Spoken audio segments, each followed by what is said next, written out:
Hello to all fans of Naruto Lemon. I will post all Naruto Lemon Yaoi, Yuri, or Naruto Lemon stories only on the Boosty channel because Uncle YouTube condemns this. Therefore, I invite everyone who wants Naruto Lemon content to my Boosty channel. Good luck. お前はどこまで見えて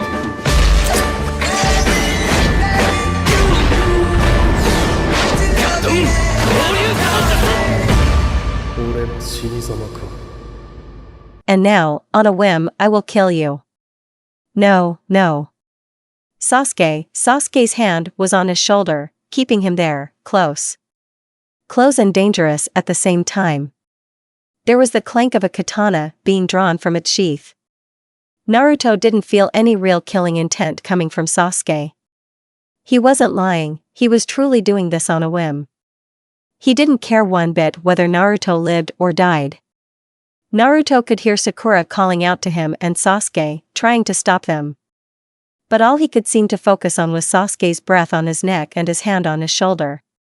He heard the hiss, sharp and fast, of the katana cutting through the air and stabbing into him. The pain was overwhelming. Sakura screamed loudly, Sai cursed. Sasuke said nothing. But when Naruto went limp in his arms, he didn't let go right away. His body was starting to go numb. Naruto was almost completely numb and couldn't keep his feet.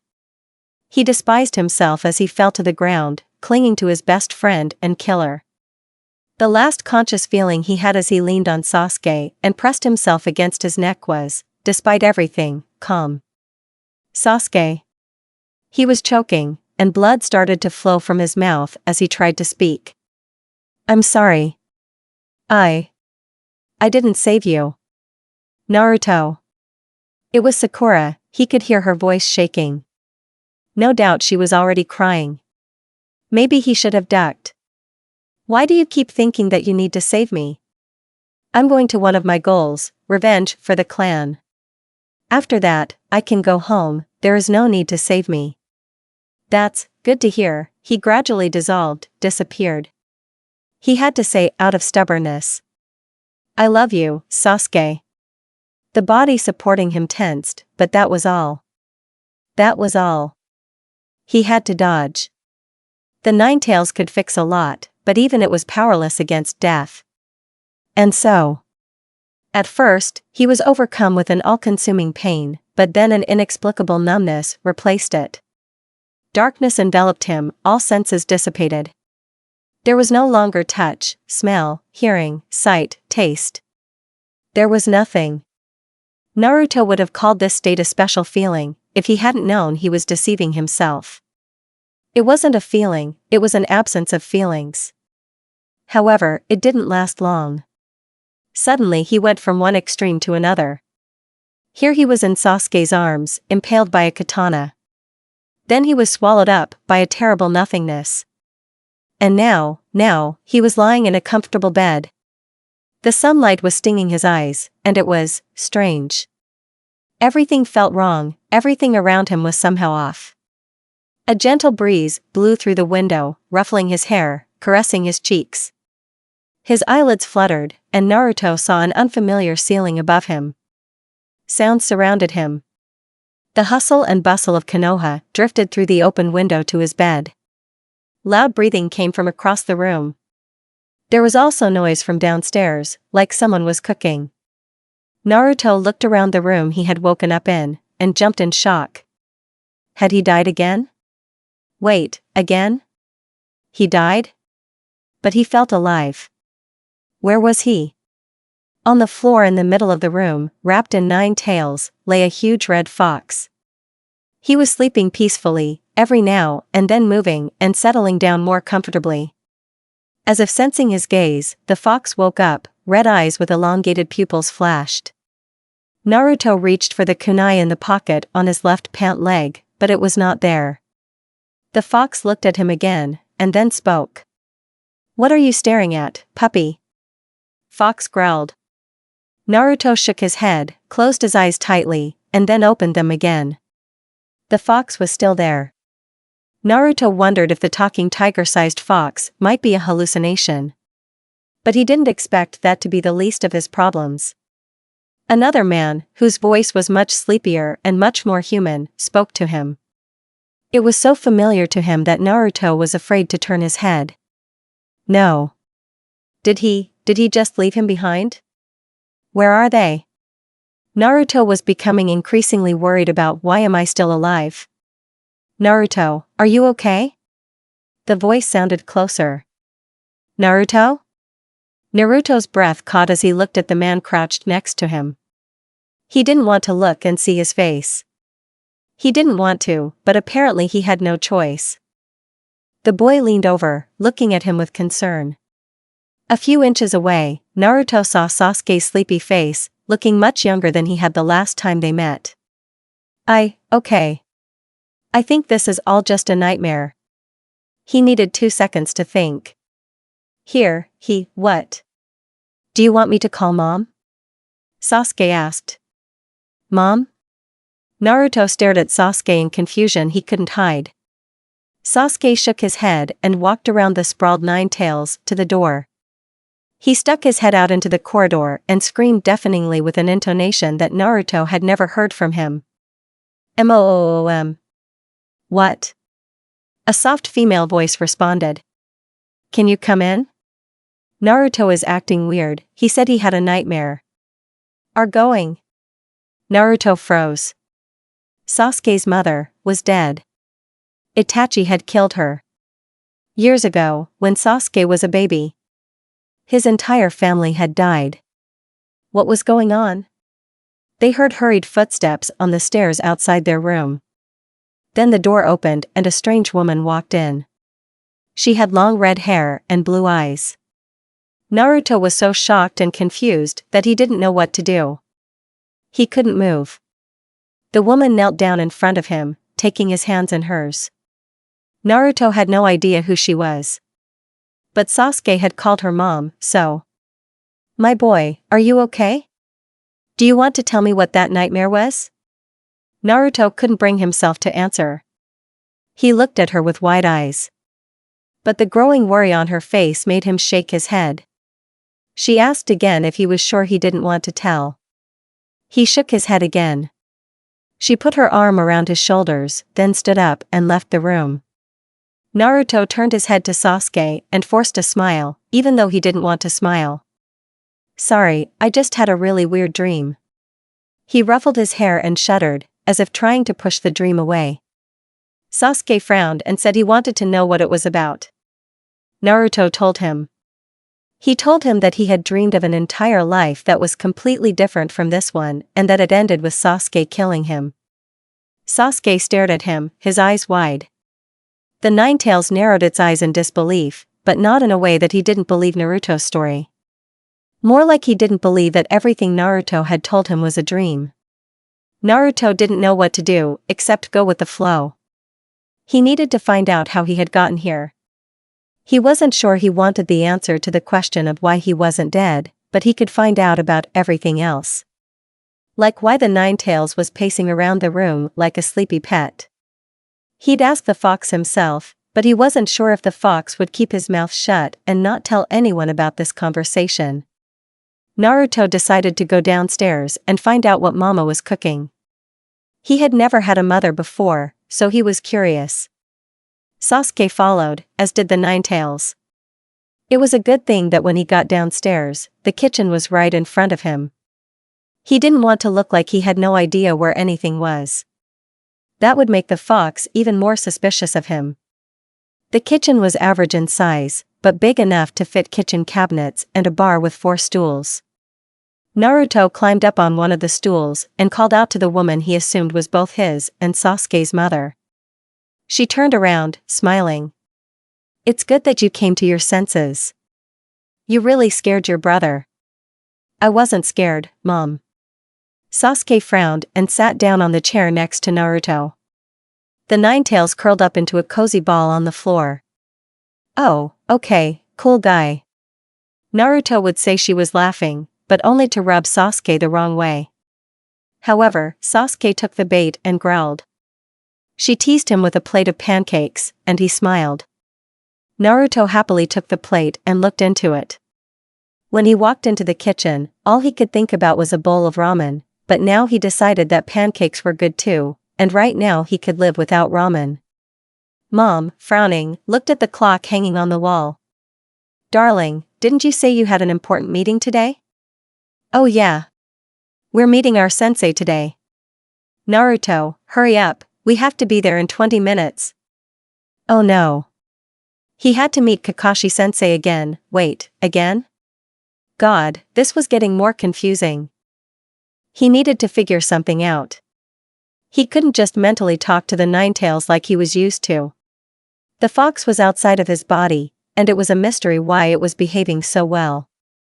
Naruto lifted his shirt and looked at his stomach. The seal was still there, but the Ninetales was lying on the floor. Suddenly, the fox rolled over, and Naruto saw a seal on its stomach that was exactly like his own. What could that mean? While he was thinking, Sasuke finished breakfast and ran off to get ready. Mom started putting away the dirty dishes. Pup, you're staring at me again, Ninetale said. Oh, good morning. Did you sleep well?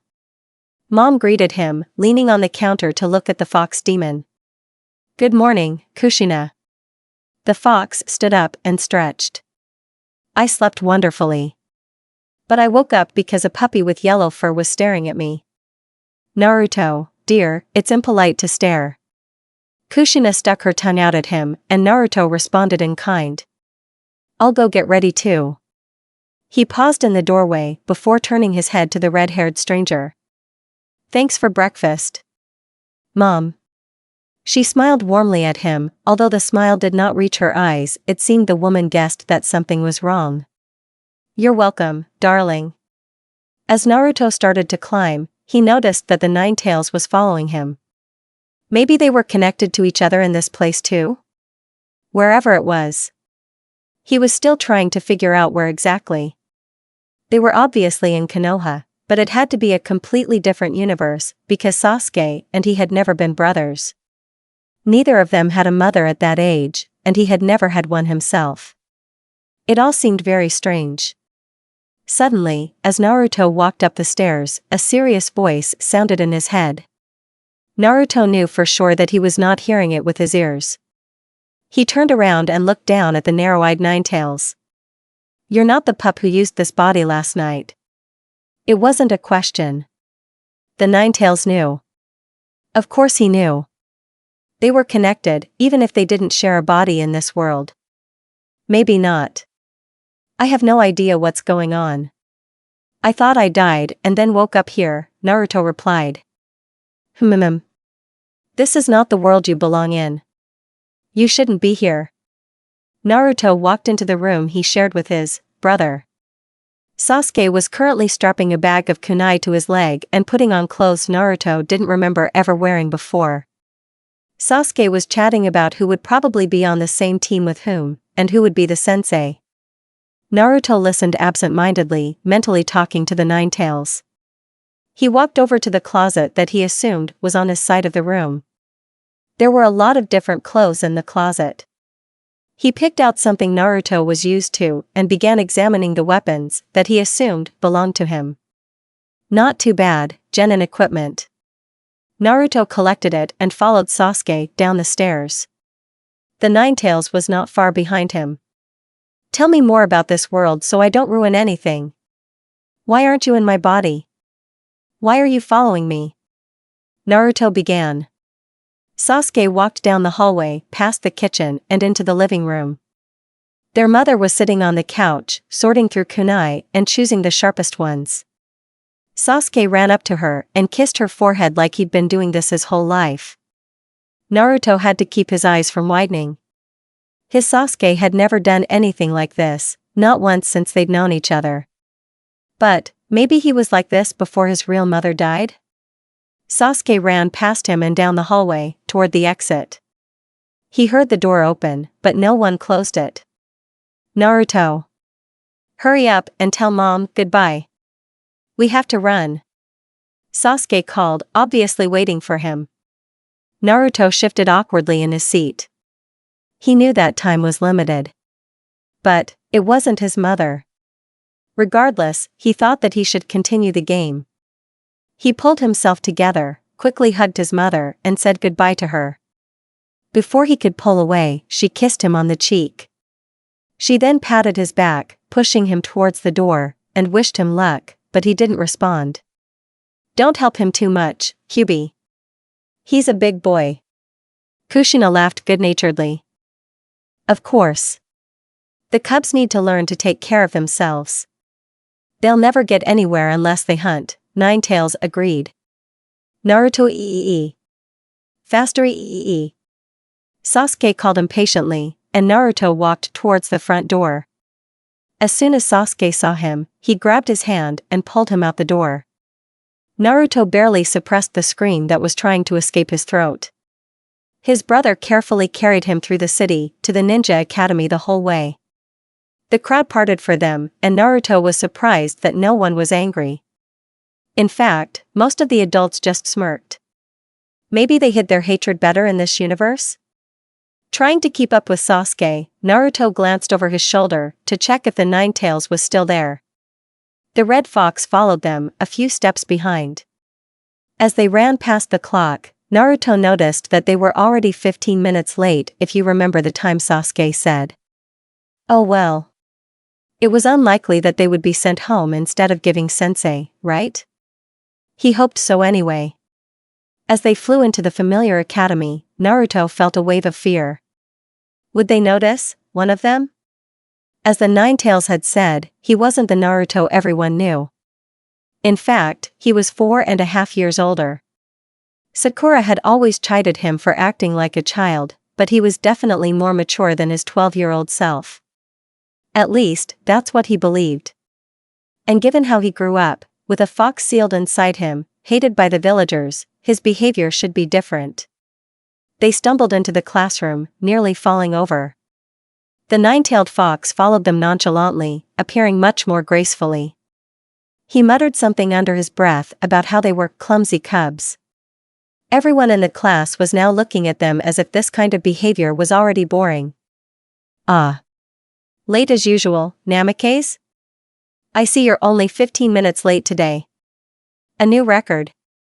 Iruka-sensei teased them. Maybe one day you'll only be 5 minutes late. But I don't want the world to end, sensei, someone shouted from the sea of noisy students. The voice sounded familiar, but Naruto couldn't quite place it. The room filled with snorts and laughter, and Sasuke rolled his eyes. He hunched his shoulders defensively, and he and Naruto found a place in the row that was quickly emptying in front of them. Were they both avoiding him? Why? This Sasuke was far more aggressive, anyway. He looked at everyone as if it was dangerous to breathe around him. Naruto was so focused on his strange behavior that he almost missed the announcement of the first 3 genin. They were just as he remembered. When it came time to name Naruto and Sasuke's team, the order was slightly different, but the people were the same. Team 7, Haruno Sakura, Namikaze Sasuke, and Namikaze Naruto. Sensei Hatake Kakashi. A few tables away, there was a noise, and Naruto glanced around the classroom to find the source. He saw Sakura sitting in a crowd of girls. Unlike last time, Sakura wasn't ecstatic. Instead, she seemed a little downcast, as if she'd had terrible luck. In fact, the girls gathered around her were patting her shoulder, sympathizing, murmuring comforting words. In this world, Sasuke wasn't chased after? Why not? He looked the same. Maybe this Naruto had accidentally transferred his stigma of failure to the Uchiha? They were brothers here, after all. While the various teams left as their senseis arrived, Sakura remained in the other half of the classroom, ignoring them. She sat there with a face like she had been told Christmas was cancelled. Naruto noticed that she had short hair, like the one she had in their world when she was older. This Sakura definitely didn't like this Sasuke. Naruto turned to look at his brother again. His hair was still sticking out like duck feathers. Instead of the Uchiha t-shirt, he was wearing a t-shirt with a cartoon character that Naruto had seen a lot of when he was a kid. Of course, he didn't have a TV back then, and he watched the videos at electronics stores, but he still liked them. What struck Naruto the most was that this Sasuke was fidgeting with his hair and tucking it behind his ears every now and then. As the crowd he had been eyeing dispersed, he lost his scowl and his expression softened. He looked around boredly, waiting for their sensei, who was supposed to be the last one to show up. An hour or so later, when everyone including Iruka-sensei had left, the door opened and Kakashi-sensei walked in wearily. He greeted them with his usual salute with one hand, while the other was busy with his favorite orange book. When his gaze landed on Naruto and Sasuke, his shoulders slumped slightly. "I can't believe Minato-sensei entrusted you two to me. What is your father thinking?" he said, looking at them with the only eye they could see.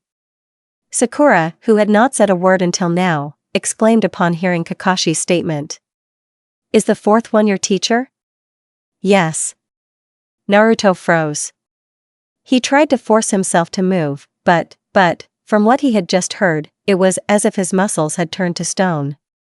Sasuke, noticing that Naruto was not there, came back for him. He stopped in front of him and looked at him impatiently. "Naruto, oh, let's go.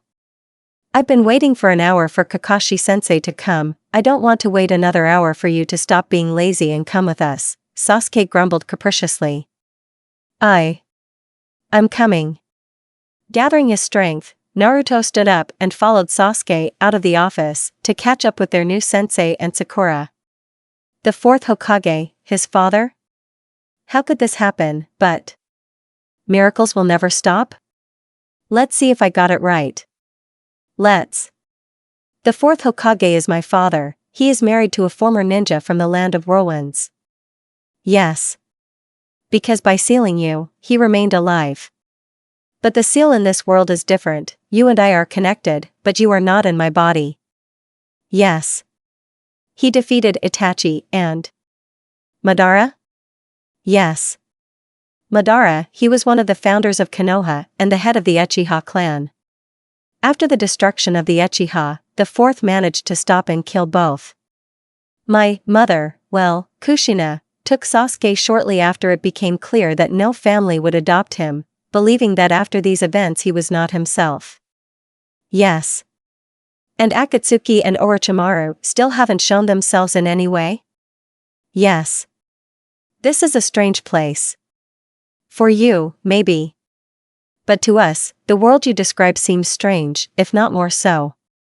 After meeting Kakashi, he and Sasuke returned home to a delicious lunch of homemade ramen. Naruto had never imagined that ramen could be better than Ichiraku's, but life is full of surprises. When asked about the meeting, Sasuke answered for both of them. Naruto couldn't remember his Sasuke being so talkative. Except when he swore that he would one day avenge the clan. Then, if asked, he could talk a lot, his speech would become overgrown with details. It was pronounced in a low, hateful voice, which became almost monotonous when Sasuke reached a certain part. Naruto himself had a habit of chatting after a long, tiring mission when they set up camp, so he could fall asleep faster, but in his past life, Sasuke, no matter how smart he was, never understood the meaning of these conversations. Now Naruto wasn't very surprised by Kakashi's behavior and the fact that he was the fourth student. Sasuke seemed very worried and promised that if Kakashi bothered them, he would definitely complain to his father. What surprised Naruto the most was how the meeting went. My name is Haruno Sakura. I like manga, sparring, and hanging out with my best friend Ino. I'm angry that I ended up on the same team with the biggest losers in school, even though they are the sons of the Hokage. My dream is to become a medical ninja and work in the Konoha hospital. My name is Namikaze Sasuke. I like training, fooling around with my brother, and the pancakes my mom makes. It pisses me off that I'm on a team with a popular girl who always makes fun of me and my brother because she's too stupid and can't think of anything better. My dream is to become an ANBU captain one day, so I can protect my brother when he becomes Hokage. That was it. Naruto's turn. He should have checked with the Ninetales a few things, but he thought it was going pretty well. My name is Namikaze Naruto. I like training, goofing off with my brother of course, and all of my mom's food. I can't think of anything I don't like. My dream is to become a Hokage like my dad. He couldn't think of anything to hate. There were a lot of things in his world that he hated. Like Uchiha Itachi, who had caused Sasuke to fall into the "I must get revenge" madness that had consumed his life. He hated Orochimaru for taking Sasuke. Sometimes, he hated the village for how much pain it had caused him.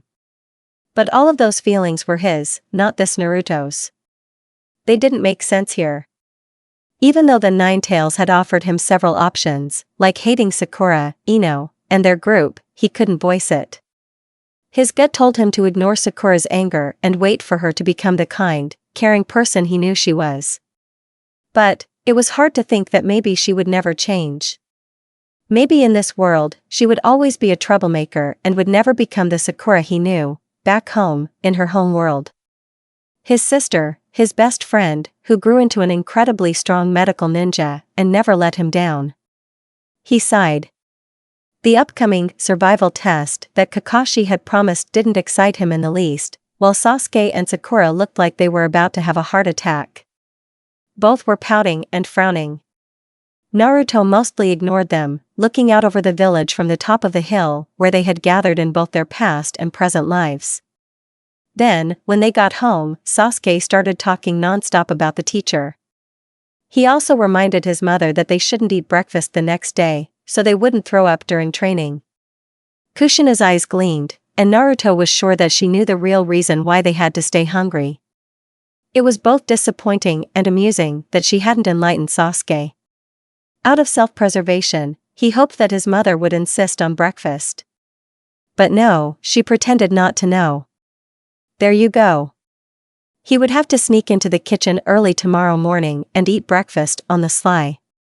He wouldn't have to go hungry twice.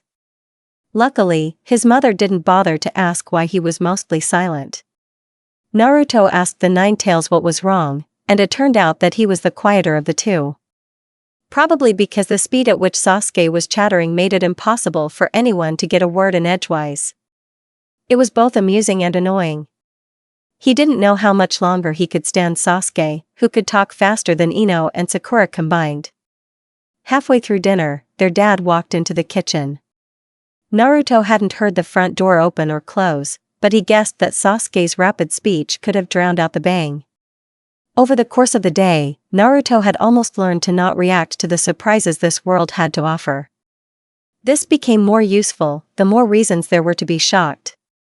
For example, the legendary fourth, who stood in the kitchen, cheerfully talking to them.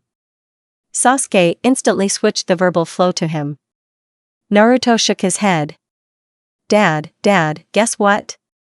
Sasuke exclaimed. Sasuke, what? Minato mimicked.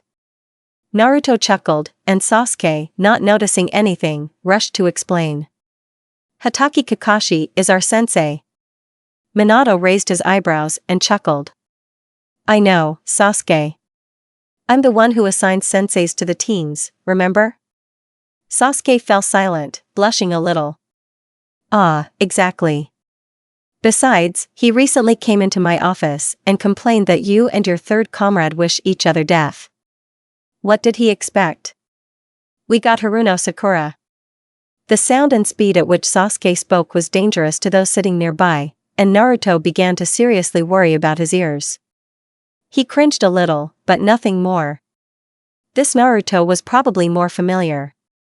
So he should get used to it too.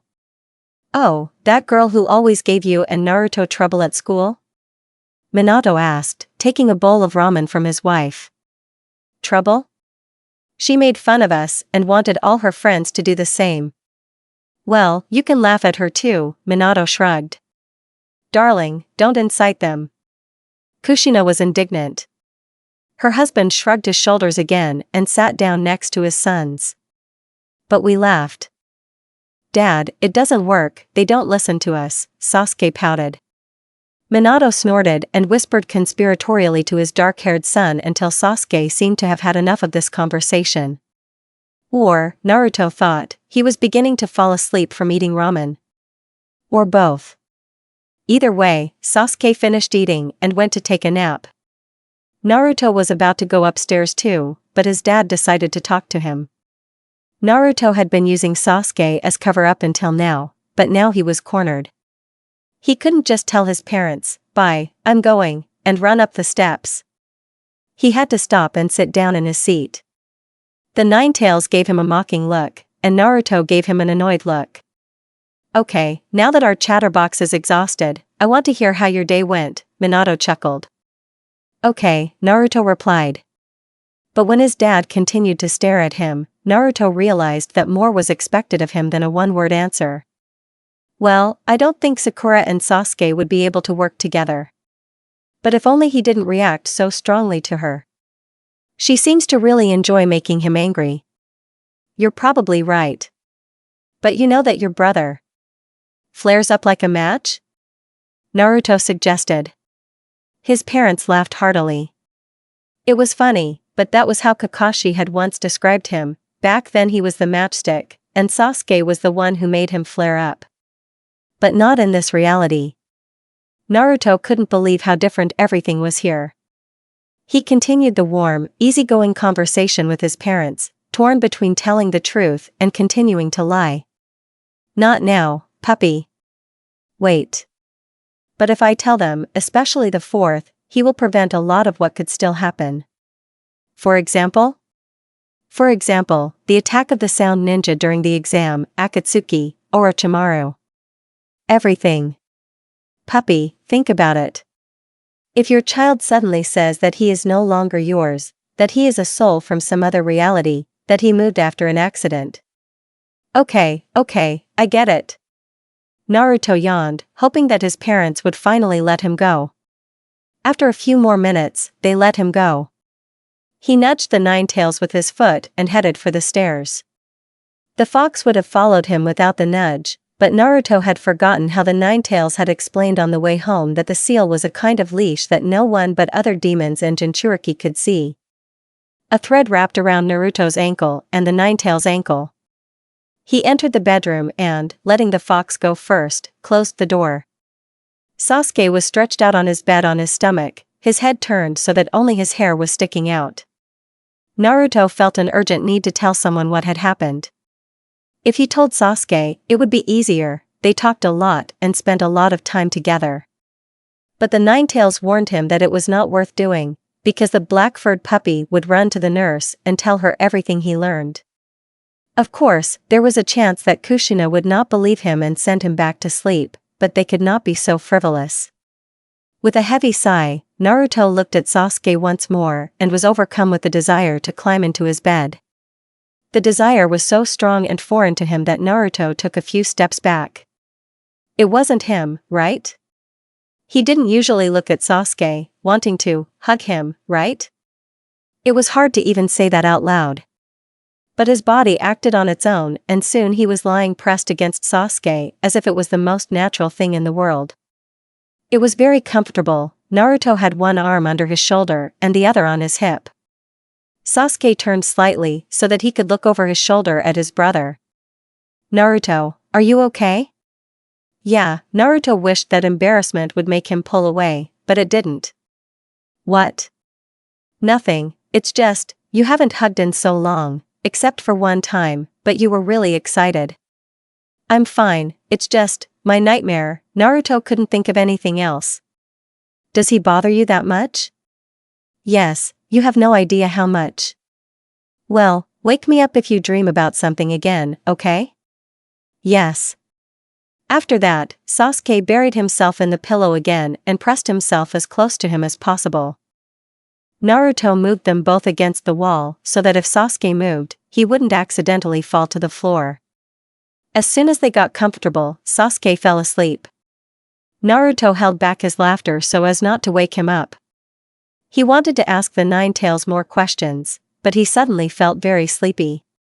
He buried his forehead in his dark hair and fell into a dead sleep. "What are you doing, idiot?" That's how he woke up, from words very similar to the ones his Sasuke usually said, and from being pushed to the floor. Naruto glanced at Sasuke, who had just jumped out of bed. Something had definitely changed. "No. You can't hope." But when the Ninetales woke up, and Sasuke looked at him with disbelief. Before Sasuke could create a Chidori, Naruto grabbed him and pushed him onto the bed. The Sharingan activated. It was. Sasuke, what's the last thing you remember? Naruto asked, unable to contain the excitement in his voice. I was killed by this Anbu, your friend, my replacement. Sasuke fell silent, looking at the shocked face of his old friend. It's you, Naruto breathed out. Who else could it be, idiot? If you try to hug me again, I'll hit you with Chidori. Yes, this was his Sasuke. The one who had killed him this morning. Whatever. This Sasuke hated him enough to kill him on a whim, but now he was here, and Naruto had never felt such relief in his life. But, then the relief was gone, all that was left was the ringing question in his ears, how did he even get here? He did it. The first shoots of power broke through inside. He really killed Naruto.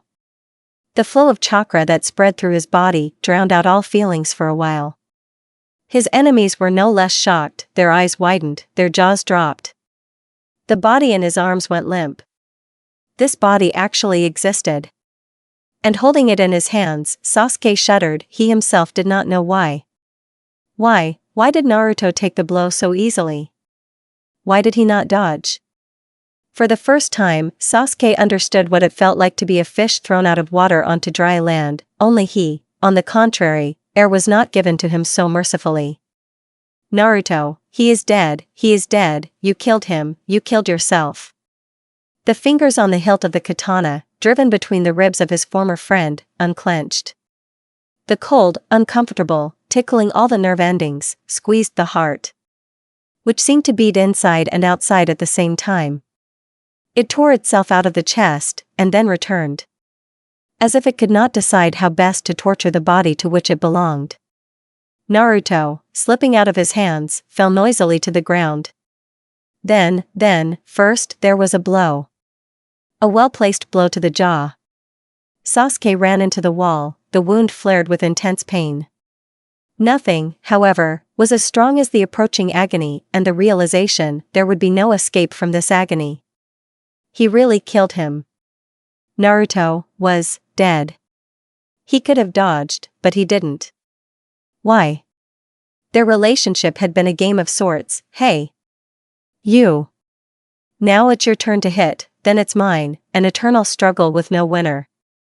A rivalry, almost a joke, because neither one was truly better than the other. They fought because they could, because they wanted to, and they knew that the fight would likely never end. They would fight for the rest of their lives, and everything would be fine. But now Naruto had put an end to their fighting. He had gone against the reluctant agreement they had made years ago.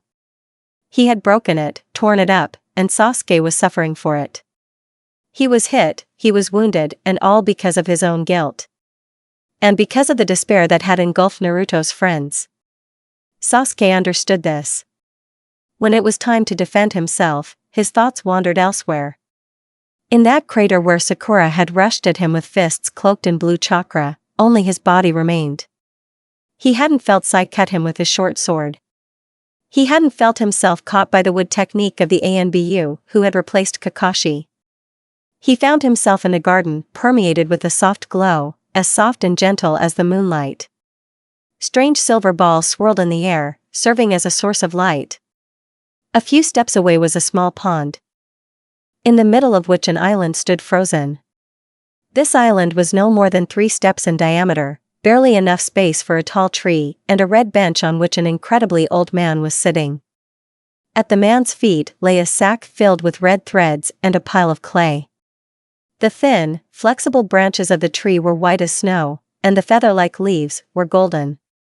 A wide bridge made of old cracked wood connected the banks of the island with the rest of the garden. Sasuke took a few cautious steps. And when the stranger looked at him, he suddenly realized that he was not supposed to be here. The gaze of the man, who seemed very old, older than time, was intense and slightly reproachful. In his hands, the old man clutched 2 perfectly crafted clay figures. Sasuke immediately recognized who they depicted, him and Naruto. Around the ankles of the figures was tied a red thread, one for both, so long that it hung down and touched the ground at the feet of their maker. The old man carefully placed the figures on the shore, facing each other, the red thread lying tangled between them.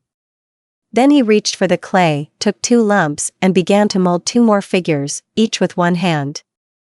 Sasuke's gaze landed on the miniature versions of himself and Naruto, and he noticed that they were smiling at each other. He frowned, concentrating. Were the 2 figures getting closer to each other, or was it his imagination? Crunch. Sasuke looked at Sai absent-mindedly. Something sharp, accompanied by a flash of pain, pierced his neck, and with surprising indifference Sasuke felt his life leaving him. He saw his body as a red outline, and then everything disappeared into emptiness. Only the letters "Life is over" shone before his eyes. Sasuke laughed, because what was happening stubbornly seemed like a monstrous illusion, and he laughed until he realized, all this is reality, and nothing will change his death. Then Sasuke realized he was lying on a bed, with Naruto hugging him from behind. His last memory was of being beaten to death, by Kakashi's replacement, his own replacement, and Sakura. All 3 of them probably thought he was dead. It was funny that he had endured it and not resisted. He remembered another pain, a feeling that whispered, "What have you done?" and tensed. He didn't want to think about it. That feeling was like an infection, it was penetrating every cell of his body, worse than pain, or anything. He had no right to give in to emotions. He always ignored such nonsense. However, he couldn't ignore Naruto hugging him like he was a plush toy or a blanket. He threw the idiot's arms off of him and threw him off the bed. "What the F dada are you doing, idiot?" he exclaimed shrilly. Why was his voice so high? Sasuke tried to drive the blush from his face, maybe onto his arms, or his back, or, it didn't matter. He slowly looked around the room and was shocked to see a huge, clearly visible fox with 9 tails. His eyes widened. 9 tails, outside Naruto? He had found the demon before he killed the idiot. Kill, you will kill, never. Sasuke shook his head, about to create a Chidori, but before he could, Naruto threw him onto the bed. If Sasuke had forgotten to activate his Sharingan before, now it happened automatically. "Sasuke, what's the last thing you remember?" Naruto asked with desperation in his voice. Honestly?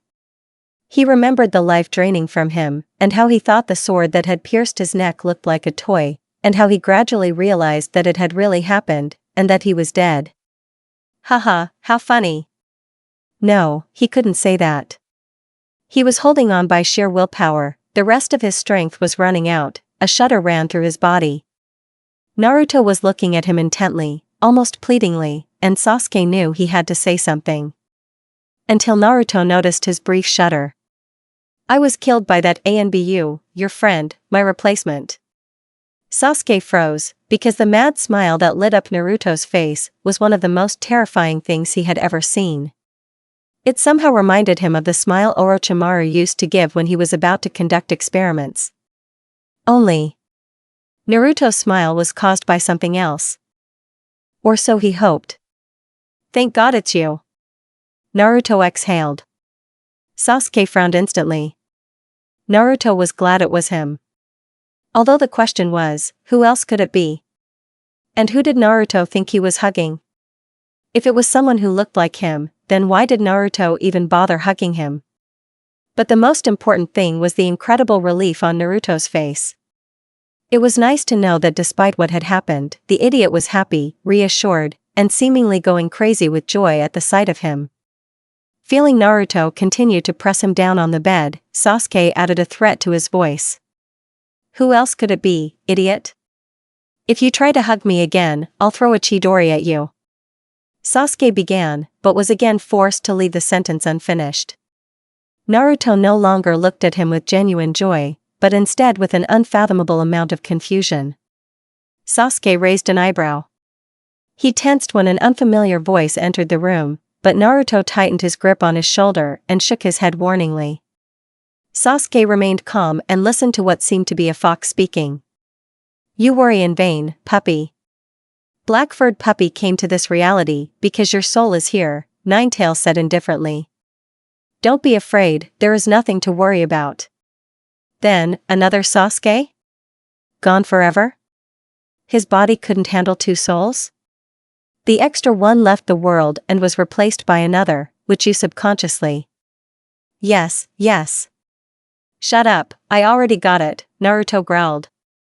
If possible, the fox chuckled. The corners of his animal lips lifted, his eyes narrowed. Sasuke stared at him, but that was all. That was his problem. At first, he tried to appear indifferent, to protect himself from unwanted conversations, but after it became an expected reaction, he was forced to act like that, even if sometimes, very rarely, he didn't want to. For example, now he was completely confused. But could he openly express it? No, he couldn't. Instead, he could only ask something in annoyance. Naruto would get the point anyway. He always read him flawlessly. Well, almost flawlessly. And better than anyone else. Although, if you remember his family. Another Sasuke? Are you saying that even before I came here, you hugged me? Sasuke asked. Words weren't enough, and he smirked mockingly. Shut up, you. Naruto automatically objected. He's fine, Sasuke decided, but couldn't help but notice that his friend's face remained surprisingly lifeless, not like before, when all the emotions could be easily read on it. Sasuke forced himself to turn away and press his cheek against the warm, rumpled sheets. He noticed that Naruto was still sitting on top of him, his hands pressing down on his shoulders. Why wasn't he getting off? It wasn't like he'd told the idiot to move away and spare them this uncomfortable proximity. But he should have known, instinctively. Right? Sasuke grumbled, a smirk appearing on his face. Naruto slid off him and lay down next to him. They were both breathing slowly and deeply, as if trying to hold back the approaching, and unwanted, storm of emotion. The bed felt like a stage on which they were acting out their roles, and the Ninetales walked over to them and easily jumped onto the stage bed. He lay down and lazily sprawled, turning into a comfortable pillow. Sasuke rested his cheek against his ribs, Naruto rested the back of his head on his stomach. With each passing second, the fear faded, smoothing out like ripples on a pond. A red thread. Sasuke blinked. It flashed before his eyes, and in that same instant, it knocked him off his feet. Sasuke shook his head gently, to return to the present. Sasuke. I want to tell you where we are. Don't interrupt, even if it seems incredible and strange to you. Sasuke couldn't turn his head. He was afraid that if he turned, he would see a body bleeding and lifeless eyes. Worse, he was afraid, was he so weak that he allowed himself to be afraid? He was afraid that he would see nothing. He was afraid that he would lie on his back in that crater, lifeless, powerless. He would be alone, no one around, and never be able to do what he had to do, We're in a different reality. Similar to the one we came from. Naruto's voice was a balm to his open wounds. The point of divergence was the night the Ninetales attacked the village. The wound, fresh and bleeding, began to heal and, as you can see, the fourth sealed the Ninetales outside of my body, but we are still connected. It's as if we were tied to each other by the ankles. An old man with clay, threads, moonlight. Wounds from a past life. You killed. Despite the technique, the fourth remained alive, and, he's my dad, Naruto paused. In any case, I think that's when our realities began to change and separate from each other. Naruto then told him about the differences between the worlds. In this world, Itachi was already dead. Naruto and him were brothers? He was taken in and raised by Naruto's parents, who were still alive. The idiot's father was the legendary fourth, the Yellow Lightning of Konoha? Miracles would never end? They went back to the day they were assigned a sensei, which, luckily, was still Kakashi. Sasuke would never admit to being attached to this man, but he was glad that even in this strange parody of their lives, something remained the same. At least they were together. Despite all the strangeness, they would learn the truth, learn what to do next. Naruto then explained how the Sasuke of this world behaved, and Sasuke immediately saw many problems coming. I don't think I could learn to speak that fast even if I tried, he began, still turning away from the only person he knew in this world. Besides, I don't like talking much. Hey, it's not just you, everyone around you doesn't like it when you constantly chatter. I swear, it's like verbal diarrhea. Sasuke could almost feel the awe coming from Naruto. It's not me. I know, but you'll have to learn if you want to fool everyone, Naruto groaned. After that, both of them fell silent. Sasuke was thinking about the other problems they would have to face. They were both much stronger than this world's Sasuke and Naruto. Given time, these kids might be able to grow to their current level of strength, but without the proper motivation, it would take much longer. And how were they going to hold back? Even he had trouble controlling his abilities, and Naruto had never been known for being cautious. He was as calm as a baby elephant running through the jungle in a panic when he was trying to be unnoticed. Besides, Naruto couldn't just jump out from behind the bushes with 100 clones and say, haha, I can do it. That would be like him starting to use snake techniques. How could he even act like his other self when they were so different? He was never good at talking non-stop. How was he going to be open with his parents, who were strangers to him? He couldn't think of a more impossible task. Well, Naruto drawled lazily. Do you think we'll be here for long? I mean, are we going to stay here for the rest of our lives, or? Sasuke snorted. You are the only one of us who knows anything about this world. And he thought for a long time. Sasuke knew he couldn't just go down there and talk to the strangers he was supposed to think of as his parents. They both knew they couldn't hide in this room forever. Sooner or later, they would have to face this implausible parody of their world. People they knew and didn't know would talk to them. They would live in a world where the usual events hadn't happened yet, or never would. Why were they here? Why weren't they dead? Why had they come to another reality and taken the lives of two people who probably didn't deserve it? There was also the potentially endless debate of whether or not the other Sasuke and the other Naruto were separate, independent people. Then, if they were, why, it was an endless speculation. Sasuke was afraid he'd go crazy if he tried to consider all the possibilities. Are they down there now? Sasuke suddenly broke the silence. Well, maybe Mom. Dad most likely went back to work. He is probably the Hokage after all. But Mom is a ninja too, I saw her collecting equipment, so maybe she has a mission?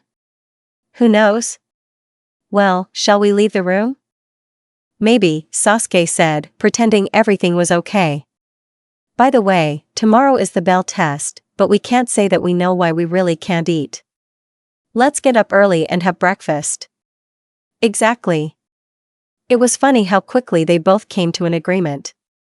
Although Sasuke never admitted how hungry he was that day, out loud, he thought it was his hunger that affected his concentration during the test. Boys. Both Naruto and Sasuke jumped and tensed. Sasuke stared at the door, where he could hear footsteps quickly approaching. He was going to see her now, the woman he would soon call Mom and chat animatedly with. He decided to treat this like a mission. If this was a secret mission with a possible fatal outcome, he would do whatever was required of him. It was the best, and really the only way, if he wanted to endure. When the door opened, Naruto relaxed more than Sasuke had allowed himself to. Perhaps he would become less susceptible to shock later, too. The woman who entered was nothing like Naruto, except for her familiar smile and lively blue eyes. She had a round face and rosy cheeks, and thick red hair fell over her shoulders.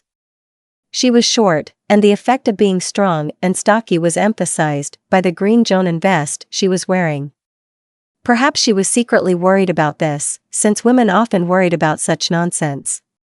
Are you okay? She asked worriedly, as if to say, you look weird. Yeah, we're fine. Mom. What's wrong? Naruto asked. I was going to go to the market, usually you both write me a list, but you know, I always forget about it. It would be better if you came with me, she said. Okay, Sasuke replied. The woman looked at him in surprise, as if she had prepared a bunch of arguments to convince them. Now that arguments were not needed, she shrugged and motioned for him to follow her.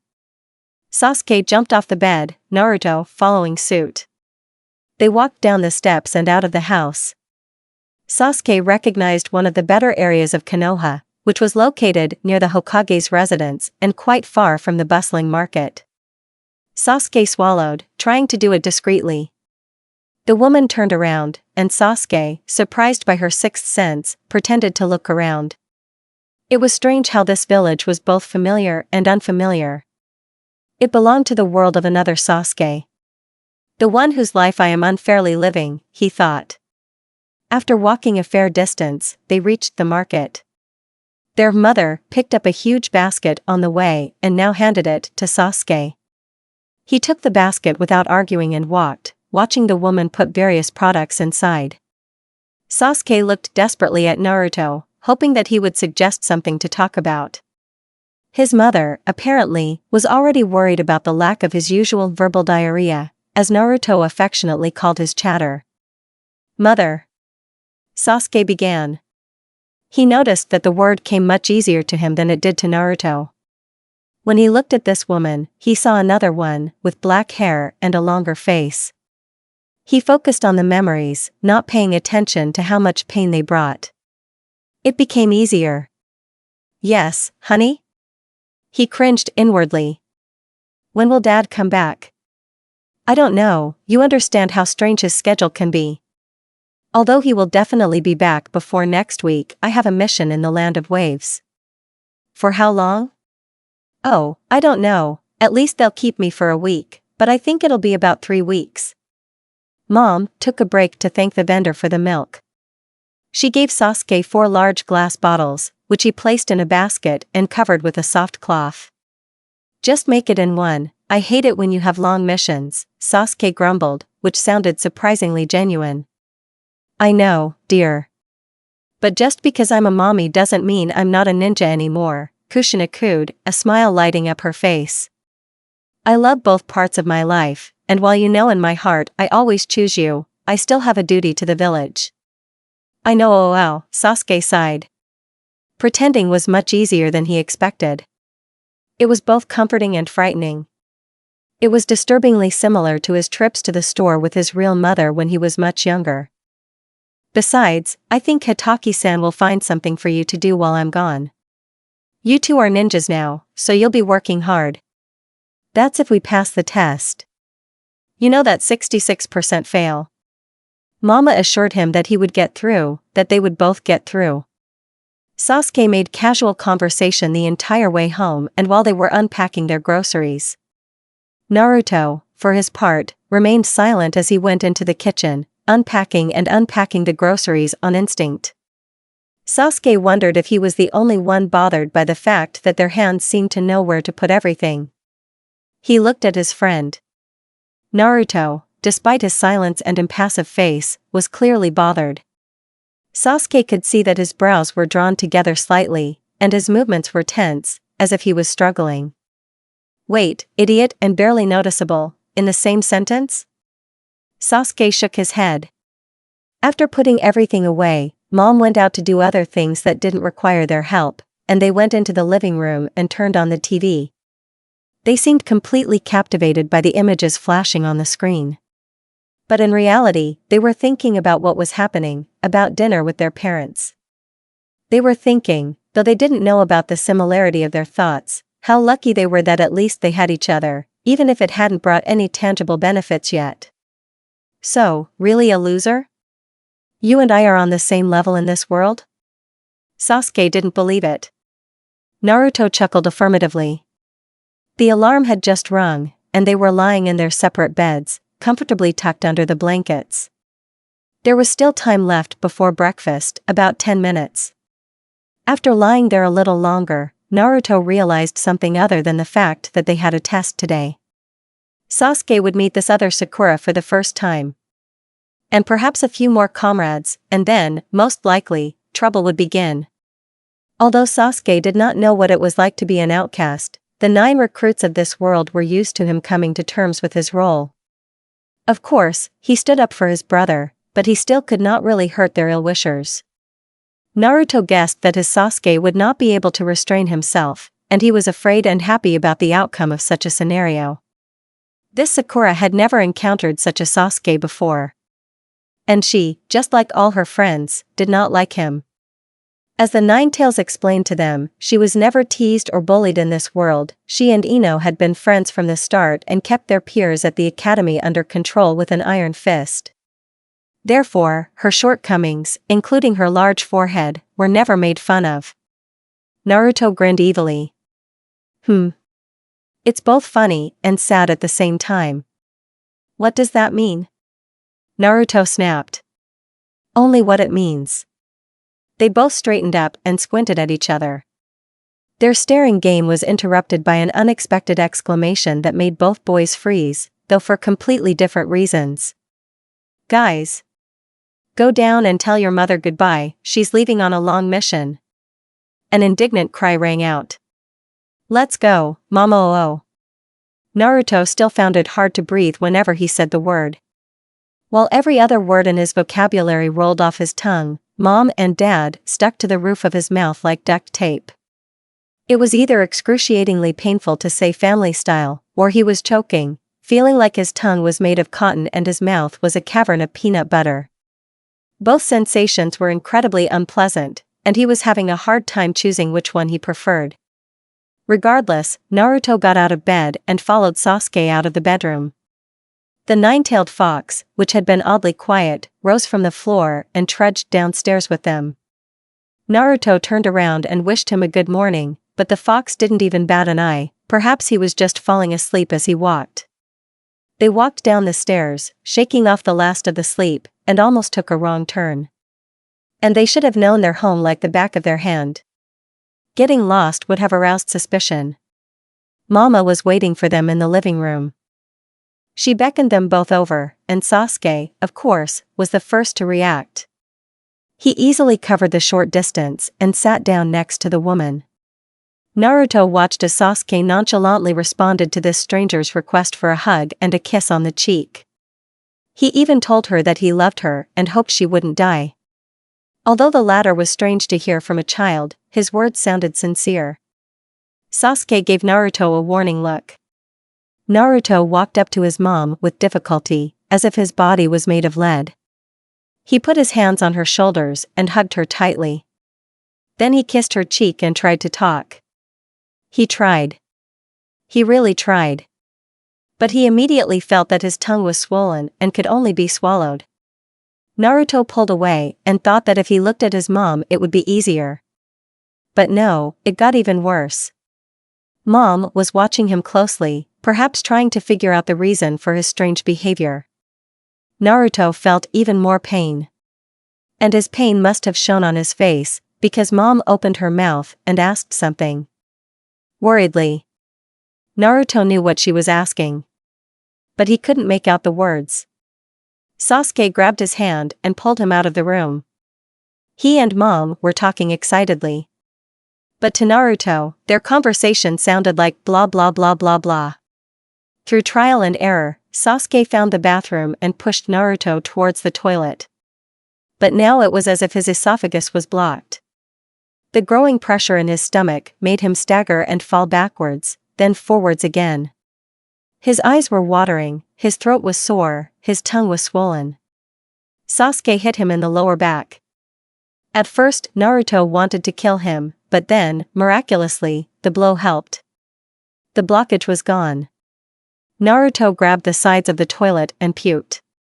It was amazing that there was so much stuff in his stomach that he could get rid of. It didn't matter. Spasm, choke, nausea. Spit. Rinse mouth, repeat. A few minutes passed, during which Sasuke stood in the corner, watching him indifferently. When Naruto felt he was done, he grabbed the sink tentatively, and then he sank back to the floor, staring at the ceiling. Sasuke looked at him with a look that said he was an idiot who didn't understand it and, even if he did, would never understand why. Naruto knew that look well. Sasuke had looked at him like that before he killed him.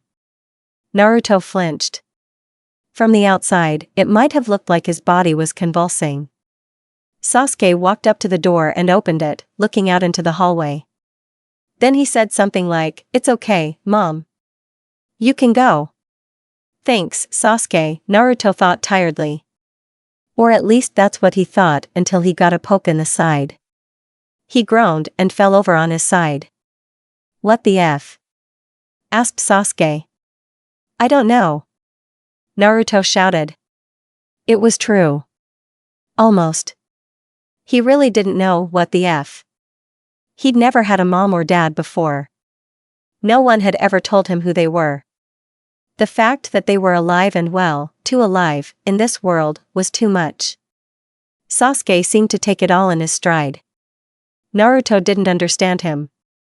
Sasuke didn't have parents either. He used to have them, though. Naruto sighed. While Sasuke could say whatever he needed to say, as if it meant nothing, it was killing him. He was used to saying whatever he thought, and his words always meant what they meant. Including the L word. He didn't know these people. He wasn't their real son. How could he lie to them? Naruto rolled over and looked at Sasuke's indignant face. I don't do it as easily as you do. Noticeably. A chill washed over Naruto as something became clear to him. Sasuke had learned to lie when he told them he disliked them. He had practiced on him, on Sakura, on Kakashi-sensei. He had left the village, said yes, I hate you, and gone to Orochimaru. Then, there in the crater, he had killed him. And as if by fate, he had been killed by Sai. Ironically, it had been Sai who had killed him. While Sasuke had sought to rid himself of emotions and sever all ties, Sai had learned to feel and wanted to form new relationships. It was symbolic that one had died at the hands of the other.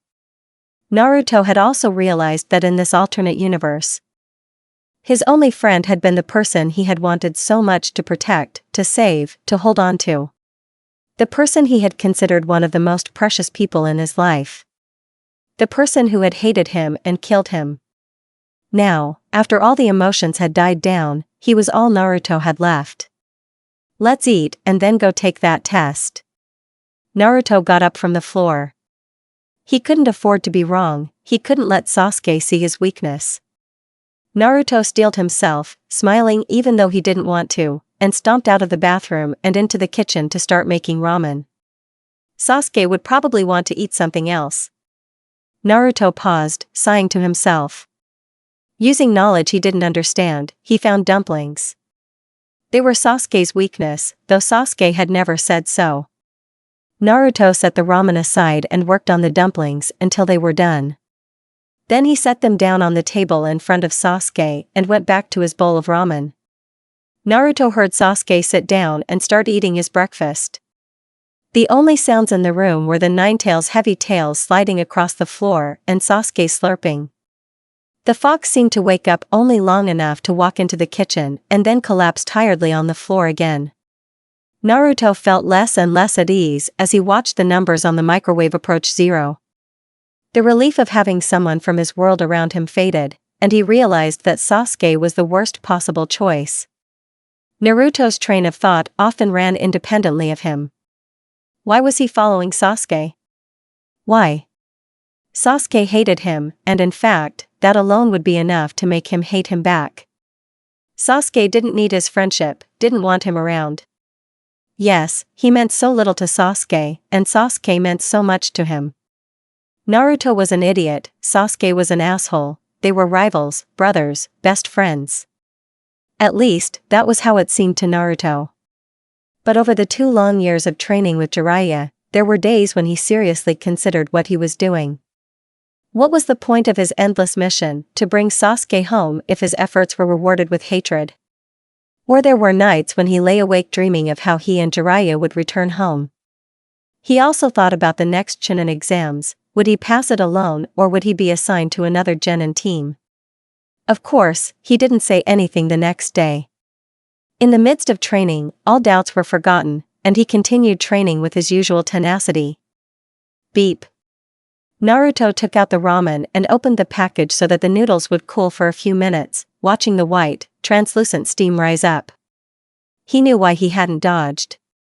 The moment Sasuke had landed in front of him, Naruto had realized what he had been missing out on for 2 years. He had wasted 2 years on a man who didn't even need him. He could have stayed home, trained, become part of a new Genin team, maybe even continued living. But if he had abandoned Sasuke, he couldn't move forward.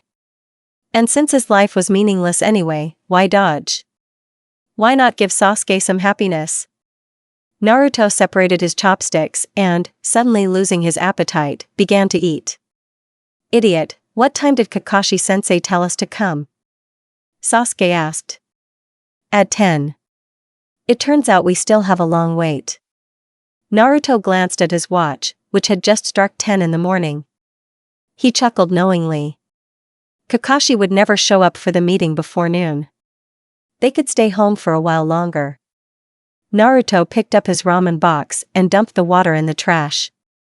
He wondered what would happen if he killed himself now. It seemed like there was a good chance he would be transported to another universe, and Sasuke would probably follow him. Naruto slumped his shoulders, sighing heavily as he hunched over. It was so unfair. Sasuke jumped out of his seat and shoved the empty plate into the dishwasher. He closed the dishwasher and turned to Naruto, seeming to be looking at him with interest. Hey! I know it's hard for you to act like you've had parents your whole life. At least I had them, even if it was a long time ago. Out of the corner of his eye, Naruto saw Sasuke shrug. It was a silent apology of sorts, something Sasuke would never say out loud. Naruto knew what he was trying to say. But he also didn't think Sasuke cared that much about his feelings. It turned out that their future depended on both of them. They needed to work together to survive.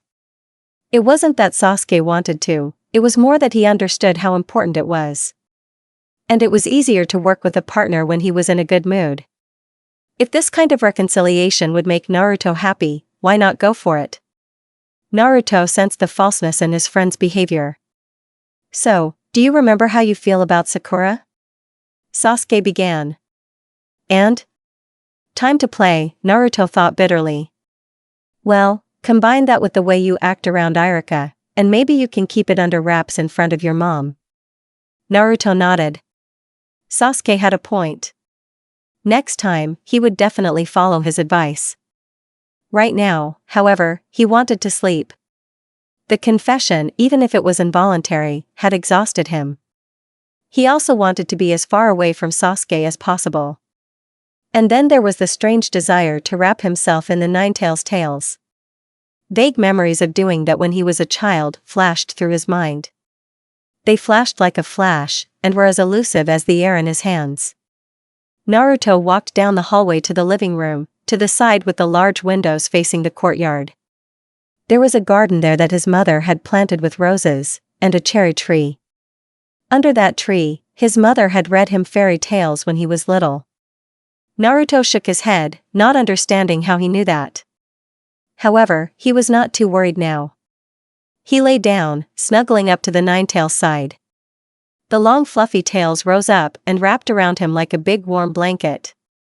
He laid his head on the fox's shoulder, pressed his knees to his stomach, and tucked his hands under his front paw. It was the most comfortable. And, strangely, lying like that, he felt himself calming down. It reminded Naruto of when he was about 4 years old in his world. After a long day of being met with hostile looks everywhere, unwanted and hurt, he would return home in tears. Then, despite all his hatred for the jailer, the Ninetales would offer him its chakra. In his mind, Naruto would curl up in the hallway, allowing himself to be doused with red energy that felt surprisingly warm. Despite the fact that Naruto was a prison, the fox couldn't help but offer a little warmth to a puppy in trouble, even if it was a human one. And now Naruto, with disheveled thoughts, returned here, to this hallway, where a warm blanket of glowing red chakra was waiting for him. And then everything suddenly collapsed, all the peace and comfort. Idiot, get ready, we have to go. It's almost 11:30, Sasuke called. Naruto tensed, wondering how so much time could have passed when it felt like he was only dozing for a few minutes. Yawning widely, Naruto stretched and moved away from the Ninetales. He stood up and looked at Sasuke. Sasuke was looking at him as if asking what was wrong. Naruto could feel it. Why not tell him? Naruto thought lazily and answered his own question. Because it will amuse him how much I worry about his indifference. That way he'll always be one step ahead. Yeah, Naruto said. Let's get ready. First, a shower. Forcing a smile, he ran past the confused Sasuke and headed towards the stairs. They were both orphans. Both had learned to live at the same age, and could see things in each other at first glance that no one else could. Sasuke watched Naruto hurry past him to the shower, not knowing where he was going. A fake smile. He had been smiling like that since he had puked. Sasuke reluctantly climbed the stairs, listening to the idiot open the doors one by one. A second later, there was a shout of yes. I win, and a bang. It wasn't that Sasuke was bothered by the sudden pretense, but rather that he didn't understand the reason for it. He didn't understand at all. The idiot knew he was teasing him just to tease him. That was just how they were. Maybe he remembered that I killed him? Sasuke thought. He sighed and pushed the thought away. If yesterday the memories had pricked his chest like a shard of ice, now he had managed to block them out. Sasuke stopped at the bedroom door and turned around. The fox, lying in the middle of the hallway, was staring at him. Sasuke did not dare to return the look and, turning away, took a step into the doorway. In an instant, the house behind him disappeared. He found himself in the middle of a garden that seemed familiar, but Sasuke could not remember if he had been there before. On an island in the pond sat a balding fat man. His hands were busy with clay, he seemed completely absorbed in his work. Both of his hands sculpted independently of each other, quickly and skillfully creating new figures. When he was finished, the fat man attached a red thread to the ankle of each figure, tied them together and placed them on the ground at his feet. And then a tall man with an upright posture walked quickly along the path into the garden. The path led from the garden to somewhere else. Sasuke had no idea where this garden was or where the path from it might lead. The guest approached the short man with the clay and knelt down next to him. For a while, no one said anything. The newcomer had red hair and ears not like a human, but like a fox. His elongated face was young, his eyes were narrow and glittered red. Although he wore thick clothes that hid most of his body, looking at his thin wrists, one could tell that he was slender. The 9 tails sticking out from under his clothes from his back were red, like his ears. They twitched, twisted, and curled in different directions. Finally, the fox man said, I see you have bound my child to Immortal, father. He pointed to the 2 figures laid on the ground. It was meant to be, the old man nodded, without looking up from his work. But you could have prevented this, father. I warned you when he was born that for 3 lives he would be tied to a mortal, and that mortal would follow him. But the balance is disturbed, the fox insisted. Yes. Father nodded again. He must live 2 more lives, before he is allowed to enter the garden and meet us. During that time, he may become so attached to a mortal that the truth will become inaccessible to him. The fox was so upset by the conversation that he forgot his respectful bow. Now he stood with clenched fists, towering over the old man. The father smiled serenely at the fox and put down the 2 new finished and knitted figures. He picked up the clay sack, which was now empty. Taking the foxman's arm confidently, he led him across the low red bridge that connected the island to the rest of the garden. You are behaving like a child, my son. You must understand your offspring as I understood you, the old man said softly. But it's so hard to watch and do nothing. Out of 9 puppies, he's the only one who survived. Father, I just want him to come home. The fox sighed bitterly. I understand, my son. The short man nodded his balding head twice. His hair, gray with age, fell over his thick cheeks and shoulders. How about going with me to the forge and getting some more clay? Perhaps we can even have some tea. Yes, father. The fox's ears pressed against his head, betraying alarm. As they walked out of the garden through the gate, Sasuke heard snippets of conversation. Tell me, son, have you heard anything about Shikaku's sister? I haven't seen her for a long time. Gasping for air, Sasuke found himself back in the bedroom he shared with Naruto. He turned to look at the demon. The nine-tails blinked and closed its eyes, letting out a satisfied yawn. Then, without warning, the bedroom door slammed shut. Sasuke darted across the room and onto the bed. He hadn't touched the door. It had just, he swallowed. Shaking his head, Sasuke lay down and stared at the wall. He waited for Naruto to clear the shower. He told himself that he wouldn't think about the door or that new fox. However, he soon found that he didn't want to forget the strange vision. Sasuke didn't know what it was, but he remembered everything, how the foxman came and how he argued with the old man. He also remembered the figures that the foxman pointed to when he mentioned his son. They were again depicting him and Naruto. Naruto slipped and fell, letting out a pained cry in the bathroom.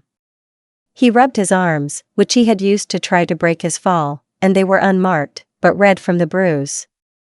Then Naruto heard an incredibly loud bang.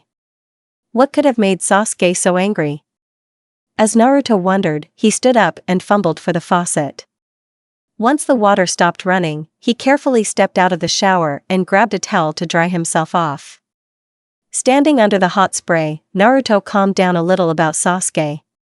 He found himself doing the same thing that had kept him from going crazy for 2 years of training with Jiraiya, purposefully ignoring the reality of the situation. Sasuke was Sasuke. He was proving himself to be an ass by his behavior, and Naruto didn't think to dispute that fact. It didn't matter how nice it was to lie next to the Sasuke who cared about him. It didn't matter that there was a Sasuke who had almost pushed him off the bed in an attempt to move closer. It was all well and good, but this was his Sasuke, the one he knew inside and out. He was his. That was what mattered. He wrapped himself in a damp towel and gathered up his dirty clothes. He then opened the door and went into the bedroom. Sasuke was lying on the bed in a fetal position facing the wall. It looked like something incredibly strange had happened. Naruto threw the clothes on the floor and hurried over to his friend. If Sasuke was okay, he would be lying on his back, staring at the ceiling with his now familiar lifeless face. He put his hand on Sasuke's shoulder. What happened? Naruto asked. You have to ask directly and specifically, otherwise Sasuke will find a way to talk out of it or pretend not to understand what you're talking about. If Naruto asked, "Are you okay?" Sasuke would say "HN" and "Go." If Naruto asked, "What's wrong?" Sasuke would say "Nothing, idiot" and "Go." The key was go. Nothing. Well, at least it's not HN. Why are you chewing your lip like a deer from Shikamaru's forests? I'm not chewing. Sasuke turned his head to look at Naruto. He was still chewing on his bottom lip, the inside. Naruto quickly pinched Sasuke's lip between his thumb and index finger and pulled it out from his teeth. Is it true? Sasuke punched him in the jaw, causing him to stagger back and back. He then stood up and walked out of the room, slamming the door behind him. Naruto rolled his eyes and loosened the knot on his towel. It slid off his hips and fell to the floor in a lump. He picked it up and tossed it into the pile of dirty clothes next to the door. Gathering his gear and tidying up his kunai, Naruto checked his watch. It was almost noon. Of Sasuke and his girly shower. He could risk his life, drag Sasuke out of the shower and make him get ready quickly. Or he could wait a little longer and maybe show up to the meeting even later than Kakashi-sensei. If they were late, they would most likely fail the test.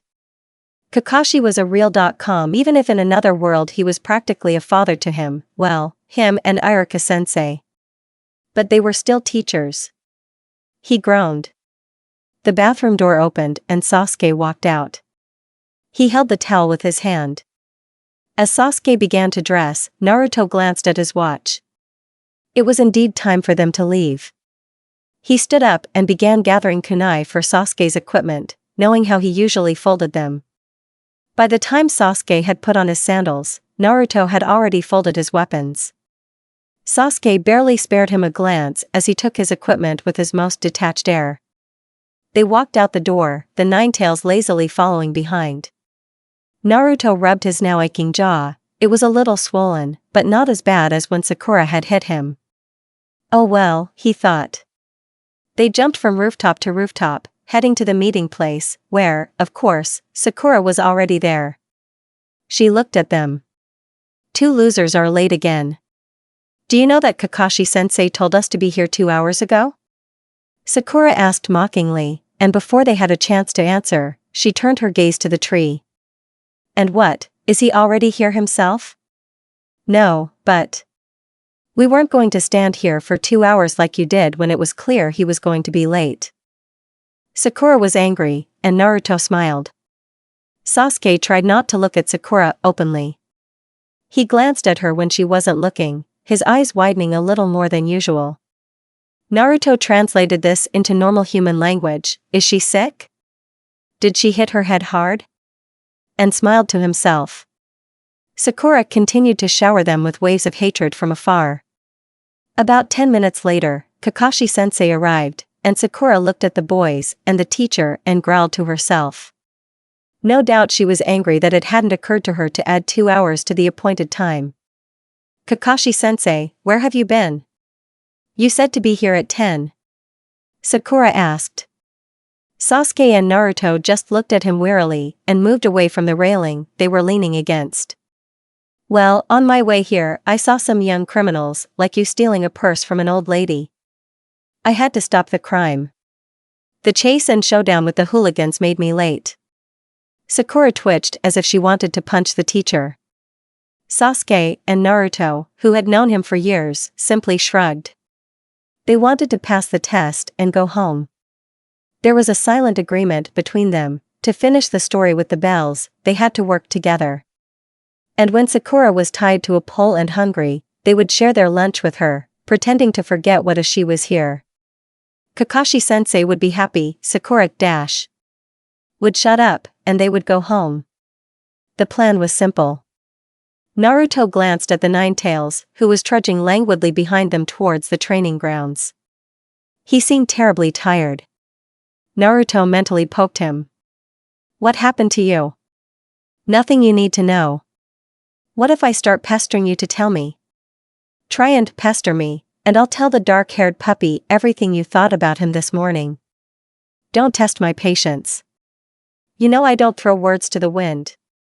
Naruto was angry for a good few minutes. He could tell the fox was telling the truth thanks to his connection with him. He would tell, there was no doubt about it.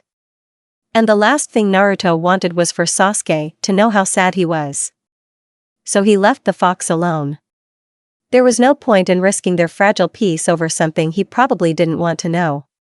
When they reached the training grounds, Kakashi began to explain how the test would be conducted. When it became clear why he had actually told them not to eat breakfast, Sakura was outraged.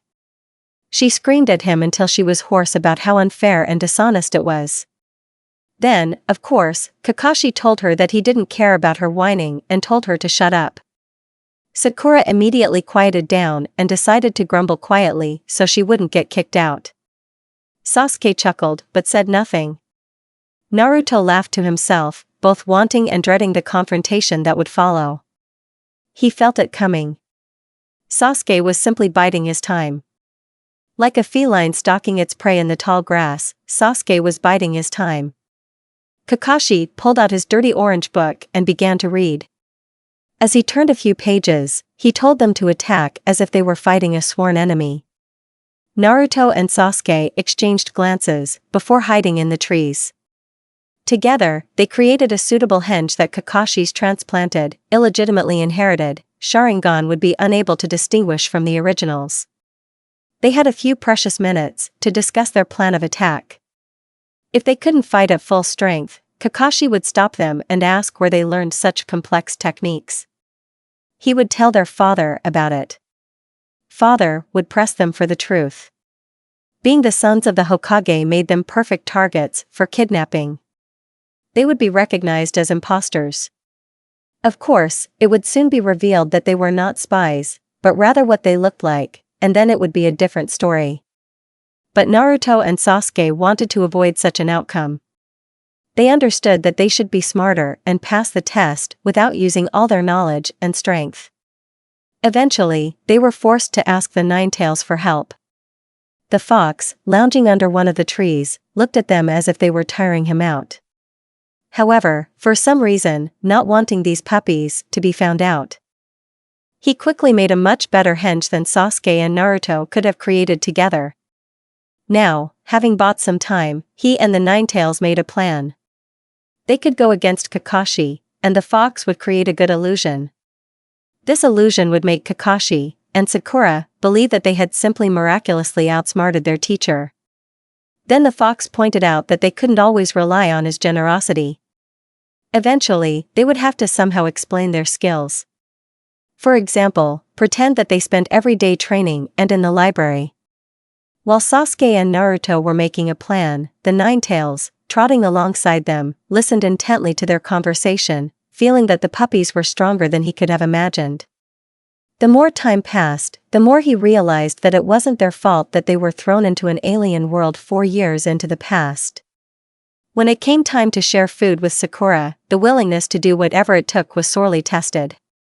I can't believe that 2 losers managed to get the bells. It's just a coincidence and blind luck. Sakura was tied to a wooden pole, twitching pitifully. And she kept insulting them. Out of the corner of his eye, Naruto noticed Sasuke's grip on his chopsticks tightening. He had only eaten 1 piece of rice, but his gaze was glued to Sakura's indignant face.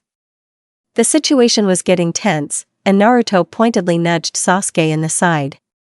It was time to share Sakura's food. Or not, she was their comrade, and Kakashi expected them to do the right thing and feed her. But Sasuke had interpreted Naruto's gesture differently. Oh, maybe he understood what he should do, but instead he did what he wanted. What are you staring at? Sakura squealed. Sasuke froze, letting his eyes slowly move from the top of her head to her eyes, and then smirked. Naruto's breathing hitched. The cat cowered, arching, preparing to pounce. And the prey was oblivious to the imminent danger. Sasuke opened his mouth and spoke. As the words rolled off his tongue, sweet as poisoned caramel, Naruto thought he could have been more merciful. Well, usually I look at your huge forehead. But when you start screaming like now, I look at your face. Sakura stared at him, her eyes wide. But Sasuke wasn't done yet. Tell me, has anyone in Konoha ever suggested using your forehead for advertising? It could be useful, think about it. Naruto saw Sakura's eyes sparkle. Remembering them, he felt like punching Sasuke. An advertisement for some clinic would look good on your forehead. It would help everyone a lot looking at you, people would use protection, and the number of venereal diseases would decrease. Just like that, as if he was mercilessly slashing people's egos every day, Sasuke returned to lunch. True, he was less tense now, and his eyes were more alive. Naruto wanted to snap at him and tell him that he was a terrible.com, but Sakura's incessant insults had finally stopped, and Naruto decided that it was all for the best. He stood up and shoved the bento under the girl's nose. He looked at Sasuke and froze in great confusion. Sasuke was sitting on a log, not supporting him, but not asking him to stop either. His eyes said don't, but also left the chance to do things his own way. Sasuke looked like an angry animal, feathers raised, fur standing on end, eyes blazing angrily. Naruto could vividly imagine the warning growl escaping from Sasuke's throat and the fire erupting behind that growl. Naturally, Naruto understood everything at first glance. Although if there was anyone else here, he would have seen only a narcissistic boy, looking around as if everything around him was dirt. Whatever Sasuke expected of him, Naruto had never been one to submit or agree. He strode confidently toward Sakura and held the rice to her lips. Without looking at him, Sakura took the offered piece. She nearly choked trying to swallow it, hiccups from her tears making it difficult. Slowly, Naruto fed her the rest of the lunch. Then he turned to Sasuke. Oh, Naruto knew he was in trouble when they got home. Still, he leaned over and took one of the dango from the box, looking at Sasuke carefully. Play along. Avenger. You might be a jerk again at home, but not now. Sasuke had always had a good memory. You could give him a lot of instructions, and he would repeat them back word for word within an hour of receiving them. Sasuke set his lunch aside and snatched the dessert from Naruto's hand. He walked up to Sakura, who had suddenly gone silent, with a dry, indifferent expression. He brought the dango to her mouth, and she reluctantly took bites until she had finished the whole thing. Sasuke returned to his place. Kakashi jumped out from the bushes he had been hiding in. He looked at Naruto and Sasuke suspiciously and gave a speech about people who abandoned their comrades, about how they were the equivalent of trash. Naruto remembered those words well and felt how they echoed his earlier thoughts. It was another reason why he had refused to give up on Sasuke for so long. No matter how inconsiderate Kakashi-sensei was at times, Naruto could not disappoint him. And if he gave up on Sasuke, he would become trash in Kakashi's eyes. He could not accept that. And then there's your blind obsession with that puppy. Naruto's head snapped around to look at the Ninetales, who was now staring at him in amusement. Naruto sometimes found the Ninetales' ability to extract information from his head at will irritating. There was also the danger that he wouldn't be the only one the fox shared its twisted observations with. The wayward old demon might very well choose Sasuke as his interlocutor. I wasn't blindly obsessed with Sasuke. Out of my head. Should I tell you about the depth of your feelings? It's impressive, you know. Shut up, you old pervert. I hate you. In another world you ruined my life. And you know nothing about my feelings, which are simply friendly and brotherly, for that. True. I can't really penetrate your thoughts in the full sense of the word. Naruto felt the red eyes staring at him. Using the connection between them, the Ninetales let him feel its amused irritation.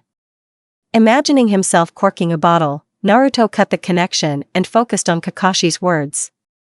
They would meet at these training grounds tomorrow at 10. Sakura had mostly recovered from the insults, and the only thing that reminded her of her tears was the slight redness around her eyes, which could easily be explained by her pink eyelashes. Naruto also saw Sakura drawing conclusions. If Kakashi said to come at 10, then there was nothing to do here before noon. She nodded absent-mindedly and left. Sasuke also quickly left the training grounds. Anyone who knew him well enough, like Naruto, could guess that he was angry. Naruto sighed and reluctantly followed him. Once they were home, Sasuke turned around, clenching his fists. Naruto rolled his eyes and braced himself for the inevitable. Never liked our Sakura, but at least she was tolerant. She never yelled like that. Sasuke said. Naruto barely had time to nod. Where did she learn to call us losers and think she was the center of the world? And how did our versions put up with it? Naruto stood and listened as Sasuke vented all of his pent-up frustration. When he was done, Naruto went up to his bedroom to take a nap. Sasuke soon got up as well and immediately laid down, facing the wall, ready for his afternoon nap. And Naruto wondered how strained their relationship was.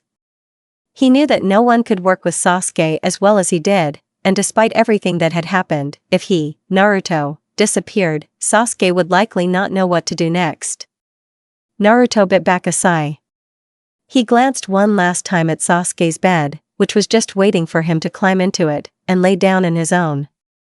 He curled up in the blanket, buried his face in the pillow. But before he could fall asleep, he was roughly rolled back against the wall. The dip in the mattress told him that Sasuke had joined him, and was now lying on the edge away from him, and yet so close. As they dozed off, they involuntarily moved closer to each other, and it did not disturb their sleep at all. Boys. I'm home. Naruto lifted his head from the bed and looked absent-mindedly at the door. He was lying on his stomach, his face buried in his half of the pillow. He had his left arm along his body, and his right arm was thrown over Sasuke.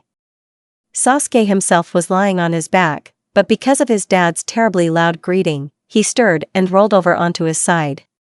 Now it turned out that he was pressed even closer to Naruto, his head resting on his shoulder, and his arms somehow wrapped around his chest, and it was very cozy for him. But the voice was getting closer and closer, its owner was climbing the stairs, heading for their room. After knocking once, he opened the door. Naruto was surprised at how little effect his father's appearance had on him. The fourth stood in the doorway, having gotten rid of his official clothes. He casually took off his forehead protector and looked at his son questioningly. Naruto didn't know exactly what was expected of him, what he should say or do. He wanted to sleep and enjoy the fact that his Sasuke was snuggling up to him. Not the Sasuke from some other universe, but his Sasuke. So, not knowing what to do next, Naruto buried his face in the pillow again. Sasuke sighed and pressed the tip of his nose to his ear, tickling him with his warm breath. Feeling that his left hand was going numb, Naruto lifted it and tucked it under his head. Okay, I understand, sleep. But I'm expecting you for dinner in an hour or two. Minato grinned, left the room and closed the door behind him.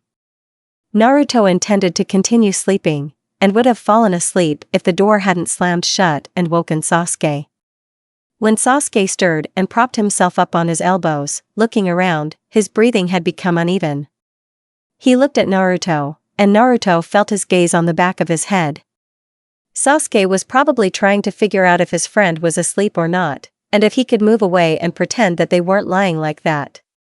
Because it should have been awkward for him first and foremost, it was he who was hugging Naruto tightly with his arms. Things turned out differently. Naruto turned his head and looked at Sasuke, smiling lazily. Sasuke froze, and Naruto took advantage of this and pulled him back onto the bed. Still hugging Sasuke's neck, he returned him to the position they had been sleeping in before. He then yawned contentedly and muttered, "Good morning, Sasuke." Sasuke grumbled, "It's already daytime, idiot." "Never mind," Naruto replied. They lay there, not saying anything. Sasuke probably didn't know what to say, and Naruto was comfortable and falling asleep. And then Sasuke told him about his visions. From the outside, Sasuke seemed like a child who had been offended. First he got mad at Sakura, and then Naruto calmed him down with his example. Ready to sleep, the idiot climbed into the bed, which was on the other side of the room. Sasuke sighed and turned to the wall, looking at the wallpaper. It was strange to sleep in the same room with someone, but not next to each other. Whenever they went on long missions, they were 12 at the time, they set up camp. He and Naruto slept in the same tent with Kakashi, and Sakura separately, because she was the only girl. At that time, he and Naruto, as far as Sasuke remembered, fought all the time, and to prevent this from happening at night, Kakashi lay in the middle. Needless to say, the tent they slept in was tiny. And if it got cold, they, lying under one large blanket, cuddled up to Kakashi to keep warm. And their sensei didn't mind. Sasuke never understood how Sakura could sleep alone. He quickly got used to the warmth, and then the other extreme, when he went to sleep alone at home, in the Uchiha quarters. The difference was noticeable. Sasuke didn't like it. But he couldn't just pitch a tent in the middle of the room and shove Naruto in it. He couldn't even explain to himself what he wanted. He didn't have to be near Naruto, but he wanted Naruto near him. Just to know he was there. Sasuke rolled over onto his stomach and propped himself up on his elbows. He looked over the headboard at Naruto's bed. As usual, when it came to awkward, difficult to explain situations, Sasuke took them as a mission and came up with a plan. If he just got into Naruto's bed and the idiot woke up, it would look weird. Sasuke didn't want that to happen. He shook his head. If he looked unhappy, maybe it would look like he was moving, because Naruto's bed was more comfortable.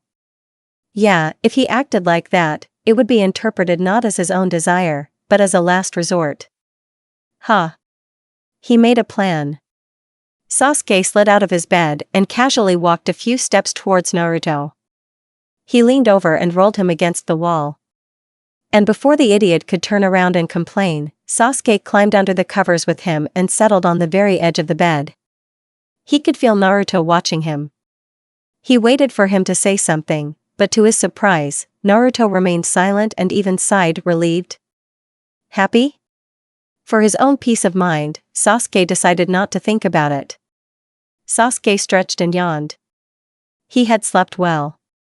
Suddenly his pupils dilated. Looking around, Sasuke realized that he was not at home. He seemed to have entered one of his visions again.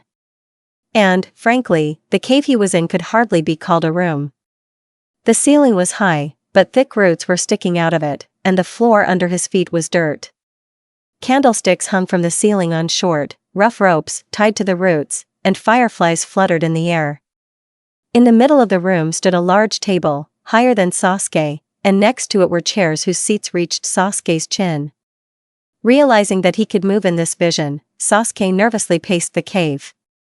He put his foot on the crossbar of one of the chairs and climbed up onto it. From there he looked up at the table. A huge raccoon was staring at him. The raccoon was fairly stocky, but not obese, and its long, bushy tail twitched nervously as its golden eyes bored into Sasuke. Gaara was sleeping peacefully on the table next to the raccoon. Sasuke looked at him, and his eyes widened. Then footsteps were heard in the hallway, and a large nine-tailed fox entered the room. The fox looked at him and froze. "What are you doing here, mortal?" he asked. "I don't know," Sasuke answered honestly. "Is this by any chance your child's soulmate, brother?" a low voice croaked. Sasuke realized it was coming from the raccoon. "Perhaps, but I don't know how he ended up in our reality," the fox answered. "Wait, you mean Naruto? He's your son? Who are you?" "My name is Nine-Tailed." Sasuke blinked. "What about those few worlds that also had the nine tails?" "I am a god. I have the power of omnipresence," the Nine-Tails explained, as if reading his thoughts. "Though that, of course, doesn't explain why I look different in your world. You know perfectly well that this is all our father's doing," the raccoon grinned, her voice reminiscent of the rustle of falling leaves. "Yes, I know," Nine-Tail sighed. "I talk to him about it every now and then. And since you mentioned him, he'll be glad to see you." "Oh yes, I'm sure he'll be glad. His grandson's time in the mortal world has come to an end, and now Gaara can join us. I'm sure father will be glad to see him."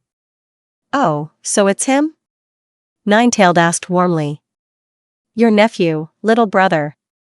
He will soon take on his true form." When the raccoon looked at Gaara, her husky voice was filled with motherly love. "Does that mean all Jinchuriki are children of gods? What about the rest?" Sasuke blurted out. Both gods turned to him, clearly annoyed at being interrupted. They did not answer him and instead continued their conversation. Sasuke sighed and climbed onto the table. He walked over to Gaara, who was sleeping for perhaps the first time in his life, and knelt down next to him. He reached out to nudge him, but Gaara woke up before Sasuke could touch him. Sky blue eyes stared at him unblinkingly for a moment, then a glimmer of recognition flashed across them. "Sasuke-kun, what are you doing here?" "I don't know, but I think Naruto." "Oh, he'll soon be my brother." Gaara smiled. It was strange to see such affection on the face of someone Sasuke had grown accustomed to thinking of as a sociopath. "Puppy, do you know this mortal?" asked the raccoon. "I met him in several lives, and in the last one he became a renegade. Naruto was a good friend of mine, and Sasuke-kun was Naruto's friend." "Wait, Gaara, have you been to different realities?" "I think you can call them that too." "How many?" "You see, Naruto and I were thrown into a new world where everything is strange and everyone is completely different," Gaara nodded. "It will take a long time before you understand that in essence, they are all the same. Different circumstances create external differences. But the essence does not change." Sasuke looked at him appraisingly. They had only just arrived in the first world, and Gaara had already left the last. And he had walked his path alone. But how could the mentally ill Gaara Sasuke knew be this calm man sitting in front of him? Ah, I came to your world after you left it, Gaara answered his thoughts in the same spirit as the Nine Tails. The me in front of you has lived 8 lives. Am I so different from that Gaara that you are shocked? Sasuke nodded, he was truly shocked. He wanted to ask more, but Shikaku brushed him off the table as if he was an annoying fly. The door slammed, and Sasuke, thrown against the wall, didn't feel the expected blow. He opened his eyes, his real eyes, he supposed. He was home again, with Naruto. Sasuke realized he was staring at the back of the idiot's head. Wait a second. He tried to sit up, but Naruto's hand on his neck kept him from getting up. And he slid his own right hand under Naruto's shoulder. Carefully, Sasuke freed himself and sat up. He was, fine, just fine. Maybe if he was very careful, he could crawl over to his bed without waking the idiot. Then he could pretend nothing had happened. Sasuke looked back at Naruto, who was lying on his stomach, his face buried in the pillow. He wasn't snoring, so Sasuke couldn't be entirely sure that he. Good morning. The words horrified Sasuke, but not as much as the small smile that appeared on Naruto's face when he looked at him. Sasuke froze, and before he could leave, Naruto pulled him back onto the bed. To get rid of the awkwardness, Sasuke muttered. It's already daytime, idiot. Who cares? Sasuke turned his head and glanced over his shoulder at the nine-tailed fox. The fox was lazily lying in its usual corner by the bookcase filled with books. The idiotic demon was grinning again. Sasuke settled himself more comfortably, intending to start a long conversation. Idiot. I need to tell you something. Sasuke, are you sure you're not sick? Naruto asked. He had been hatching this question since the beginning of the crazy conversation about visions and dreams. Naruto couldn't believe what he was hearing. Gods? Gaara? Different Nine Tails? Had Sasuke completely lost his mind? Only to indulge the poor avenger Naruto held back, didn't ask anything and didn't show any excitement until the story was completely over. Then, naturally, he couldn't keep quiet. After the first, are you feeling okay? Sasuke looked at him and rolled off the bed. After the second, tried to punch him in the chin, fortunately missing. After which, cherishing his wounded ego, he began to ignore his friend. What bothered Naruto the most was that Sasuke, talking about these visions, or whatever they were, seemed to sincerely believe in his words. Dinner was awkward, to say the least. Neither Naruto nor Sasuke knew exactly how to act around Minato. And Minato was so happy. I heard from my student that you both passed the bell test. This was the beginning of a terrible conversation. Well, we were just lucky. It is hard to believe. Naruto looked at Sasuke, telling him to start talking with his eyes. But he just smirked and remained silent. Naruto tried his best to fill the silence, but noticed that Minato was constantly looking at Sasuke. Well, he also stopped talking and tried to eat his dinner as quickly as possible so he could run upstairs. However, Minato had his own thoughts on the matter. His father was determined to get them to talk, especially Sasuke. Well, Mom said that while she's away, there's no point in spoiling you and coming early. So if you don't even look at me, then why are you here? Sasuke asked, putting rice in his mouth. Minato looked at Sasuke. May I ask why you are so gloomy and thoughtful today? Naruto dropped his head into his hands and exhaled. Sasuke was an ass again. This is his fate, you just have to accept it. Okay, why are you so gloomy and thoughtful today, Sasuke? This time Sasuke looked up from his plate. He obviously didn't think anyone other than Naruto could continue this conversation, and he expected Minato to give up trying. But he was Naruto's father, after all. My brother. Sasuke began, as if he was about to strike in his momentary outburst of anger, has somehow decided that when I sleepwalk, I don't need to be woken up and asked to return to my bed. I think he really enjoys embarrassing me. Naruto's eyes widened.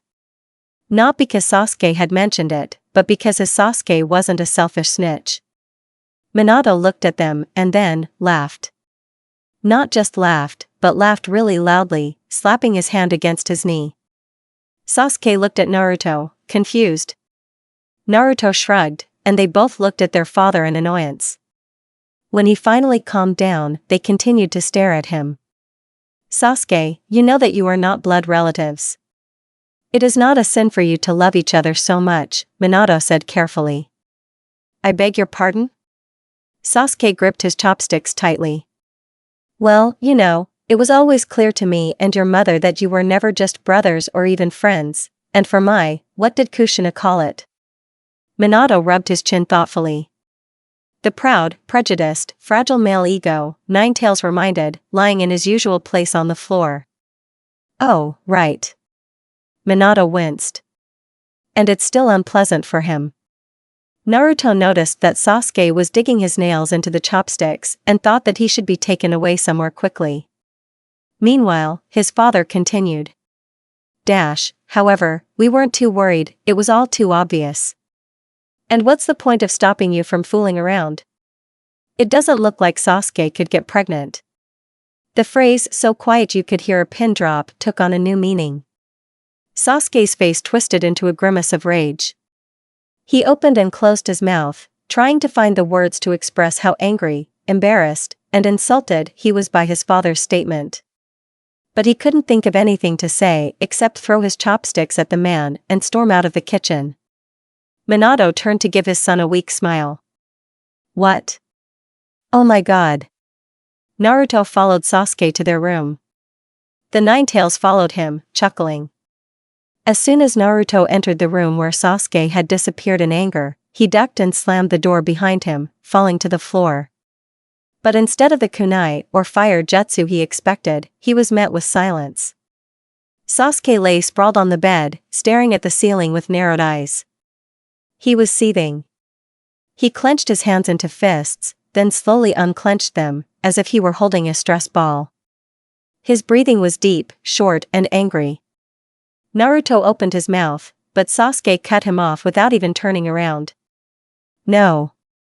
The teeth clicked and his jaws snapped shut.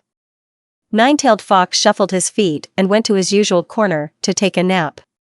Naruto felt like he had to think of something to make Sasuke's anger go away as quickly as possible. He took a cautious step towards his friend's bed. His path was as fun as playing traffic lights. Every time Sasuke looked at him, he would stop. Then, when Sasuke turned away, he would take a step as quickly as possible to make it before Sasuke turned to him. By the time Naruto reached the bed, Sasuke had almost calmed down. So, is Gaara in the sky now, or where? Sasuke dropped his head onto the pillow so quickly that Naruto heard a soft pop. He looked into the angry eyes of the Avenger, which he had become accustomed to. I know you think I'm crazy, so Naruto, just disappear. No, seriously. I want to know why you think this isn't a dream. The first time I found myself in that garden, if I'm not mistaken, was right after death and before I was transported here. But I don't remember everything. I only remember that I saw something. A garden? A fat man? Yes. Do you think this is the afterlife or something else? No, just a place where gods live, tailed demons and gods. It's strange. And Gaara was the son of a demon? And he visited different worlds, like us? Yes, he called them lives, as if we are reborn, but we remember everything, and we come not at the moment of birth, but a little later. Well, okay. I'm the Ninetales child, and why are you here? We're connected, remember? Yes, exactly. By the ankles. Sasuke looked at him without much joy and again turned his gaze to the ceiling. Yes. Hey, Ninetales? Naruto turned to the fox. Do you think it's possible? What Sasuke is talking about. I'm not some fox. I think I'd know if I was a god somewhere. He closed his eyes tiredly and rolled over, no longer paying attention to them. Naruto, come on. Maybe you're right, maybe I'm going crazy, being, I don't know, in another world? Sasuke exclaimed. Sasuke. Naruto covered his mouth with his hand. Too loud. He pulled Naruto's hand away. What? It's true. And no matter how crazy my vision may seem, it explains everything that happened to us. And what happened was crazy too. I know, okay? Naruto sank back onto his heels and leaned back, bracing his hands on the carpet. Sasuke was right. No matter how the individual parts of the story sounded, the whole thing was insane too. They were both dead, yet very much alive. There had to be a reason for this strange turn of events. So what? Do these visions come to you by chance, or can you take me with you? Don't know. Naruto growled. Oh yeah, you said that was the last time they saw you, right? And they were surprised. Gaara no, he acted as if everything was as it should be. But, will you come with me when it's all over? In terms of? Naruto didn't like the nervousness creeping into Sasuke's voice. To the garden. When all lives, or whatever that is, end. Will you come with me? I doubt I can. Naruto growled. Then I won't go. Naruto, I don't think you. I don't care if I have to or, on the contrary, can't. I won't go without you. Sasuke closed his mouth and began to look at the sheets. Okay, he muttered. Then next time you go. Yes? Ask when we'll move on to the next life. I'm already tired of this one. Already? It's only been 2 days, Sasuke chuckled. By the way, judging by what Gaara said, we should stay here for at least a couple of years. But I do not want. Shut up, idiot. If Naruto thought he was tired after 2 days, he was already pissed off after a month. By the time their mother returned from her mission, Naruto and Sasuke were happy that their father came home from work at the usual time. Although Sasuke swore he would never forgive Minato for hinting that he and Naruto were a couple, he began to respect him again after a few days. And Naruto, who had never had a father, had never introduced them to anyone like Minato. And he had never thought that being loved or having a father would be so difficult. Konoha's yellow lightning did everything he did well and diligently, and he teased his sons relentlessly, though rather good-naturedly. Having once dubbed Naruto and Sasuke a couple, Minato would joke about it constantly. If he saw them sparring in the backyard, he'd yell, "Hey, your angry shouts sound like you're watching Shreks. Didn't I teach you not to take your dirty laundry out in the house?" Or sometimes, when he woke them up, he'd apologize and say he'd wait outside until they were done. Of course, there were days when Minato was the lesser of two evils in this life. Sakura was still an astounding. And, as fate would have it, she was still on the same team as them. The mundane training and D-rank missions were more annoying than frustrating. Sakura whined incessantly as they did tedious yard work, grocery shopping, and cat trapping. And even though Sasuke had once again made her cry, he tried to be more restrained. Sometimes Naruto felt like they were going from one to another, from caring to being attacked. The hoax almost failed when they began to learn the techniques too quickly. It took several failures to make up for previous successes. They both didn't like being stuck in one place. Every now and then Naruto would suggest going hunting for known criminals and asking for a quick and painless death, but Sasuke, of course, declined all such offers. When Kushina returned, she took them to dinner at a restaurant not far from the Hokage's residence. It was a cozy place with good service and reasonable prices, which they obviously frequented. Although, of course, Sasuke and Naruto couldn't remember exactly, they smiled and nodded for their mother's sake. Well, how did it go? What? Sasuke said sarcastically, looking through the menu. How was life with your dad? Kushina asked, burning with impatience. Well? Don't leave us with him anymore, Sasuke quickly replied, not hiding his disgust. Naruto coughed and elbowed Sasuke in the ribs. Oh, is it that bad? Kushina looked at Naruto. He's just like a child, huh? Well. Naruto tried to think of a lie that would be believable and at the same time reassure Sasuke, but nothing worked.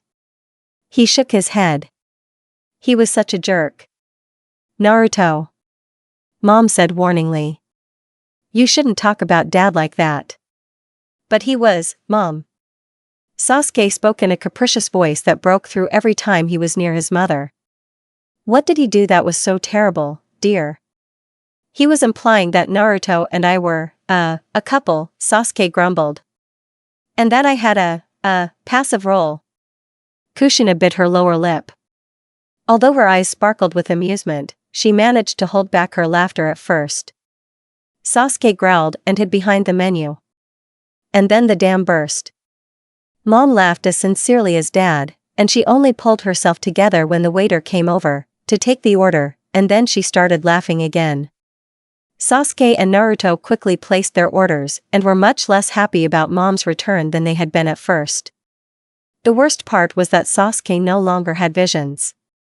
Not in dreams, not at all.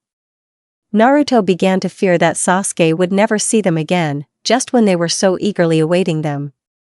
The idea of escaping this stupid life and coming to the Heavenly Garden, or whatever it was called, inspired him. He felt trapped in his child's body, suffocated and restless every now and then. As if his energy was being forcibly held back. When he tried to talk to Sasuke about it, Sasuke would shrug or look at him strangely. The months passed, the seasons changed, they trained and trained, the irritation building until it became almost unbearable, and then came the day they died. When Naruto suddenly remembered that dying hurt, and thought that maybe he shouldn't have been so impatient. The day of their second death was different from the many other days they had lived in this world. Aside from the fact that they had died again, a few strange things had happened. For one, Sakura had been quiet. She hadn't pestered them or chattered incessantly when they had arrived at their usual meeting place at 12, although it was supposed to be 10. Despite it being late winter, it had been a beautiful day. They had been in this universe for a year now. Sasuke had noted from looking at the calendar that morning that today was the anniversary of their arrival. In their original world, they would have been 16. In this one, they were only 13. They were starting to hit puberty, getting acne, and their voices were breaking. And of course, they had grown a little, which no doubt pleased Sasuke. It took a few years to become noticeably taller than Sakura, right? Give me strength. Naruto would never forget the day Sasuke said that. The sun was shining, the winter bare trees seemed to sense the approach of spring, and the light breeze was just a little cool. Their mission was so simple that a post hoc could have done it. However, their father had decided to send a few genin. Naruto and Sasuke were leaning against the railing of the wooden bridge. Sakura was sitting opposite them in the same position. She looked at her sandals and shuffled her foot on the wood.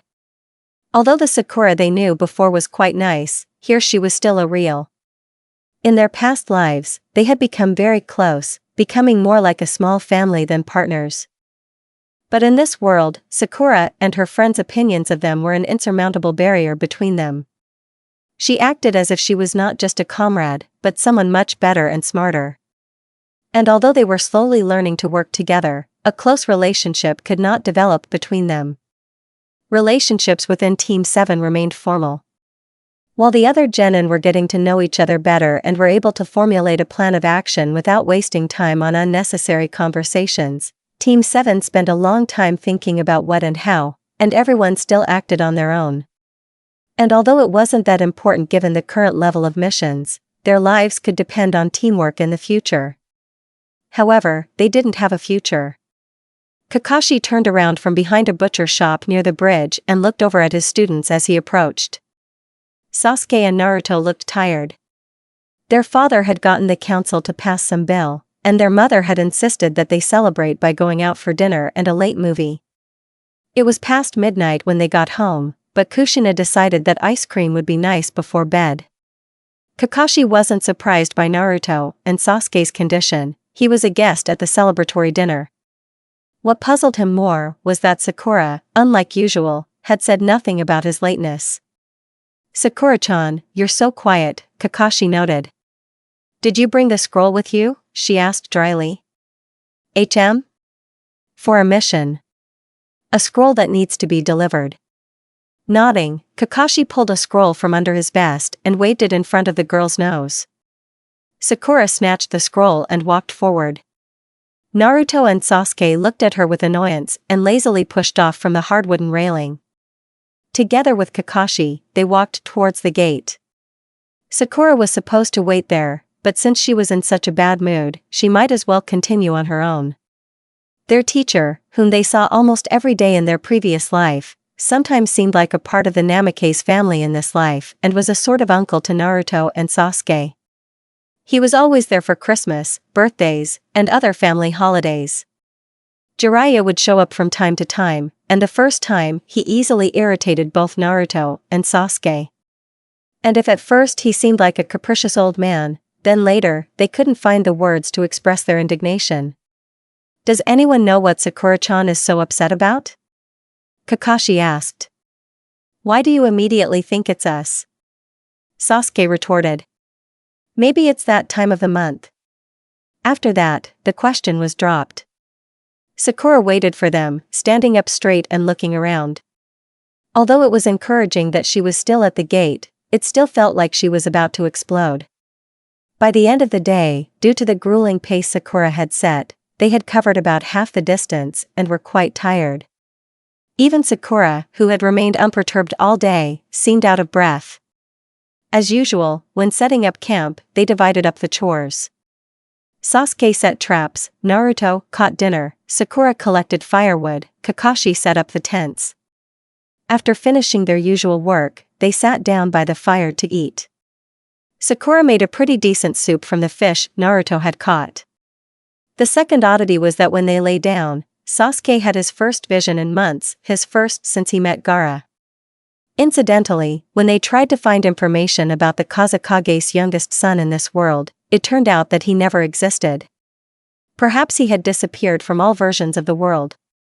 Once inside the tent, Sasuke lay down to the right of Kakashi. Naruto, who was on the other side of the teacher, was already asleep. Sasuke looked thoughtfully at the canvas ceiling and the dying flames of the fire visible through the fabric, and felt everything he saw go blurry. It was as if one eye was seeing the tent and the other was seeing something else. Sasuke strained, trying to maintain double vision.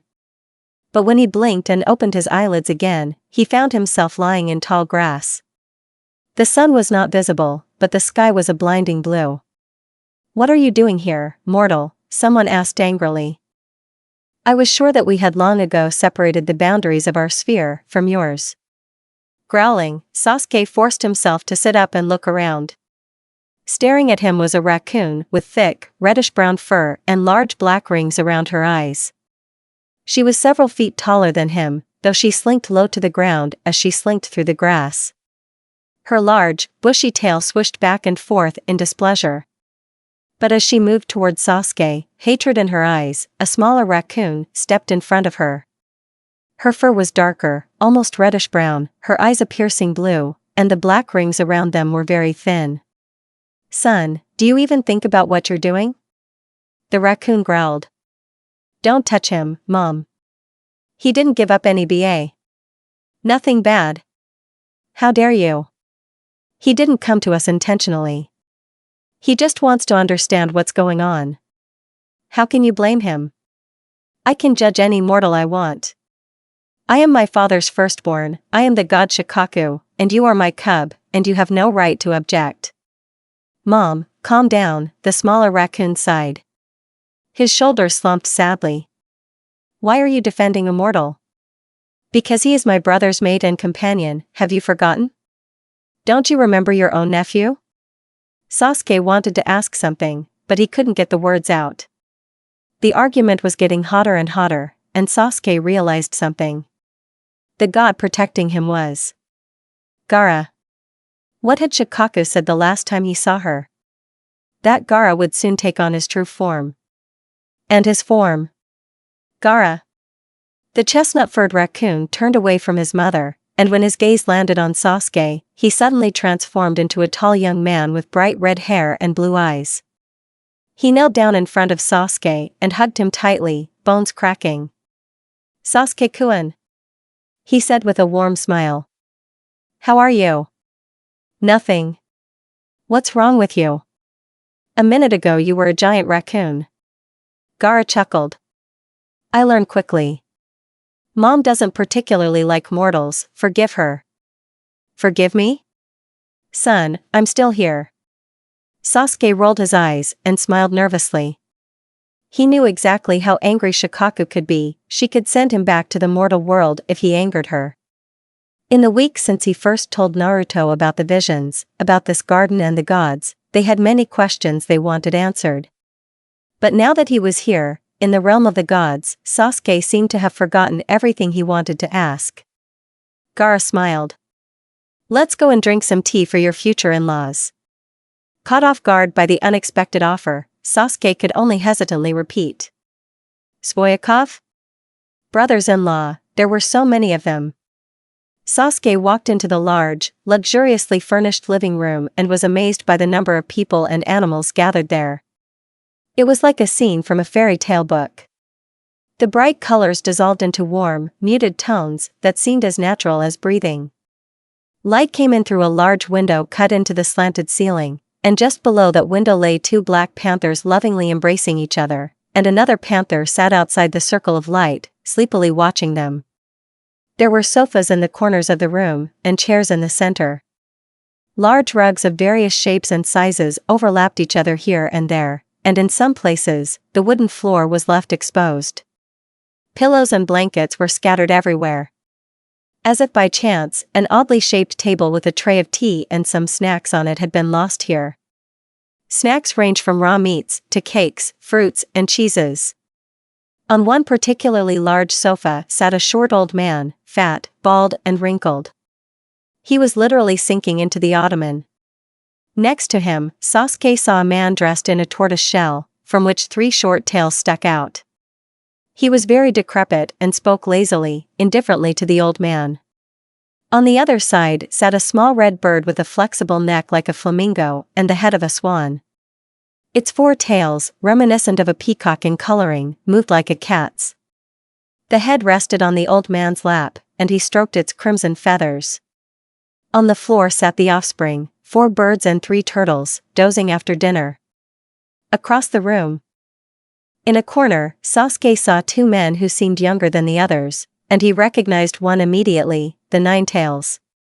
The other had snow-white rabbit ears and 8 thin white tails. At his feet were 2 snow-white baby rabbits, playing some kind of game that involved running around and nipping at each other's heels. Their father didn't seem to notice. In a chair nearby sat a short, squat beaver with dark green fur and 5 thick, flat tails. A smaller beaver lay on his large belly, but Sasuke guessed there might be 4 more hiding somewhere. Next to the panther, 2 graceful women were sitting on the floor, drinking tea and playing a game. One had short brown ears like a deer and long horns. 6 short tails barely showed from under her clothes and were almost completely hidden by the white hair flowing down her back. Her companion was a taller woman with silver scales and long claws instead of nails. Occasionally, she sharpened her deadly claws on the wooden floor, and her 7 thick tails lazily rolled around. There were no children in sight. As soon as Gaara, Shikaku, and Sasuke entered the room, everyone's attention was focused on them. Some were displeased by the presence of Immortal, and the only one who remained completely calm was the old man from the island, though the 9 tails wasn't particularly bothered either, seeing Sasuke as his puppy's mate and companion. Sasuke frowned, but said nothing. Oh, my daughter and my new grandson, the old man chuckled as he freed himself from his 7 grandchildren and approached them. Sasuke couldn't understand how such an old man could move so gracefully. Hello, father. Yes, grandpa. Hello? Shikaku glared at Sasuke when he allowed himself to speak, but Gaara only smirked. Yes, hello, Sasuke, the fat man nodded. Shoo, Gaara, how about we sit down and have some tea? Shikaku and Gaara walked away, leaving Sasuke alone with the man he both knew and didn't know. The old man placed a hand on his shoulder and nodded, as if answering the question. But Sasuke said nothing. Sasuke, there's no need to rush. You'll be here when the time comes. You mean that I'll come here with Naruto, when everything is over? Ah, Sasuke, you are so curious. I'm not curious, I need to know. Naruto needs to know. But isn't there a place where you should be now? Breathing heavily, Sasuke woke up again in the cramped tent. Kakashi and Naruto, lying next to him, stirred. Sasuke wanted to tell Naruto about what he had seen, heard, about where he had been. But he didn't have time, because someone, having bypassed all the traps, attacked the camp. In an instant, they all jumped out of the tents, making seals, throwing kunai, but no one was prepared for what happened next. Everything around them burst into flames, and the attackers disappeared. The grass and trees caught fire, and the air itself seemed to be on fire. The smoke made his eyes water and his throat ache. Kakashi tried using water techniques, but there was almost no moisture in the air. And even if he could get some water, it wouldn't be enough to fight the firestorm. It was getting harder and harder to breathe, the fire was coming at them from all directions, and there was nothing Kakashi could do, none of them. Not even the Nine Tails, since it was bound by the seal. Naruto grabbed the kunai and pointed it at his heart. Concentrating his chakra in his hand, he stabbed it through his vest and into his chest. Sasuke watched as Naruto fell to the ground, the life draining from his body. He then saw Sakura and Kakashi rushing towards him to stop him from following his friend. He looked down at his hand, still clutching the kunai that he had not thrown at the enemy, and looked at Naruto once more. Whether he committed suicide now or allowed himself to die slowly in excruciating agony, he would not be saved. Definitely. Sasuke had never been afraid of death. Following Naruto, he concentrated his chakra to strengthen the blow and stabbed the kunai into his chest, into his heart. He did not even have the strength to scream. As his heartbeat died down, he noticed that Kakashi and Sakura had also fallen. He also saw Naruto's empty, lifeless face. And when the last of his strength left him, the fire disappeared, extinguished by streams of water. A team of ANBU from Konoha stood near them. The ANBU parted, and a tall man with an arm in a sling walked out into the clearing, leaning on a stick. He opened his mouth to speak, and everything went completely black before Sasuke's eyes. Sasuke sighed heavily. His chest ached, and his whole body felt terribly sluggish. He opened his eyes and realized that he had not yet crossed over to another world. A warm blanket covered him, and a comfortable pillow was under his head. He was lying on the huge leather couch he had seen last time he was back in the living room of his grandfather's house. Sasuke turned his head and saw that the old man was sitting on the floor, drinking tea, and the Nine Tails, in his animal form, was sitting on one of the many colorful rugs. They seemed to be having a serious conversation.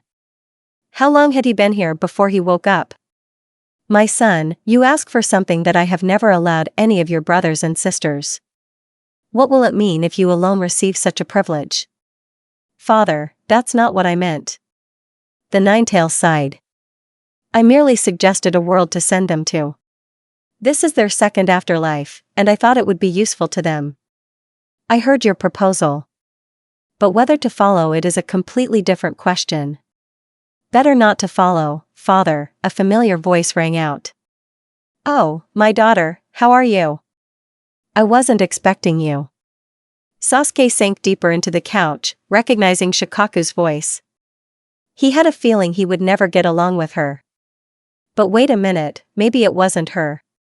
Maybe he was lucky. A short, plump woman, too broad in the hips, walked into the room. Her hair was shoulder-length, thick, golden brown, and her yellow eyes were angry. Sasuke realized almost immediately that this was Shikaku's human form, which he had never seen before. He sighed, hoping he would not catch the one-tailed god's eye. Fine, father. But I'm not here for nothing. I've heard rumors that my brother wants to personally choose a life for his puppy. Shoo, don't interfere. It's none of your business, Nine-Tailed Fox growled. None of my business? Shikaku rumbled. Yes, this is my puppy, not yours. Well, he's my nephew, and my puppy didn't have the privilege of having his mother choose his life. Why should yours be allowed such luxury? I'm not going to choose them all. I suggested the next one. Oh, as if there was a difference. Fox, I know you and your methods. You are a cunning little creature. Always pretending to be older than your years, as if you were smarter than the rest of them, who, by the way. Ah, Sasuke, child, I see you've finally woken up. The room suddenly fell silent, as if the brother and sister had lost the power of speech. Yeah, how long have I been here? Sasuke muttered quietly. He was so tired, who knew death could be so tiring? Time means nothing to us, ask whatever you want, Shikaku grumbled. It seems that you still live by your mortal biological clock, so you can't stay in our reality for long. Although, in general, your daughter's remark is correct, time does not exist for us. What do you think of all this, child? The old man waved his hand towards Shikaku and the Nine Tails. Father, Shikaku breathed out, as if it were blasphemous to ask a mortal about the affairs of immortals. What do I think about this, sir? About your father-in-law's proposal? Do you want to go to the life he chose for you? The old man explained. If not, then I will send you to any life your soul naturally desires. It may or may not be the life he had in mind. Sasuke thought for a moment. He sat up and turned to the old man, who was waiting for an answer. Then he looked at the Ten Tails, the fox he had grown accustomed to thinking of as a demon, and now he saw it in a completely different light. Right now, this fox was simply a father, looking out for his son's interests. He was also the only god, besides the old man, who did not look at him, Sasuke, as an insignificant mortal. Perhaps he had chosen a beautiful place for them. If not beautiful, then perhaps useful. The fox himself had said that Naruto would benefit from being in the world he had proposed. Sasuke nodded. I want to go to the world he chose for us. He just wants to help his son, so I think whatever he chooses is right. Very well, child, it will be as you wish. The old man smiled uncertainly when his daughter, turning into a raccoon, ran away in a rage. The Nine Tails bowed to his father and licked his hands and face in gratitude.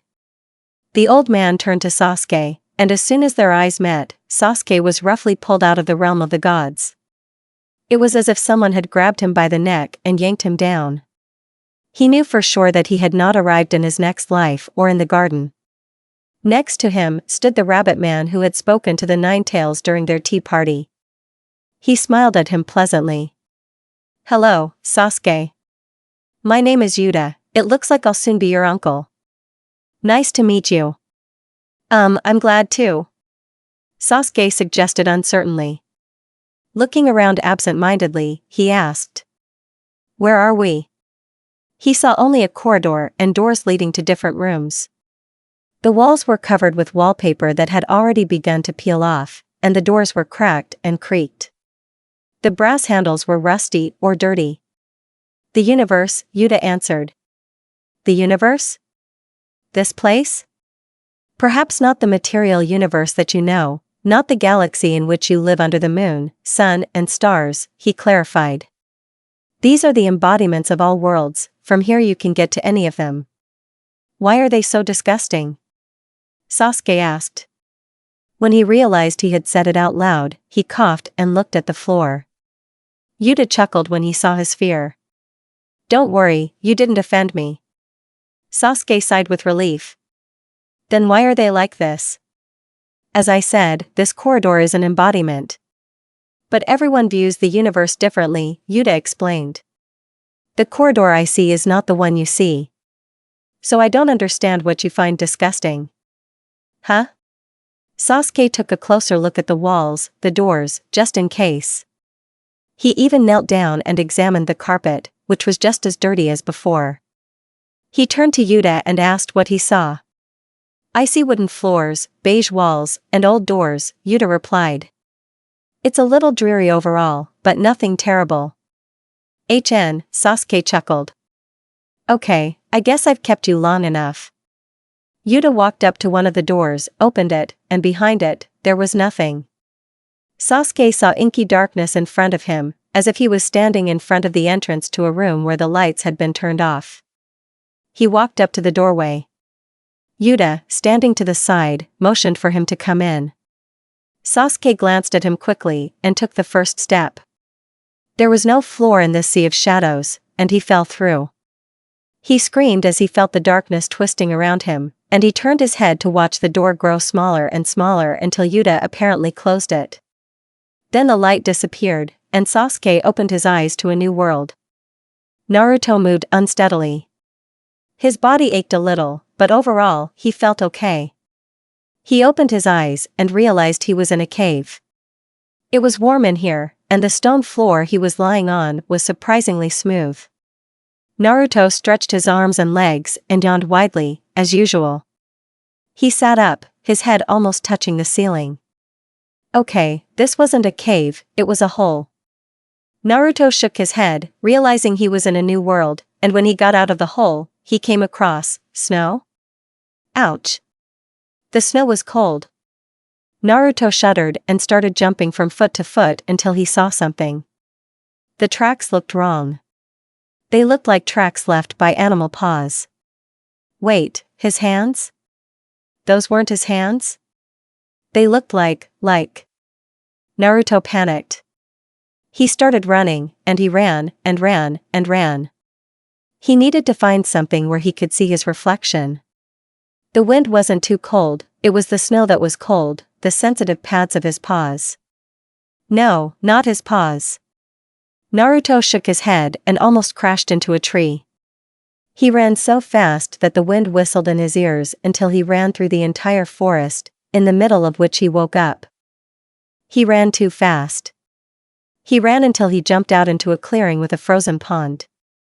He approached it hesitantly, afraid of what the reflection might show him. Leaning over the ice, Naruto hoped to see a boy with blonde hair and blue eyes. Well, almost. A fox with yellow fur looked at him with narrowed blue eyes. Long ears twitched from the rustling sounds coming from behind the trees. Naruto tensed, instinctively inhaling air. A familiar scent filled his nose, and he relaxed. Now he wouldn't have to waste time searching. Sasuke! He shouted, turning his head. Sasuke stood at the edge of the clearing, his eyes wide and clutching a kunai in his hand. Why is it so small? It barely reaches his ankle. Sasuke, it's me. Naruto began.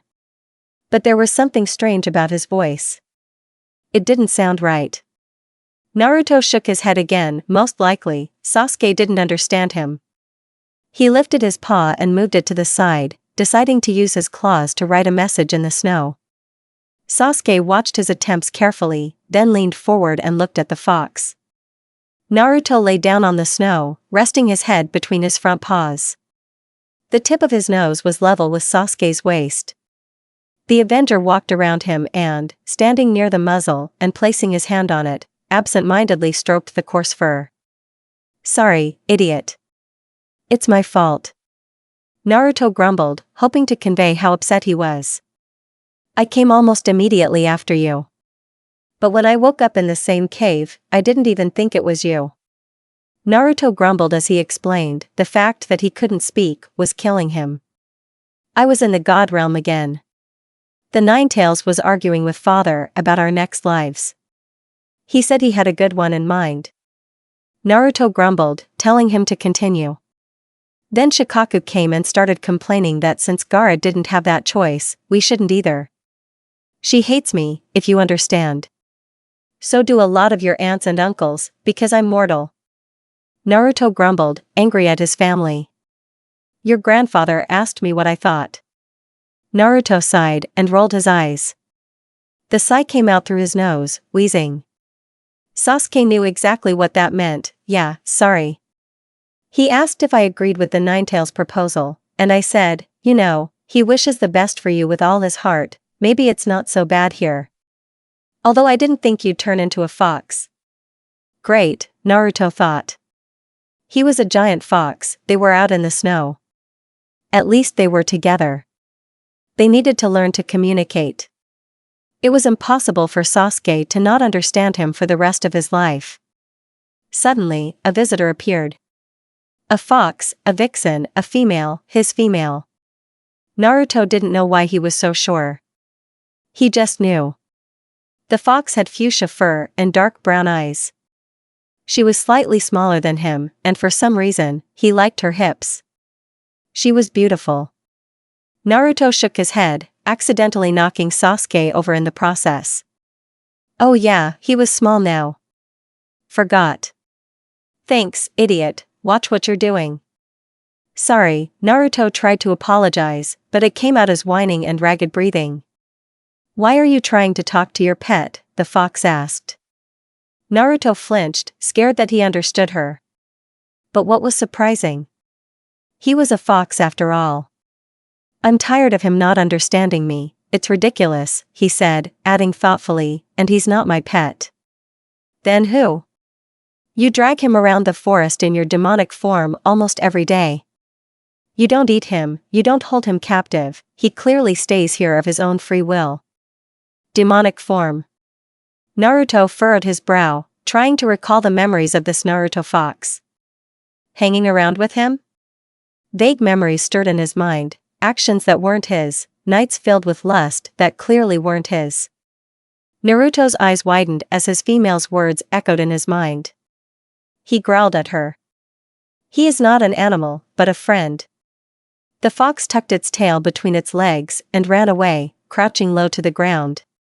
When Naruto snapped his jaws at it, it yelped as if he had actually bitten it, and ran away from the clearing. He needed to quickly pull at least a vague recollection of how to talk from this Naruto's memory. Maybe there was a way to talk so that Sasuke would understand? Digging through his memory, Naruto found that Sasuke was trying to get his attention. Hey, idiot, what's wrong? Who is she? My female, she said, oh nothing. Naruto rolled his eyes. He stood up and walked away from Sasuke to write it in the snow. Sasuke walked over to read his message. You're female? How did you know?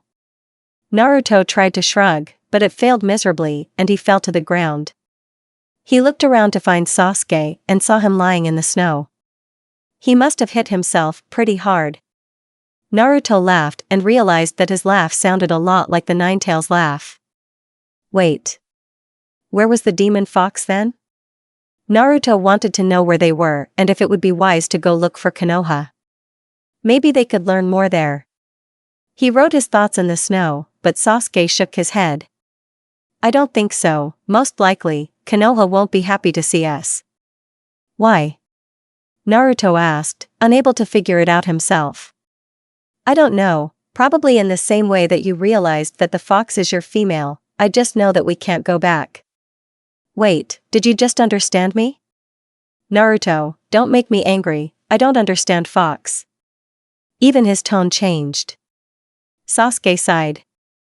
The situation was absurd. Naruto was trying to talk to him, trying with all his might. But all he could manage was a mix of wheezing, barking, whining, and snorting. Snow riding was fine, but Sasuke doubted he could learn to speak fox. It wasn't just a different language, it was a different vocal cord. When he'd woken up in a cave, probably as big as the Hokage Tower, curled up next to a giant fox, he'd felt terribly stupid. Why had he trusted that idiotic god? There was something to it, though. Sasuke realized after thinking about it for a moment. Naruto would still have to learn to live in animal form, and he, being around the fox, would prepare him for life with him when they got to the garden. It was training. Very grueling training, but very useful and effective nonetheless. Sasuke tried to get that idea across to Naruto. The idiot snorted derisively and shook his giant fox head. Well, wonderful, he might have said. Listen, this is actually useful. The idiot ignored him, instead standing up and taking 2 steps to the edge of the clearing. He turned his head towards the cave and disappeared into the trees. Come on, let's go talk about this somewhere warm, my paws are cold. Rough translation. Sasuke sighed. He was cold too. Unlike Naruto, he didn't have a pelt to keep him warm in the dead of winter. So he followed the paw prints into the cave, where Naruto was lying calmly, on top of his mate. Or at least Sasuke thought it was the same fox as before, until he could be sure. The fox was sprawled on the cave floor, her head thrown back, squealing and panting, occasionally grunting and barking. Naruto was hovering over her, his front paws pressing hard against her ribcage. Every now and then, he bit her neck. Sasuke opened his mouth to ask why Naruto would want to strangle her. But then, noticing Naruto's hips moving very quickly, he closed his mouth and felt a slight weakness in his stomach. After a few more minutes, Naruto stopped, panting and barking as he stood up and climbed off the fox, who scurried towards the cave's entrance. There, she turned around, yelping and whining, and then smiled that strange smile that the Ninetales had given her in their past life. Without looking at Sasuke, as if she hadn't noticed his presence, she crawled through the entrance, which to a human seemed enormous, barely big enough for Naruto and his mate. Then Sasuke's attention was drawn to the yapping and whining. Naruto was staring at him, wide-eyed, backing away, his muzzle pressed to the ground, his back arched, his tail between his legs. And Sasuke remembered why he was starting to feel sick. What was that? Huh? Sasuke blurted out. Have you forgotten who you are? A human, not a fox? No. He hadn't forgotten. Naruto couldn't look at Sasuke. He felt weak and disgusted. He didn't understand what he was doing. It was abnormal and obscene, but also delightful. And in the process, completely normal. He had no idea what was wrong with him. But once he found Sasuke and spoke to him, he got used to his body. After the initial shock, it stopped feeling foreign and strange. Maybe because he had always been a bit of a fox? So the idea of actually becoming one wasn't so terrifying? He didn't know. All he knew was that he had come to the cave to escape the cold and talk to Sasuke, and here she was. His mate was lying there, licking her beautiful fur, the muscles on her body playing, teasing him. Then she looked up, her eyes shining, and he was just lost. There was no other way for Naruto to describe what had happened. He stopped thinking like a human and let himself go. Sasuke had said that his father had chosen this life for them. Well, as soon as they get into the garden, he will exchange a few words with him. Over the course of a few weeks, they learned a lot about this new life. Naruto got most of it from his fox, and the rest from his rapidly returning memories. Some of it scared him at first, but he quickly pulled himself together. But when he told Sasuke everything, scratching his paw in the snow, Sasuke literally lost his temper. As if his Naruto should be held responsible for all of this Naruto's actions. They were different people, and Naruto wondered how Sasuke could be angry with him. Sasuke was infuriated by the fact that he had greatly expanded the fox family. According to the somewhat despotic fox hierarchy, the Ninetales, no longer bound to Naruto, was the ruling demon fox in their territory. Naruto was second. Together, they ruled over all the foxes and lesser foxes in their land. They divided the females, the main ones being known as females or kama, or as Ryuko and Shii. Ryuko belonged to Naruto, and Shii belonged to the Ninetales. Ryuko and Shii ruled over the other females, keeping them in check and making sure they did not wander off to mate with other foxes. Naruto had many litters. The foxes he fathered either stayed to forage with the other females or left with his sons. Naruto's human brain spent several minutes trying to comprehend the situation, while his fox brain insisted that everything was fine. He eventually settled on the fox's feelings, and Sasuke, disgusted by what was happening, immediately condemned him. A week or two later, Sasuke pulled Naruto aside and told him about the difficult situation he was in. The only reason he was alive and well was because of Naruto's protection. The demon clan had been putting up with their master's pet and his stupid excuses for quite some time, and Sasuke felt that trouble was about to start. Sasuke was also angry that Naruto hadn't told him everything he remembered. Out of fear. In this reality, Naruto had nothing to be proud of. At first, events unfolded almost the same way as in his home world. He spent several years chasing Sasuke and finally met him in Orochimaru's hideout. But instead of dying, he ended that battle and returned to Konoha.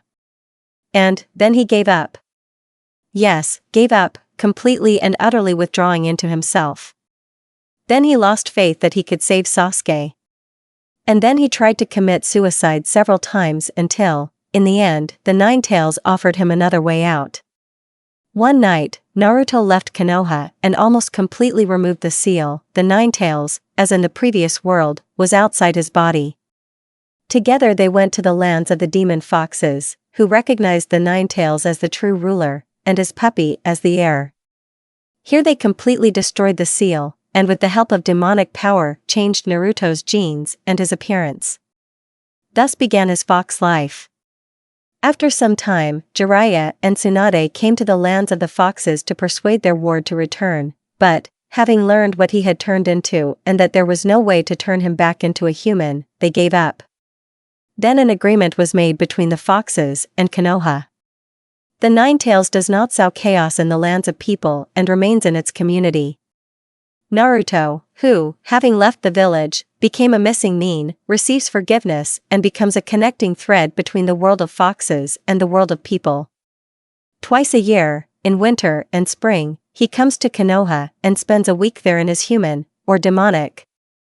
As Naruto understood from his memories, form. Naruto remembered that he could turn into a man with fox ears and a long fox tail, oblong pupils, and sharp long fangs. His instincts remain fox-like, and his double vocal cords allow him to speak with both foxes and people. Otherwise, he is no different from an ordinary person. For several years, until he was 19, he lived with the foxes and led an existence that was becoming familiar, and twice a year he would go to the humans he had left behind. But then, when Sasuke returned, that agreement was almost broken. It was the most terrible moment in Naruto's life.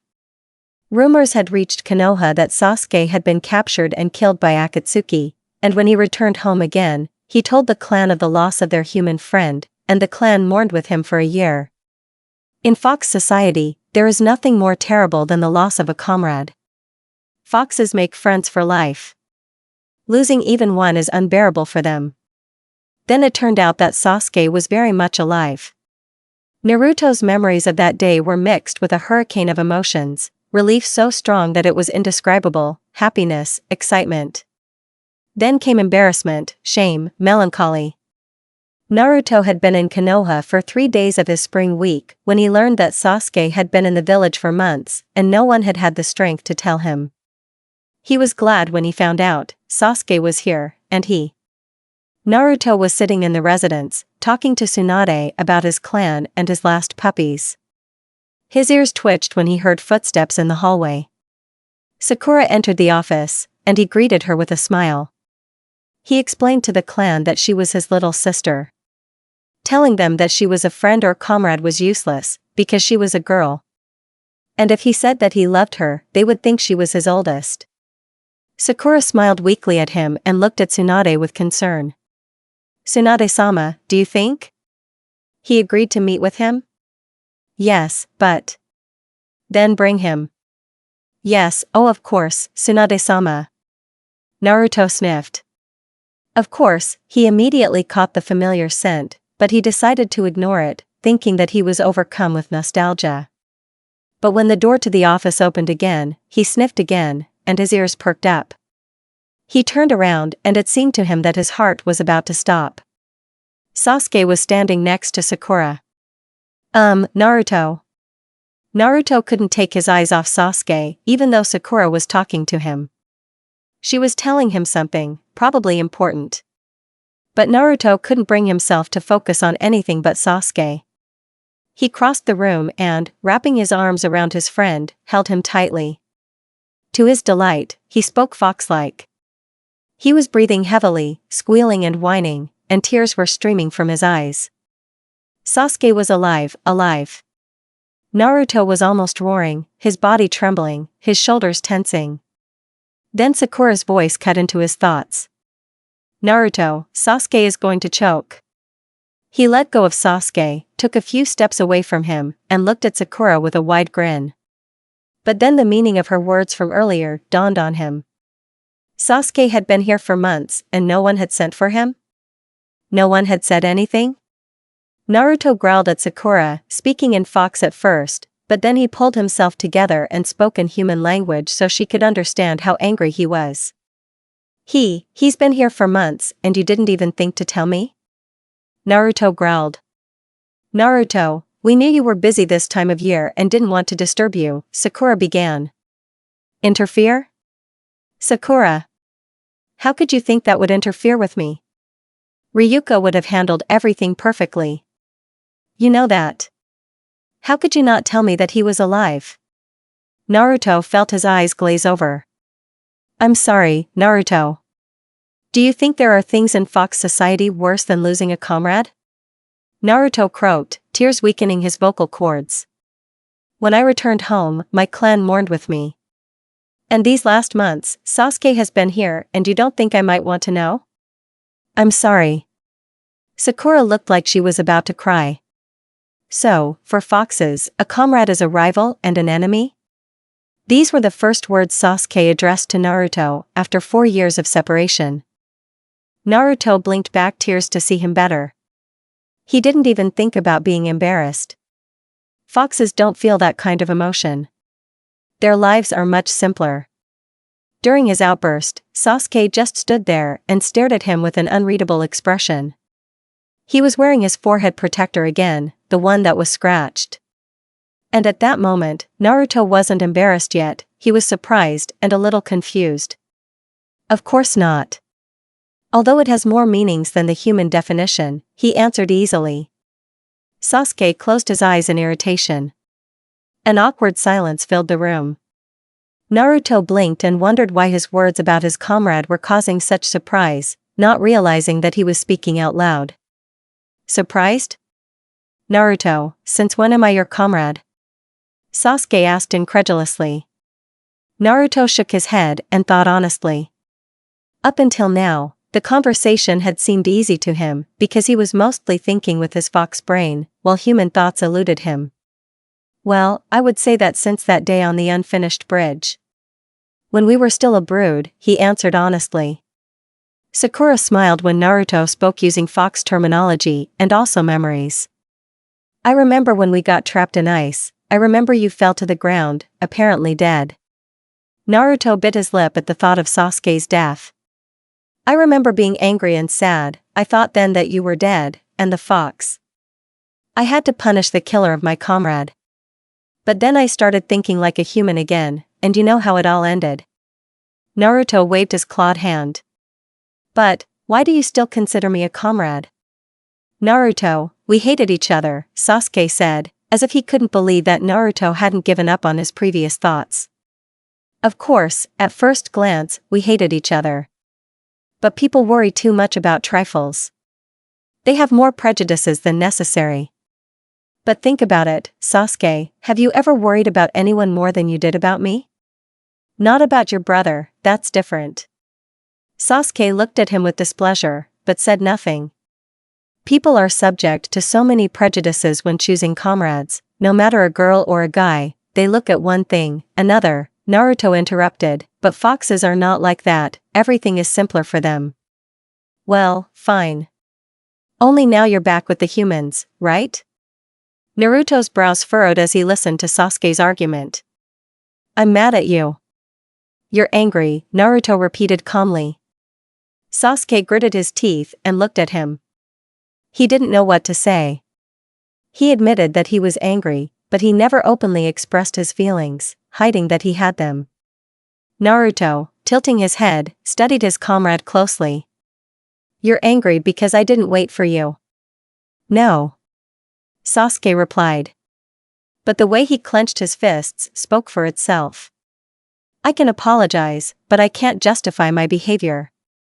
I was human when I agreed to the transformation. I thought I couldn't bear to lose you.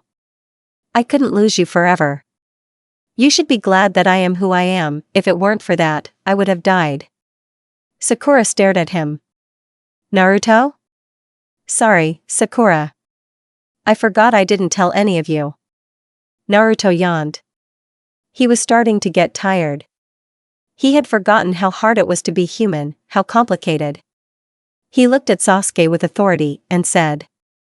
You are my comrade, next week I will take you with me. He did not ask, he stated. And Sasuke did not answer. And so it went. Naruto remembered that he had to go through many difficulties related to formalities.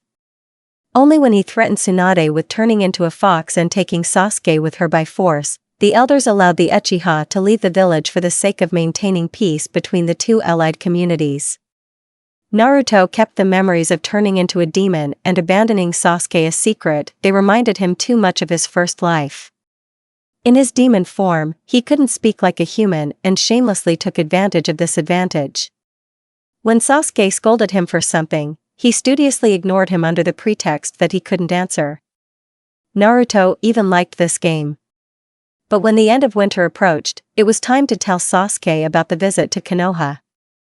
In the first week of spring, they were to head towards their home village. Naruto knew from his memories that he could not come alone. Sasuke was always his companion instead of a spouse. This had been going on since Sasuke left Konoha. In human terms, they were both already 26 years old. The morning they were supposed to leave, Ryuko woke Naruto up. They were sleeping on the ground, cuddled up together, and Sasuke was lying on the fox's shaggy back. Ryuko stretched and yawned widely, nuzzling her male. Naruto clicked his teeth and narrowed his eyes at her. "Spouse, it's time for you and your pet to go to the human village," Ryuko said. "Yeah, I know. Thanks for waking me up." Naruto shook his shoulder to wake Sasuke up. Woke up, he grumbled. Jumping down to the ground, Sasuke headed towards the cave entrance, leaving Naruto to wait for him to do what was necessary. Ryuko licked her mate's muzzle, before telling him she was going to find breakfast and check on the other females. Naruto nodded weakly. Sasuke twisted his hair, squeezing out the excess water. What irritated him most was that they were stuck in the forests and deserted plains. When they went on missions and slept under the open sky, he put up with the inconveniences he was forced to. For example, taking a bath outside. Or digging a hole like a cat and then covering it with dirt. Or drinking from a different spring than he washed in. Now he was used to waking up and going outside to do his business, but the fact that there was no end in sight was infuriating. Besides, he was still mortal, not a child of the gods. While he had managed to extract some of the memories of the other Sasuke's life, they were distant, fragmentary, and vague. Naruto's memories, on the other hand, came back quickly and swiftly, vivid memories. Sasuke knew Naruto was hiding something, and he couldn't imagine why. What terrible thing was the idiot ashamed to tell him? Another major nuisance was Naruto's inability to speak in human language. When spring came, the snow began to melt, and Naruto had to carve letters into the cave floor and tree bark. And while Sasuke admitted he would never be able to speak fox, he was beginning to understand a little of what Naruto was trying to say. Even if he couldn't string the strange sounds together into sentences, he could get the general idea and guess what was going on. So when Naruto turned to him and sighed, Sasuke knew they needed to talk. Something important. Naruto stood up and walked out of the hole, barking. It seemed they were going to walk and talk at the same time. As they walked along the familiar path, they encountered several clan members, and Naruto growled at some, barked at others. Sasuke simply nodded to everyone. Finally, they reached the border, and Sasuke wondered what to do next. "Idiot, where are we going?" A cheerful, staccato bark, accompanied by heavy breathing and a foxy grin. "It's okay, you'll see." Sasuke nodded. As they walked down a narrow dirt path, Sasuke saw a village, not the one he knew, not a ninja village. And then, suddenly, there was no fox next to him. Sasuke stepped back, not believing his eyes. Standing before him was a blonde-haired, blue-eyed version of the Ninetales human form, and he was completely naked. "Sasuke, do you understand me?" It seemed that the idiot didn't care one bit about being naked. Or maybe he just didn't notice. Why, yes. Finally, after so many days, Sasuke heard Naruto's voice, lower, guttural than before, but still familiar. Sasuke couldn't express how good it was to hear it again. "Wait, how long have you been able to transform like that?" Sasuke exclaimed. "Well, Well? Sasuke, calm down, I need to tell you something, very important. Sasuke nodded. Naruto was about to tell him what he had been keeping hidden until now. The secret he was so ashamed of. The reason why they had gone to the foxes. Sasuke looked at the ground at his bare feet. He really didn't know what to say. It was like he wasn't angry or upset. Like he didn't feel anything. It was like Naruto's words had brought back the memory of this Sasuke for him. I'm sorry. I refused. It's okay, Sasuke blurted out. He didn't want to hear Naruto make excuses. He couldn't, they had to go. They were expected in Konoha in a few days, if his memories were to be believed, now that they were clearer. They walked in silence for a while. Then Ryuko caught up with them and spoke to Naruto. The idiot responded in a fox-like voice, and Ryuko nodded and left the same way she had come. She was asking if we wanted to eat with the clan or if we wanted to get to the village and stay there. And what did you answer? That we'll eat in the village. Judging by how embarrassed you are, I need clothes. Besides, I'm sure you've missed human food terribly. Sasuke missed him. He nodded. Naruto transformed back into a fox and crouched down to let Sasuke climb onto his back. Then they headed towards the village they had spotted earlier. And even though Sasuke now knew the truth, he felt like he would have preferred to continue wandering in the dark. By the time they encountered the fourth tired traveler, Naruto had shrunk considerably, being now little more than a draft horse. They had descended the hill, the village was out of sight, and everywhere Sasuke looked, there were trees. He curled his knees slightly around Naruto's ribs to keep his balance, lay down on his stomach, and crossed his arms between the idiot's shoulder blades, resting his head on them. They moved slowly, and memories of a similar journey told Sasuke that they would arrive at the village by lunchtime. A breeze blew cold across his bare back and made him shiver. As the weather warmed up and the snow melted, Sasuke found it much easier to wear just shorts. He didn't like taking off all his clothes before swimming in the river and having to wash them on the rocks every now and then. Washing was hard and time-consuming. Sasuke had never appreciated washing machines as much as he did in this life. Once Naruto had shrunk down, all the travelers they met began to greet them by raising their hands or politely saying welcome. Sasuke vaguely recalled that yellow fur was quite common among demon foxes, but not all of them could control their appearance and size. Therefore, a small fox, carrying a person on its back, was quickly recognized. Realizing that he didn't have to worry about the idiot, Sasuke felt very tired. As memories of the last years of this life returned, he asked himself, how did he endure? The first year was terrible, especially the first weeks. The shock of Naruto abandoning him gave way to disappointment, and then guilt. And worst of all, Naruto openly admitted that he was thinking about suicide, cursing his existence, and only the Nine Tails could talk him out of it. No one else noticed how bad he was. Sasuke remembered being introduced to the clan heads, Ryuko, Shii, the Nine Tails, and Ryuko's newborn puppies. The life he had begun was one of strangeness and constant complications. It had taken Sasuke a long time to come to terms with the fact that all demons except Naruto considered him a pet. He was a mere mortal with mundane feelings and complex human habits that foxes found meaningless. He sighed.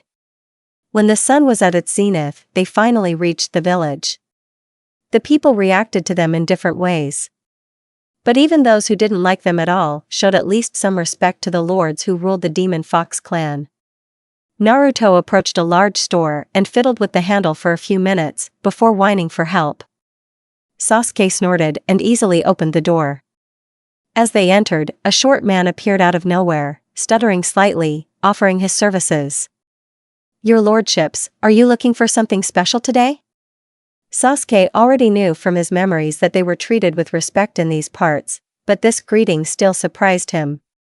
This short man with a stern face and 3 tufts of hair held back with combs treated them like royalty. The way he stuttered and nervously threw up his hands made Sasuke search his memory to find out just how influential they were. "Yes, the fox needs clothes." "Oh yes, Mr. Kuros, whatever you wish." Influential enough not to pay. Sasuke nodded. But Kairos? His memory told him that was the name Naruto had taken when he transformed into the demon fox, and the name he was known by outside of Konoha.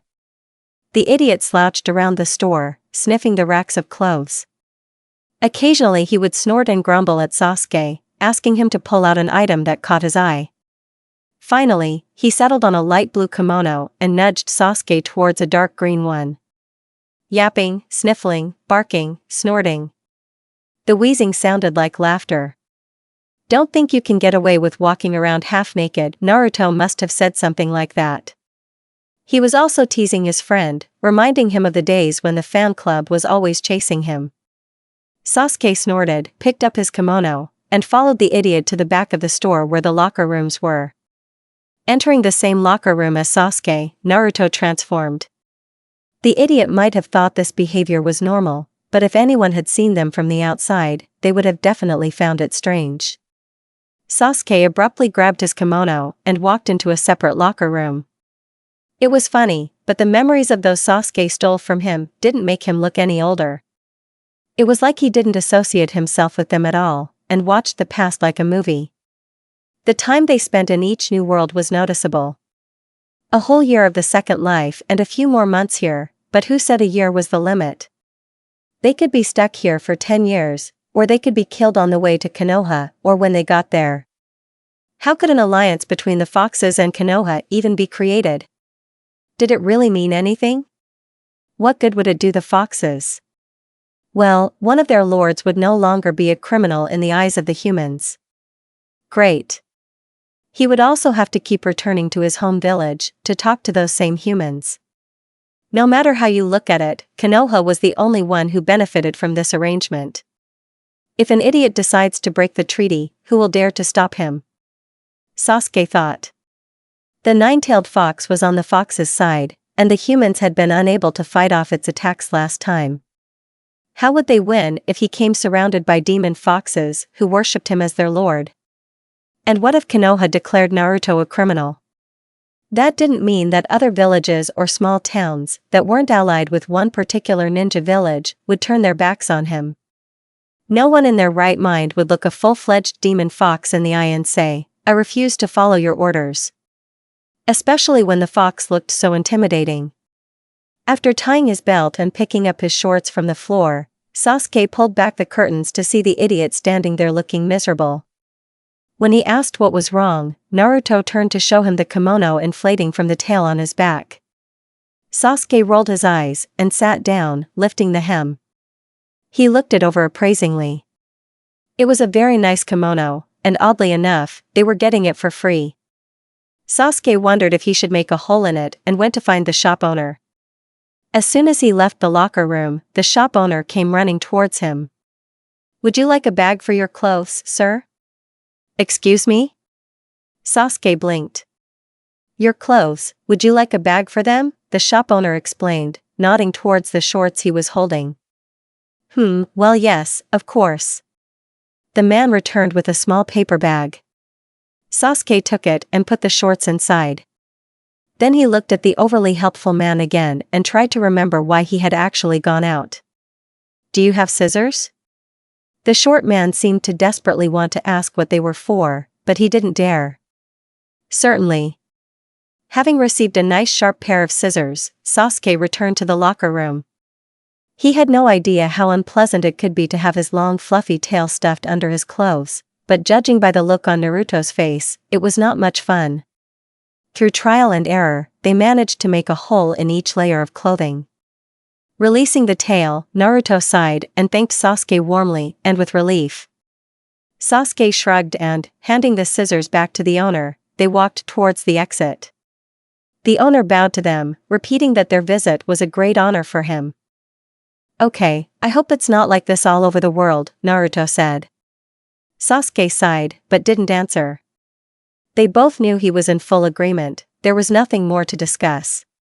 The crowd was dispersing, and fewer people were staring at them.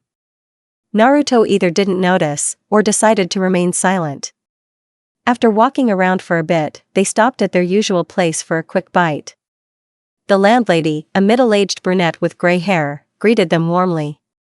Sasuke felt strange again, finding her name in this Sasuke's memory and learning that they liked her. Lady May, although she asked to be called Ingrid. Short, plump, like a teapot, she was always kind and spoke to them more easily than anyone else in the village. After seating them at a regular table, she ordered food to be served. Sasuke shook his head and rested his head on his elbow. They were sitting on ottomans in a small restaurant, and in the kitchen, under the supervision of Ingrid's husband, breakfast was being prepared. Mrs. May was keeping order, and her sons were working in the kitchen. The hall was small and rather ordinary, and even Naruto, diligently turning his head, did not find anything that would attract his gaze. "Naruto, why do we need this?" Sasuke asked. The idiot glanced at him as if he had gone crazy. "What do you mean? Why are we going to Konoha?" "Because it is one of the conditions of the agreement." "What agreement?" "Between Konoha and my clan," Naruto answered as usual. "But what does that really mean?" "I mean, if you think about it. Well, the Fox clan is completely independent. And you take a vacation at such an important time of the year and leave. And where? To the village that abandoned you. Why? To avoid looking like a criminal in the eyes of Konoha? But that's absurd, her opinion is no longer important. Once another, you said the same thing to another me, after that trip to Konoha, when another me accepted another you into the clan," Naruto grinned. Sasuke felt uneasy as he tried to remember what Naruto was saying. As the memory surfaced, Naruto was repeating something he had already told him years ago. "We're doing this because you're still human and you need to interact with people outside of this village," Naruto chuckled. "And sacrificing that opportunity is stupid." Sasuke smiled to himself, but in reality, he frowned at being called stupid. He let out a weak HN and stared at the rough wooden table and the scars on it. The conversation stopped. While the food was being prepared, Ingrid often came to them, bringing tea, water, milk. Drinking fresh fox milk may be good while you live in the wilderness, but cow's milk is also good for you and you need to drink it as often as possible. Having finished eating and said goodbye, they headed towards the exit of the village. Once they were out of sight, Naruto went into the forest and quickly took off his clothes. Sasuke asked him what he was doing. "I don't want to rip the new kimono. By the way, you can put it in the bag with your shorts." Figuring that it might get hotter during the journey, Sasuke changed back into his shorts, though he also threw on a shirt. He wasn't a big fan of the sun. Naruto turned back into a large fox, and they set off. The day had been long and hot, the wind hidden somewhere behind the hills. Naruto wanted to chat, and although Sasuke already had a rough idea of what he was trying to say, he did not find the idle conversation with the fox entertaining. "Hey, idiot, do you think I can learn to speak fox?" A puzzled howl, a whine. "I don't know. Didn't you say it was all about the vocal cords?" Intermittent barking. "Yes. Maybe if I talk to Tsunade-sama, she can give me double vocal cords like your demon human form?" A contented squeal and howl. "That would be great. Then you wouldn't have to turn into a human. And maybe the foxes in your clan will like that I can talk to them." Answering sniffles, squeals, panting, barking. "Maybe, but you're still a pet, so they might not be happy that you speak their language. They'll have to come to terms with it." A yawn, a sniffle. An embarrassed whine. "Why are you so determined?" "We don't know how long we'll be in this life, idiot. I live with the Fox clan, I should at least try to get along with them." Snoring, breathing. "Yes, good."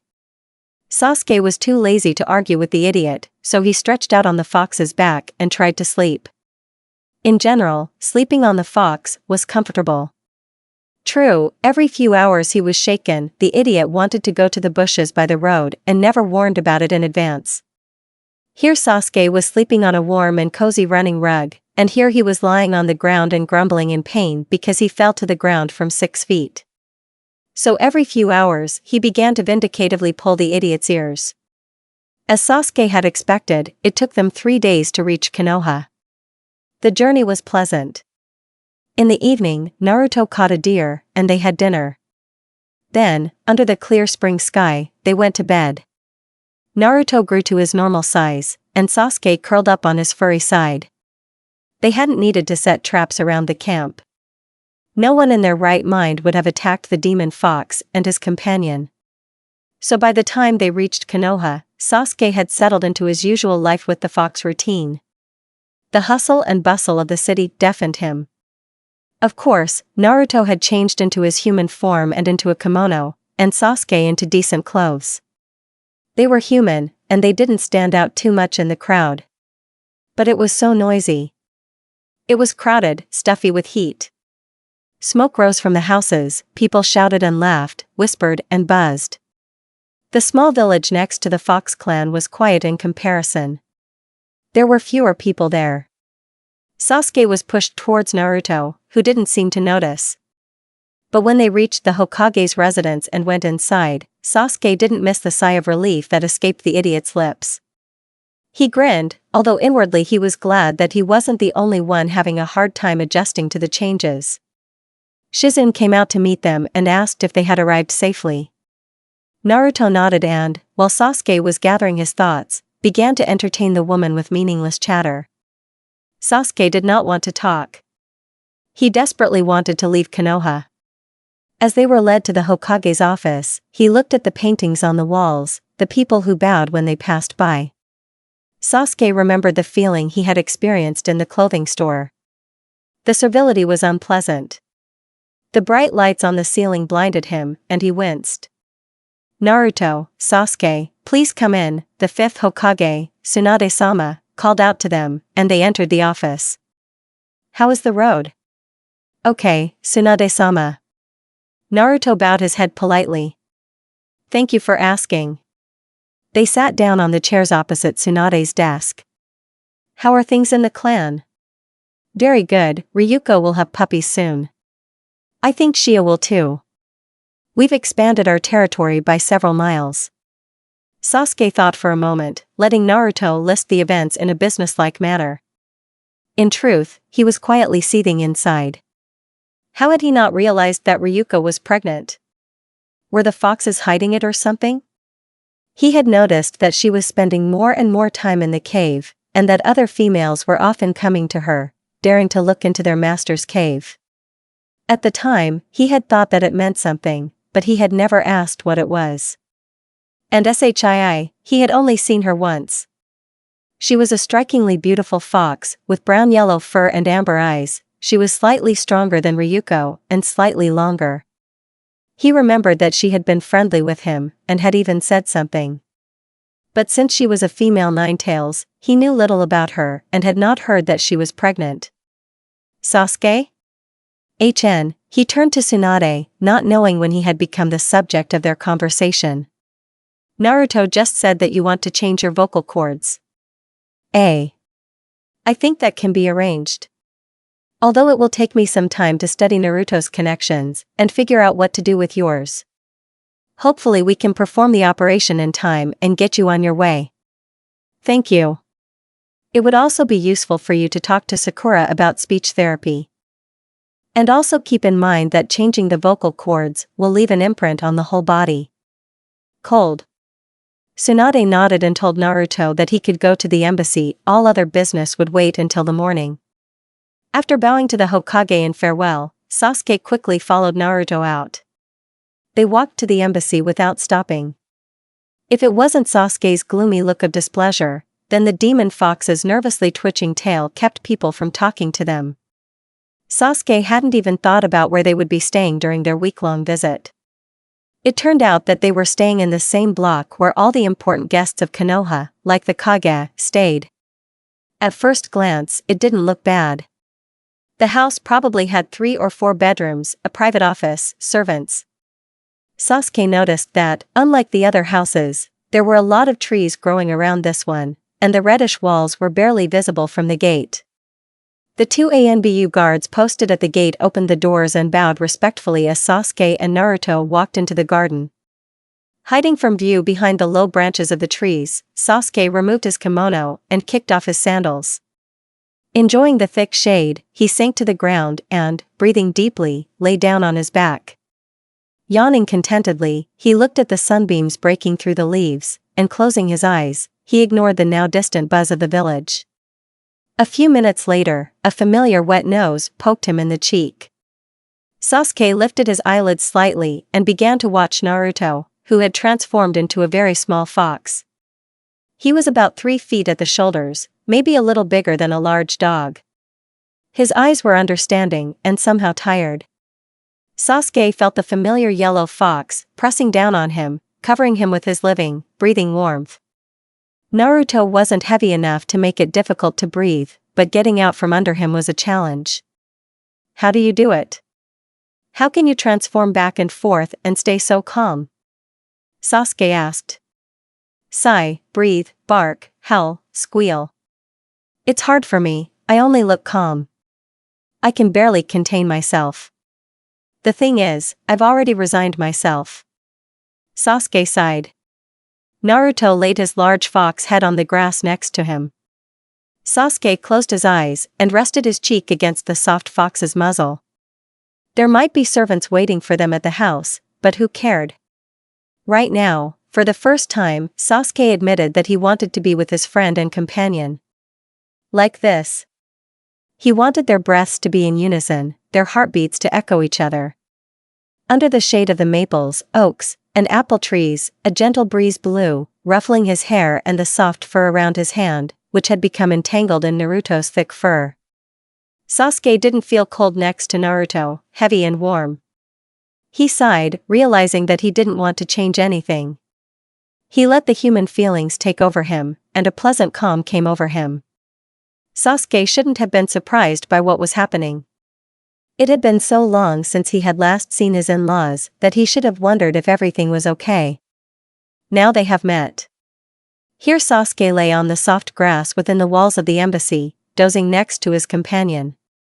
And here he stood among the angry arguing gods and their surprisingly quiet children. The angry voices were so loud that they drowned each other out. Noticing his presence, all the gods except the Ninetales took on their animal forms and continued their pandemonium. Sasuke turned to the calm Ninetales and opened his mouth to speak, but closed it when the fox god motioned for silence. Together they moved into the kitchen. He found himself back in his grandfather's house, and only because he was so overwhelmed by the noise did he not immediately realize that he was in the living room. "Hello, my son. How are you?" Ninetailed asked affably. "Okay, and you?" Sasuke turned around as Yuta, the rabbit god, and the old man approached them.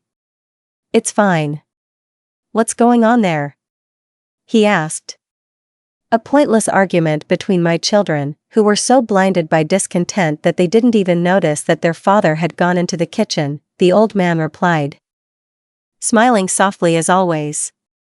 "But what are they arguing about?" "I'm afraid it's about you," came the tactless reply. "About me?" Sasuke asked again. "Yes. It seems, my son, that your relatives are terribly upset by the current circumstances." Yuta nodded, agreeing with his brother. "Circumstances related to your companion, Sasuke. And what happened to him?" The words companion and pair still irritated him when they were used in reference to Naruto, but not enough to make him angry. There was no point in arguing with these gods. "It turns out that you'll follow him into the garden and become one of us," Yuta explained. "What? God? One of them?" Sasuke shook his head, realizing he had been staring at the gods in a way that was most inappropriate for an Uchiha. "The thread that binds you is too strong to be broken. Only your father can do it, but he doesn't want to interfere. So they are arguing because I can come to kindergarten, but the other couples of their children cannot?" "Exactly. Won't this place overflow if that happens?" "Perhaps, but they stand for justice," grandfather winked, disappearing into the living room. "Aren't gods supposed to be all-knowing and wise?" Sasuke frowned. "Life isn't fair," he muttered under his breath. The Ninetales and Yuta nodded, and Sasuke's grin only deepened. He turned to the Nine Tails with a disapproving look. This reminded me of something. About what, puppy? I will never let you choose our lives again. If I had known you were going to turn your son into a constantly mating fox, I would never have trusted you. But you seem to have resigned yourself to it when you came here. The Nine Tails drew a circle in the air, in which an image of the sleeping Sasuke and Naruto fox appeared. But do you know how hard it is to get used to this? Yes. Sasuke was just taking a deep breath, preparing to tell them how hard it had been for them, when the fox god agreed. Sasuke's shoulders slumped, the excitement gone. Just as Naruto didn't know he was the son of a god, I didn't know who I was back then. I wasn't always who I am now.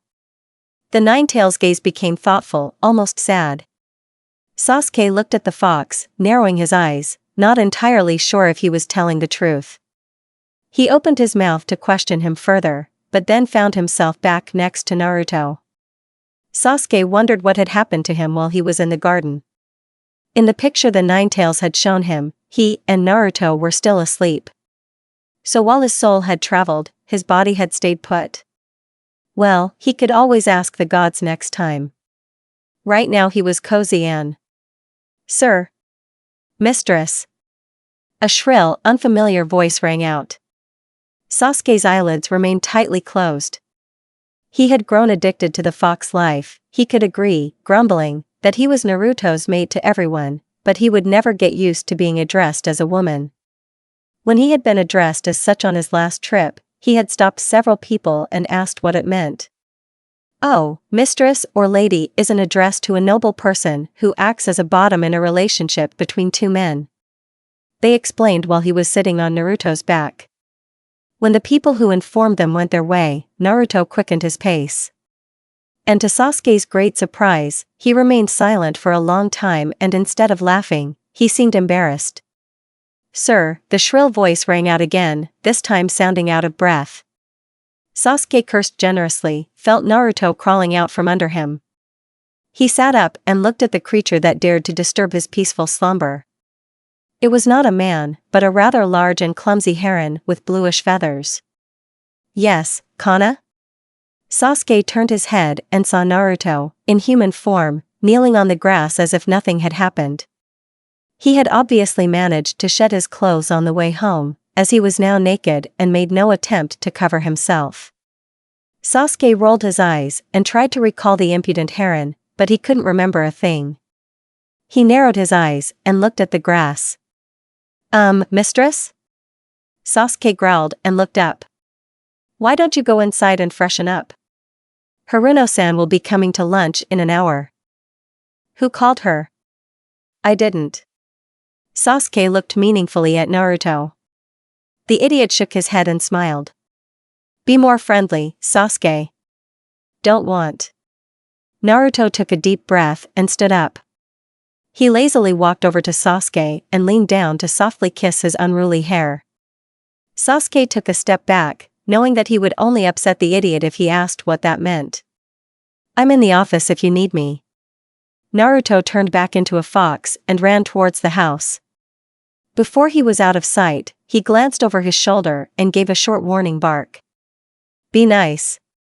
He then left, leaving Sasuke alone with the strange talking bird. Well, chirped Kana. Let's go then. Turn off the lights, Sasuke ordered. But, mistress, the cooks need it so they can see what they are cooking.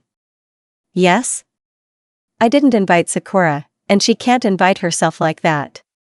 If she suddenly gets hungry, the idiot can always catch a deer or something. Oh, don't. We have cooks, so you don't have to eat raw meat and stuff. Who says I eat raw? I cook it over a fire. It turns out just great. Kana sighed and poked him in the forehead with the tip of his wing. Sasuke knew he was causing unnecessary trouble, but he couldn't help himself. It was strange to be back in Konoha. The other Sasuke's memories told him that this journey had been hard for him before. When he had first come with the idiot to the clan, he had spent all his days in the neighboring village and only came to the cave at night. But now he was not used to Konoha. Entering the kitchen, he involuntarily recoiled from the servants preparing dinner. A small pig with thick brown fur and short fangs approached him and asked if there was anything she could do for him. He asked for milk, and soon she handed him a full glass. After taking his first sip, Sasuke almost spat. As soon as the pig returned to work, Sasuke carefully placed the milk on the kitchen table and left. When Sakura shows up, take her to the dining room. I'll be in the office with the idiot, Sasuke said. Kana nodded, although it seemed that he didn't really like the behavior of the mistress. Sasuke left the lavishly furnished living room and hurried up the carpeted steps.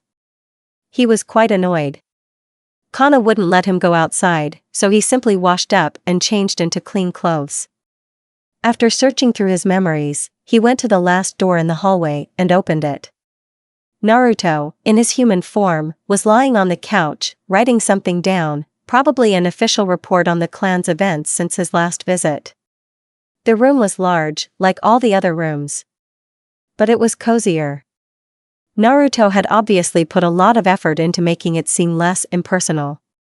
He had scattered books haphazardly, left the window wide open, and placed blankets and throws everywhere. Seeing these pleasant changes, Sasuke sighed and closed the door behind him. Naruto looked up from his papers and chuckled. "Why are the staff all animals in the house?" Sasuke asked, lying down on the floor. "They are demons, like me. But they are frozen in some distorted version of their animal forms. Their hands are more human, so they can do housework, but everything else is animal. They are convenient to use around the house." "And Kana?" "He keeps order. I do not like him." Naruto chuckled. "Because he doesn't let you out of here?" "Because he doesn't want to tell Sakura not to come. She is good." "I want to go home," Sasuke grumbled. Not waiting for an answer, he turned his head to look at his friend. Naruto looked at him with serious surprise. "Is it true? Even though I didn't like them. I guess I got used to living with those stupid foxes. I don't feel at home here anymore." Naruto sighed. "Sasuke, even if you don't like them, you can't just turn your back on your family. That is, the way you did it?" "It wasn't me. It was another Naruto, right?" Sasuke wanted to snap back, but nothing came to mind, so he remained silent. "Would you give me up?" Naruto froze, his face turning pale as if he felt sick.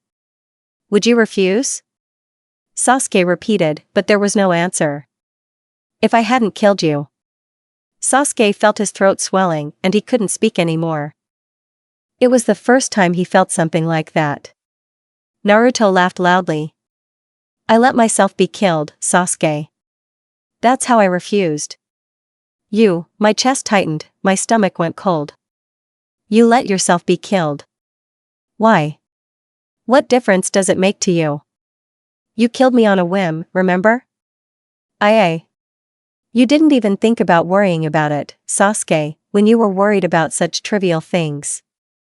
I spent years of my life chasing a stupid dream that meant nothing." Naruto's voice broke due to the tears that were coming, his face turned red, and he winced, trying not to cry. Sasuke wanted to turn away, he wanted to run. But instead he was rooted to the spot, unable to tear his eyes away from the distorted face of his rival, his best friend, his companion and mate. He couldn't leave this conversation without finding out everything. He had to ask. "And the dam broke. How would I have returned to Konoha without you if I wanted to move on? What was I supposed to do? Do you think I could have just taken the Chunin exams? If I had given in, everyone would have hated me for it. Kakashi wouldn't have talked to me, Sakura would have hated me.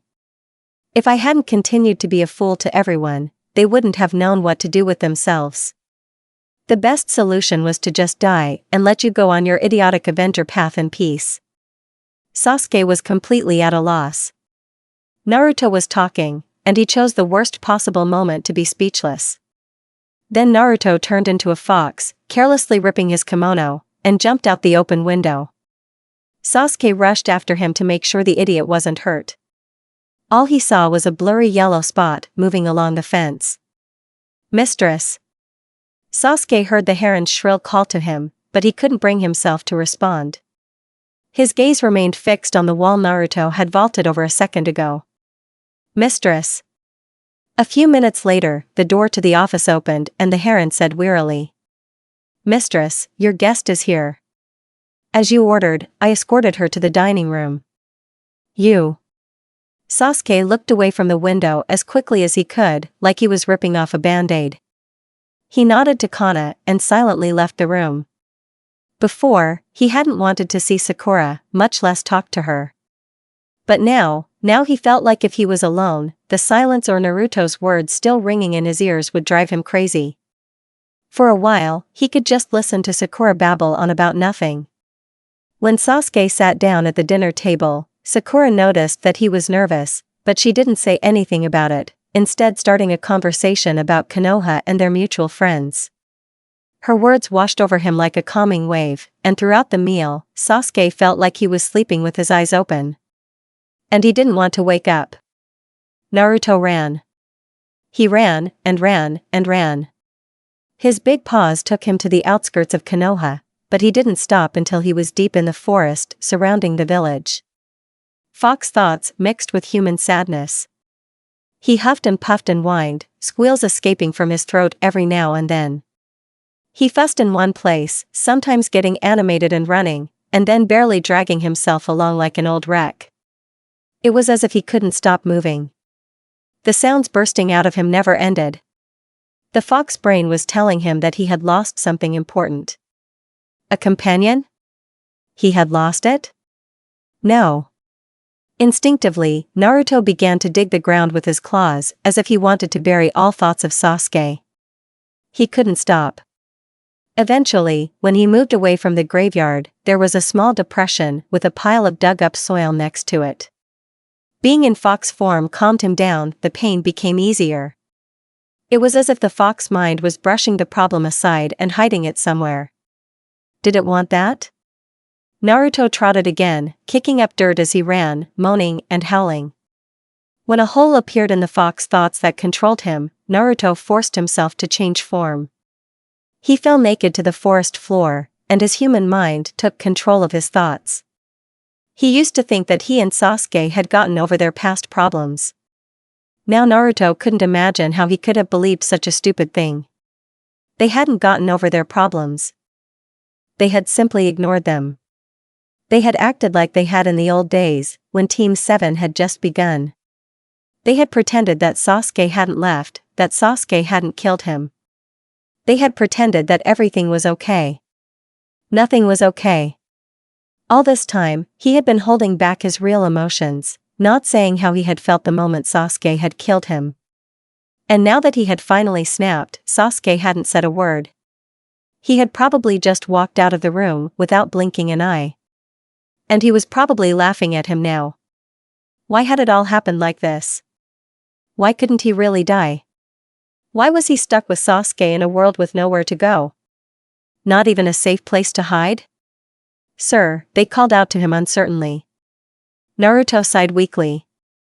Yes, Kana? I don't mind if you stay here. I know you had a fight with the landlady, but don't forget that you have a meeting at 10 in the morning. No, it's okay, Kana. I'll go with you. Are you sure, sir? Sure. Naruto transformed into a fox and turned to the manager. He liked Kana, and memories told him that the other Naruto had liked her too, always. He was polite, understanding, and most importantly, collected. If it weren't for Kana, Naruto would forget a lot of things when he was in the human world. He gave the heron a quick smile and skipped home. Sasuke finally kicked Sakura out the door when he heard the idiot climbing through the office window. He thought about what Naruto had told him for a long time. The fog in his head finally cleared. He woke up from his dream and distanced himself from what was happening. If they were back in their real lives, how would he react to the idiot telling him that he had given up? If Naruto was serious like he was now, how would he feel? Sasuke figured he would be furious at first. Naruto didn't understand him. When he escaped, he didn't do it to become a fiend. Sasuke didn't think of himself as good or bad at all. All he thought about was power, wanting it, and achieving his goal at any cost. He could admit now that his view of the world was very limited. The big picture eluded him. The truth was, he didn't really hate his team, although he couldn't say he loved them or liked them. But he had grown attached to them, in the most annoying and irritating way. He was connected to them. He thought that if he ever achieved his goal and killed Itachi, he might want to return home if they would take him back. Though he tried not to think about what he would do after killing his brother. He needed to revive the clan, but that second goal was of little interest to him. Looking back, Sasuke realized that his plans had been very ill-conceived. But Naruto didn't see the whole picture either. He saw his actions as betrayal, as a desire to abandon his friends. Sasuke knew that his brain worked very differently from Naruto's, and he was usually very proud of it. During the battle at the Valley of the End, Naruto and he talked almost as much as they fought. If Sasuke had a second chance, he would have changed a lot of the things he said. Most of what he said to Naruto that day was to get the idiot to leave, to give up, to stop chasing him and let him continue on to his goal. He didn't want to kill Naruto or hurt him, he just wanted to be left alone. But Naruto didn't want to abandon him. Naruto wanted to break his legs and take him home, because they were brothers, rivals, and best friends. Sasuke couldn't accept that. They weren't best friends. At least not in Sasuke's mind. There was no word to describe what they were to each other. Sasuke knew Naruto was important to him, he knew it. Naruto was Naruto. He was who he was, and he was unlikely to ever change. Sasuke didn't know any more than that, but he believed it. While Sakura chattered incessantly during dinner, Sasuke thought. He realized now that all this time, while he had been pursuing only one goal, to kill his brother, Naruto had always been somewhere in his mind. He hadn't thought about the idiot specifically, but he hadn't left his thoughts. Sasuke thought that once he had achieved his goal, he would inevitably think of Naruto again. And then he would return home. But Naruto didn't want to wait, he followed him. He stalked him until he finally found him. And then Sasuke killed him, or as it turned out now, Naruto himself allowed himself to be killed. When Sasuke left, he didn't think that he would hurt Naruto so much that he couldn't forget about him and move on with his life. He hoped that Naruto would understand him. Sasuke knew that Naruto was something important to him. He knew that Naruto knew it too. But, when Sasuke said everything that came to his mind, he didn't think seriously about what his words could mean, but Naruto listened to every word and perceived it as something important and significant. When Sasuke said everything he could think of to make Naruto return to Konoha and wait for him there, Naruto perceived his departure as a betrayal. But it was not. Sasuke sighed and bid Kana good night. The harem nodded and gave him a bored look. He needed to talk to Naruto and make him understand they were connected even in death. Sasuke walked slowly into the hall and opened the door to the bedroom he shared with Naruto. The idiot had already changed into his pajamas and was lying motionless in their bed. Naruto. No need, Sasuke. It's okay. You don't have to. Save your self-pity for later and listen to me, Naruto. The idiot straightened up, but said nothing. Sasuke took a deep breath, preparing himself for a long conversation. I thought about what you said, yes, I listened to you, and no, I didn't like it when you just jumped out of the window. I didn't know what to say right away. But believe it or not, I didn't leave Konoha to hurt you, I didn't betray you, and I didn't do anything as horrible as that. Naruto chuckled, as if Sasuke was lying to trick him. Sasuke didn't like that and snapped back. Enough, okay? Maybe you'll let me finish? Or are you so sure that my words mean nothing? How would I know what they mean to you, Sasuke? Seriously. You once believed me, try to remember how you did it, he squeezed out. Naruto leaned against the headboard and folded his arms across his chest. He waited. I left because I had a goal I wanted to achieve. For no other reason. I wanted to become stronger, that's why I did it. When you chased me, I perceived you as an obstacle. That's why I did and said everything I could to make you leave me alone. So you weren't telling the truth? About wanting to sever ties? About the rest? About everything? The distrust in Naruto's voice was overwhelming. Sasuke realized that he had listened to him very carefully last time. No. Look. I know you think I hated you or didn't care about you or something. But that's not true. It's not like I cared, that's different. You're important to me. Sasuke hesitated at these words and frowned. Why was it so hard to express his feelings? Then why did you always remain so indifferent? Constantly. You were following me.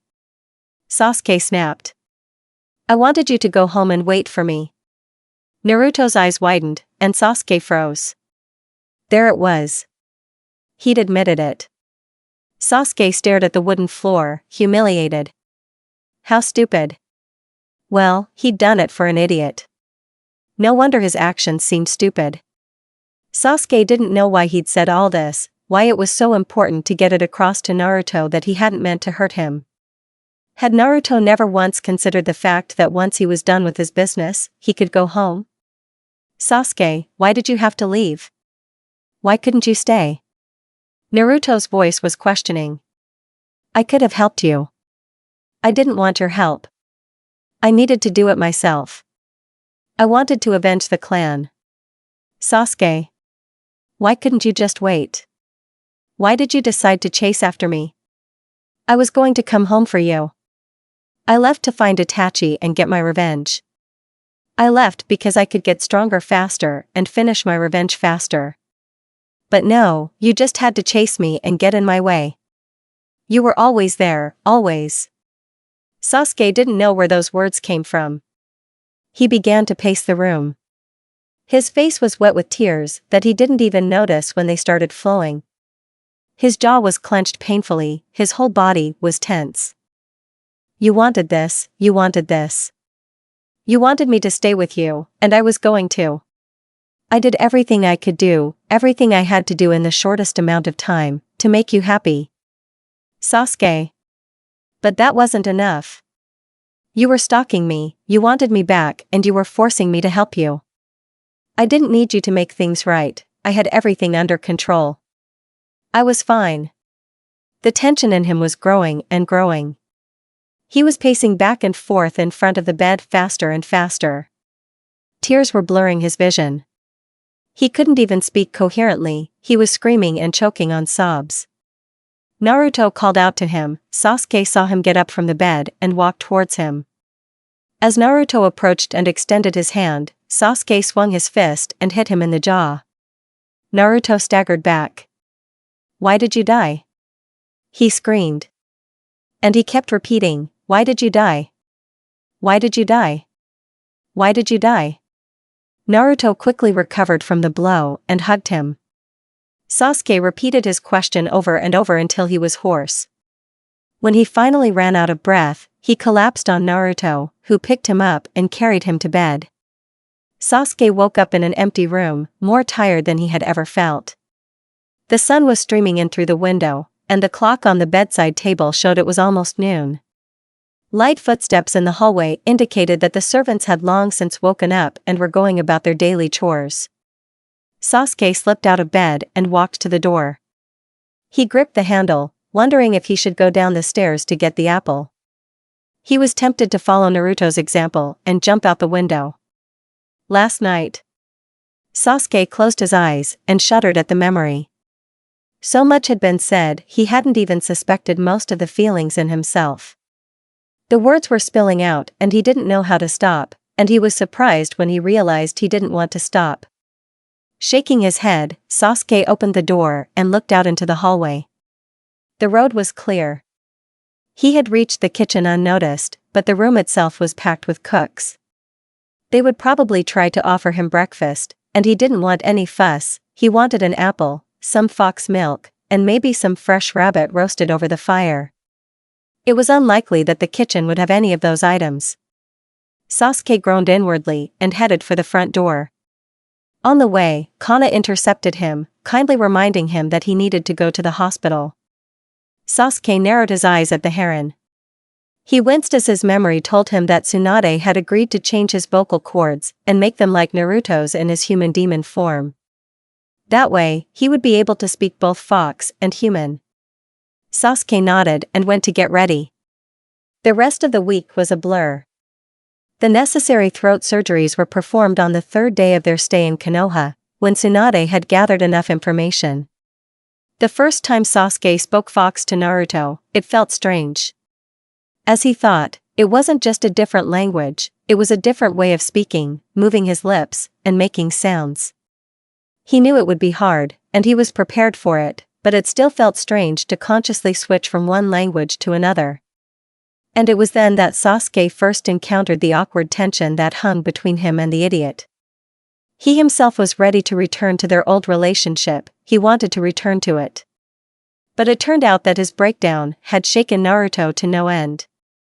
This caused them a lot of difficulties.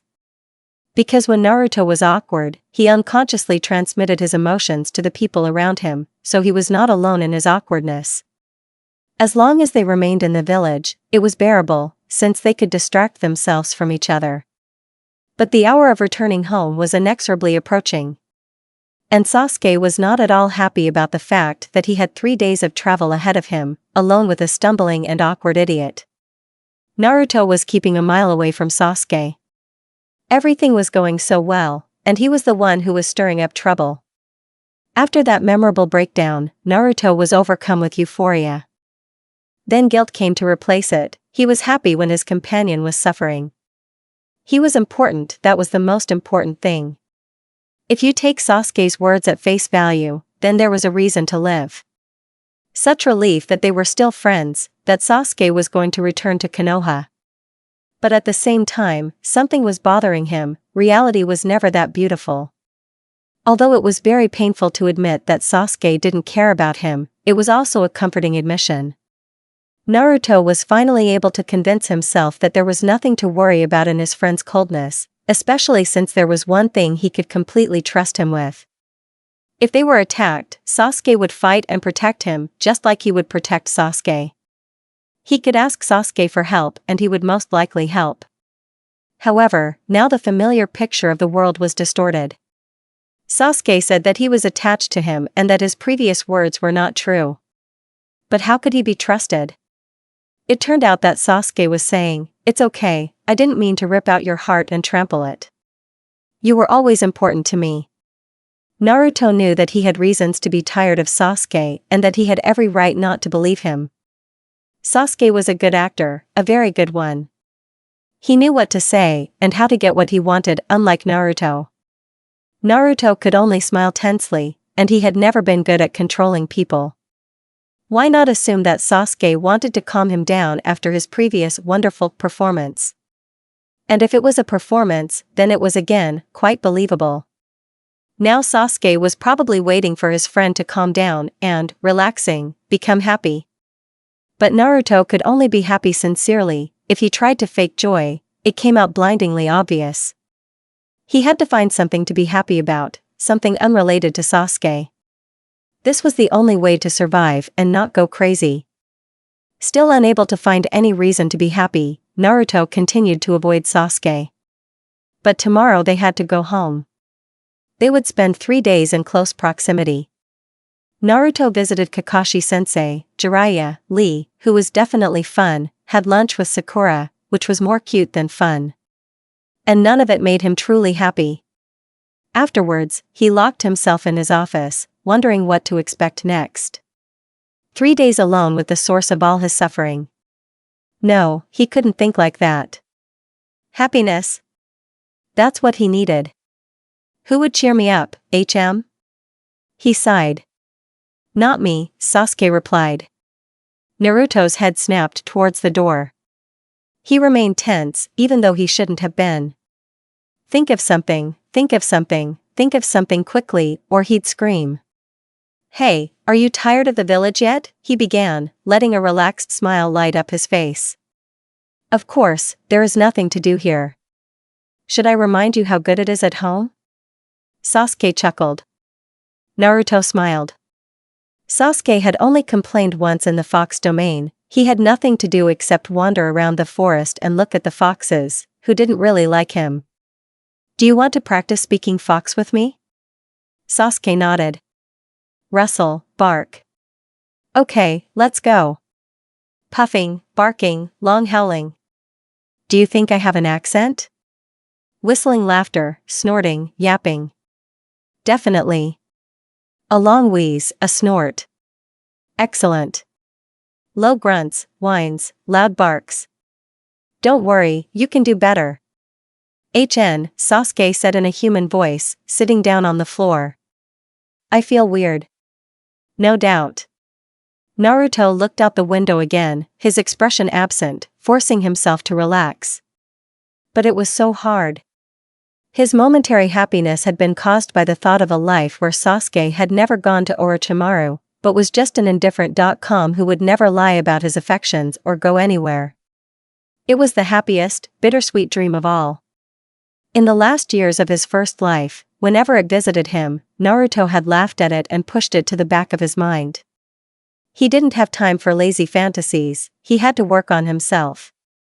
Now the boundless joy at the thought of such a life collided with the cold reality that it would never happen. His heart sank, tears welled up in his eyes, and Naruto had to take several deep breaths to calm himself. In human form, everything was becoming too complicated. Simplicity was needed. Naruto began to get rid of his clothes and scattered them around the room. Having completely stripped, he transformed. It became much better. Naruto turned to face his companion and smiled. Joyfully jumping off the couch, he plopped down on the floor. "Hell, wheeze. What are you going to do, idiot?" Barking, whining. "I'm going to work with you, sit down." Bark. "No." Naruto bit into Sasuke's kimono deftly. Sasuke barked something, but Naruto ignored it and tugged the hem towards himself. He was going to do this whether Sasuke liked it or not. Naruto placed his paws on his chest and moved closer, demanding to be scratched. His disgruntled companion let out a frustrated howl, then snapped every few minutes. But after an hour or so, he calmed down. In his human mind, Naruto noted that Sasuke spoke fox very well. Then, or a little later, Naruto calmly moved away from Sasuke's chest and laid his head on his shoulder. Bark. "Comrades?" Wheezing. "Yes?" Sigh, wheeze, yelp. "I'm glad." The ride home wasn't as bad as Sasuke had expected. He'd forgotten that he'd be riding a fox back home. And when Naruto took on fox form, he didn't feel awkward. Awkwardness was one of the most difficult human emotions, and foxes had no power over it. The entire ride home, Naruto seemed to stubbornly refuse to transform into a human. Even when they approached cities, he waited outside of them for Sasuke or went hunting. Sasuke didn't mind it too much. Trying to improve his fox speech, he constantly talked to the idiot, which the idiot seemed perfectly happy about. Finally, after 3 long days of travel, they returned home. Sasuke sighed, a small smile appearing on his face. They passed the barrier that surrounded the borders of their domain, and Sasuke felt how different the fox domain was from the human world. It was calm, peaceful in this part of the forest. Sasuke never thought that he would call the Fox clan's forest home, or that he would miss it so much. The foxes did not offer any formal greetings. But every fox they met bowed respectfully or touched Naruto's muzzle. Some of them even nudged Sasuke lightly with their noses, nearly knocking him over due to their size. And although none of the foxes spoke to them, Sasuke sensed that they were all glad to have their master and his pet back. As they walked toward the cave, Sasuke noticed that Naruto was becoming more and more restless. Perhaps the foxes had said something and he had missed it?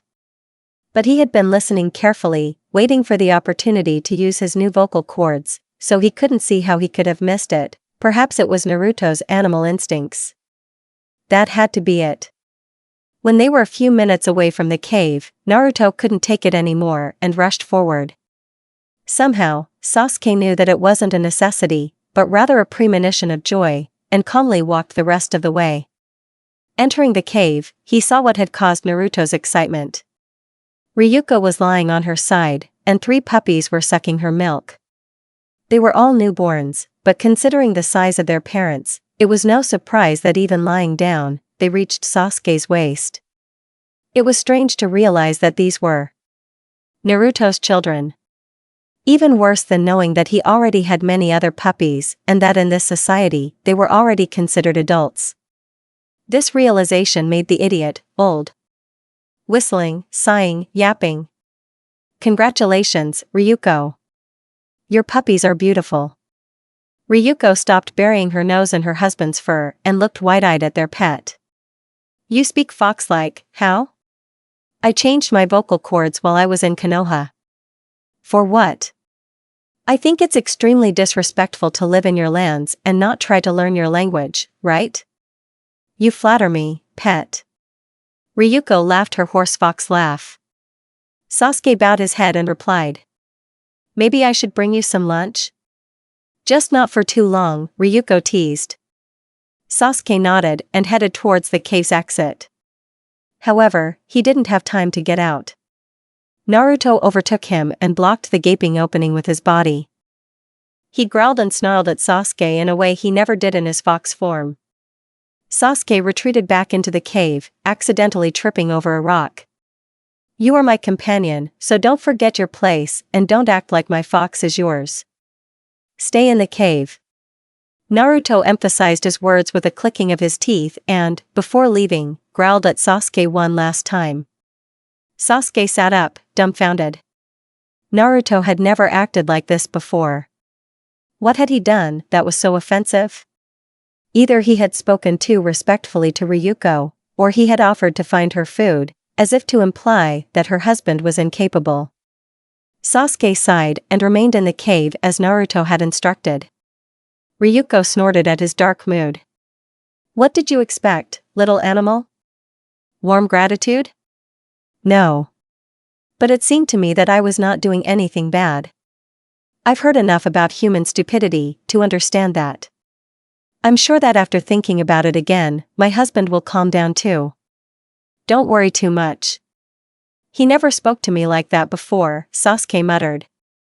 Either Ryuko hadn't heard him or she'd chosen to ignore him. Given her hearing, Sasuke assumed it was the latter.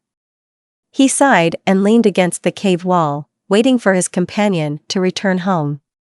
The next morning, Sasuke woke up for the first time not on Naruto's back. It was a strange feeling. He stretched and stood up, getting ready to do his morning routine. On his way out, he paused and looked at the newborn puppies. They were like little balls of fur, each about 3 feet tall and 6 feet long. Sasuke rolled his eyes and walked out of the cave. The grass was soft under his feet, the air was spring warm, but still damp. Sasuke walked as if he were wrapped in a thick blanket that he couldn't throw off. There was fog hanging over the river, and he wanted nothing more than to dive into the water as quickly as possible.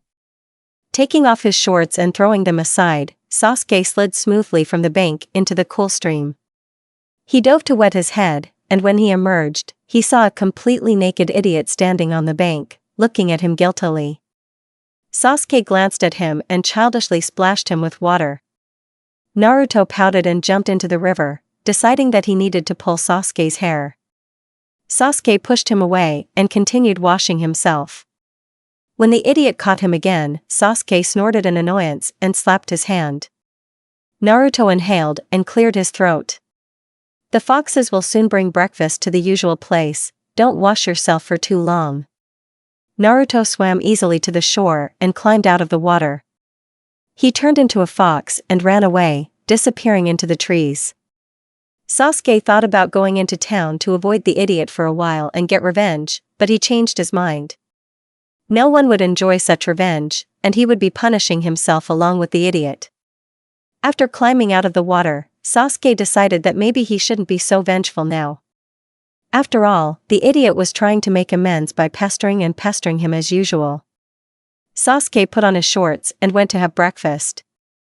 For the next few weeks, Sasuke and Naruto returned to normal life. Sasuke hung around, stopping occasionally to chat with the foxes, Naruto attended to his clan's business, and they saw each other mainly at meals and before bed. Sasuke did not offer to help Ryuko with the puppies, he knew that he would be growled and snarled at. The puppies were not yet old enough to leave the cave, but they had already opened their eyes and started to crawl. Sasuke sat against the wall and listened as Naruto and Ryuko chose names for them. He was intrigued by the variety of colors in the litter. All the puppies were girls, one was gray, unlike any of her parents, she was named Yaoi, another was yellowish, even brighter than Naruto, Ru, and their sister, Lina, was purple like her mother. Yaoi was the calmest, slept a lot at her mother's side and almost did not participate in games. Ru turned out to be much faster, and Lina, not so restless, was still nimble enough to play with her. The puppies made Sasuke feel more out of place than usual. What was he? A pet for the foxes? Sometimes the puppies tried to play with him, grabbing him with their little paws. But the rest of the time, he was a stranger here. He sat leaning against the wall of the cave, becoming a spectator of Naruto's happy family life. In it, he saw a kind of fox love. But this love was not like human love. In a year, the independent puppies would have to leave the cave. They were all girls, which meant they could stay and hunt for their mother and be protected. But if they stayed, they would not be able to choose a mate and have their own children. Naruto would recognize them when he met them, but would not pay attention. However, just like now, he was the father, but raising the cubs, taking them hunting to prepare them for adulthood, was the mother's job. Time passed, the cubs grew, and even learned to talk. With their appearance, Sasuke, to his displeasure, got used to sleeping away from the small cozy fox family. So one day, being an impatient vengeful.com, he began to think about how to return to the family. He told himself that he was only trying for Naruto's sake. But then, later, he admitted that it was all about his own selfish desire. But, who cares? That day, Sasuke woke up in his part of the cave, which he really didn't like, and the puppies were already frolicking and jumping around. They came up to him, licked him, and nudged him with their paws. Little animal. Little animal. Wake up. They yapped. I'm getting up, he barked, standing up and heading towards the exit of the cave. Today my mom and I are going on our first hunt. Hooray, he raised one finger in the air.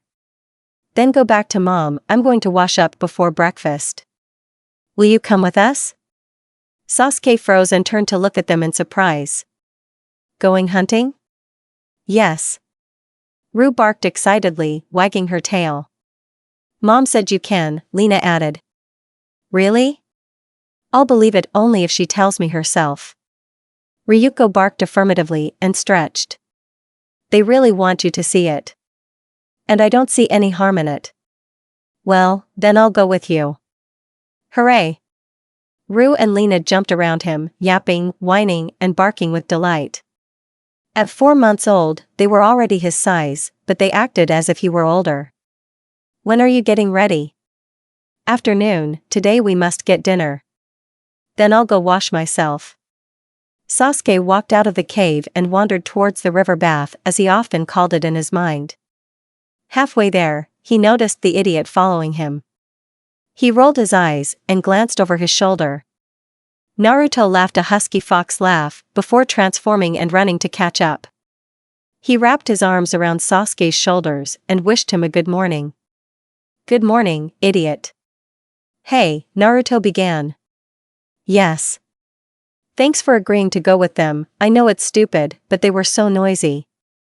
I don't know how you could sleep with all that screaming. I do not know either. You know, they seem to have become very attached to you. When they reached the river, Sasuke pushed Naruto's hands off his shoulders.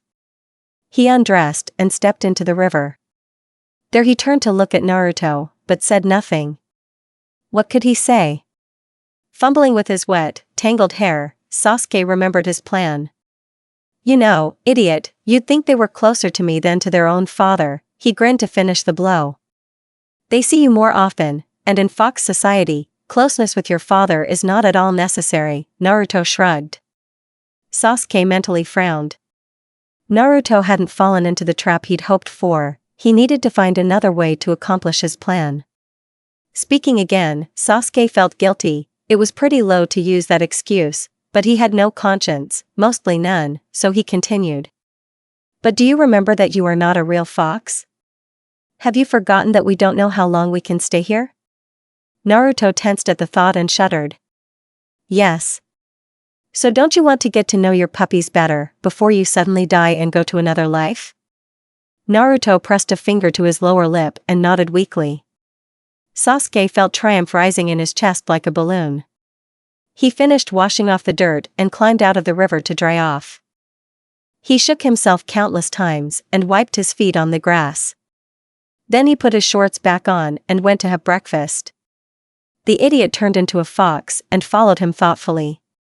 Breakfast with the clan was an interesting ritual. Some of the foxes would wake up earlier than the others and go looking for food. When they caught their prey, they would always dump it in the same place. They would take turns eating their prey, according to the clan hierarchy. The Ninetails would come first, because he was the most important, he was older and therefore had the advantage. Then his mate, Shii, and the puppies from their latest litter, born a week after Ryuko's puppies. Then Naruto, Ryuko, their puppies, and Sasuke would come. Sasuke would tear off a piece of meat for himself to fry and then leave. After him, the foxes that Naruto and the Ninetails had divided for casual ate, and then the foxes that remained to serve the clan leaders. As usual, Sasuke waited for his turn to tear off the meat. All he could hear around him was the noisy chatter of foxes and foxes. Most of them were talking about hunting new puppies. It was their first hunt, which in almost any animal community meant a lot. After Yaoi tore off a piece of the deer, Sasuke went to get his share.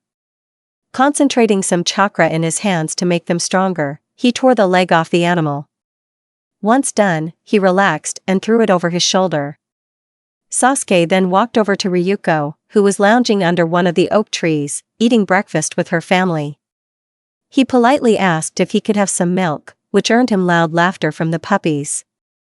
As usual, Ryuko graciously allowed it. Sasuke was well aware of how odd his request sounded, and he knew he probably deserved to be laughed at, but that didn't make it any easier. Before those stupid puppies were born, he didn't have to put up with their antics. Deciding to eat away from them and their ridicule, he took 2 sips of milk and left the feeding area to enjoy his meal in solitude. Sasuke, deftly perched on a tree, watched the hunt. Now it was Yurai's turn, the meekest and most reserved of her family, and perhaps even of the entire clan. Shrinking herself to the size of a wolf and stalking through the shadows, she kept her eyes fixed on the deer a few feet away. One of Yurai's paws slid across the soft ground, and the grass rustled at her feet. The deer looked up and, seeing her, galloped away. Yaoi quickly leaped after it. Sasuke, the other puppies, and Ryuko followed them, trying to remain unnoticed. They had no right to help Yaoi, this was her hunt. At first, when Sasuke realized that the fox cubs would be hunting for their usual dinner, a deer, he almost laughed. A typical fox hunt went like this: they would sneak up on their prey and break its spine with one blow. The fact that the giant demon foxes considered this hunt some kind of test seemed funny at first. They would outrun a deer even if they ran at a normal pace, and the prey itself easily fit into their mouths. But when Ryuko explained more about the initiation rite, Sasuke understood the meaning. Naruto's children had partly inherited his ability to change shape. They were supposed to shrink and catch their dinner like normal foxes. Now he watched. Ru and Lina were finished. They had both done a great job. Sure, Ru was a little more bloodthirsty than necessary, but that was Ru. She was the bravest of the 3, and she was trying to impress her mother, sisters, and their pet. Sasuke froze when Ryuko suggested that the 3 puppies were, so to speak, unhealthily attached to him. He brushed it off because the puppies were small and curious, and had nothing better to do than admire a domesticated human. They were all trying to get his attention. For the most part, Sasuke found their antics quite cute and didn't find any reason to worry. After all, It all boiled down to the fact that he was a mysterious man from a distant human clan, not related to them, and they saw him often. And no one seemed to care that he had lived for decades before they were born. He laughed at his own thoughts. Before the hunt began, he encountered the Ninetails and asked it when the puppies were considered adults. And the Ninetails' answer surprised him. Although a human year was usually considered to be equal to 7 fox years, this did not apply to the demon foxes. 1 year of their life was equal to 7 human years. But it was not worth thinking that the cub's maturation was very delayed, about 11 years in human years. And then Sasuke decided that he had nothing to worry about at all. It was puppy love. The nonsense that Ryuko said was not worth paying attention to. With a bit of pride, Sasuke watched as Yurei caught the deer she had pointed out and changed back to her normal size. He jumped down from the tree he was sitting on and went to congratulate her, as he had congratulated the other 2 puppies. But she seemed to avoid his gaze and was only thinking about her mother and sisters. This was strange, because Yurei had never ignored him before. Sasuke thought he would have to find out what was going on later, and went after the 4 foxes, who quickly caught their dinner. Now that the formalities were over, killing the deer was a piece of cake. Late that night, Sasuke lay on the grass, watching Naruto play with the kids. During dinner, he brought up their conversation as subtly as possible. The idiot nodded. Apparently, the idea of getting closer to the puppies had completely captured his imagination. So, on a warm summer evening, they began playing tag and hide-and-seek, and were still playing. Sasuke also found time to ask Yurei why she was ignoring him, but she didn't answer. But she was spending time with her father, which meant everything was going according to plan. Naruto had never known the strength of his puppies before. Now they would want to play with each other more often, and then Sasuke would become part of the fox family. Which would be just fine after all. He chuckled as he watched Ru stubbornly struggle to bite her father, who was pinning her to the ground with his paw.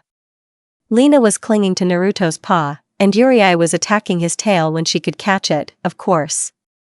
It was all so cute and surprisingly human.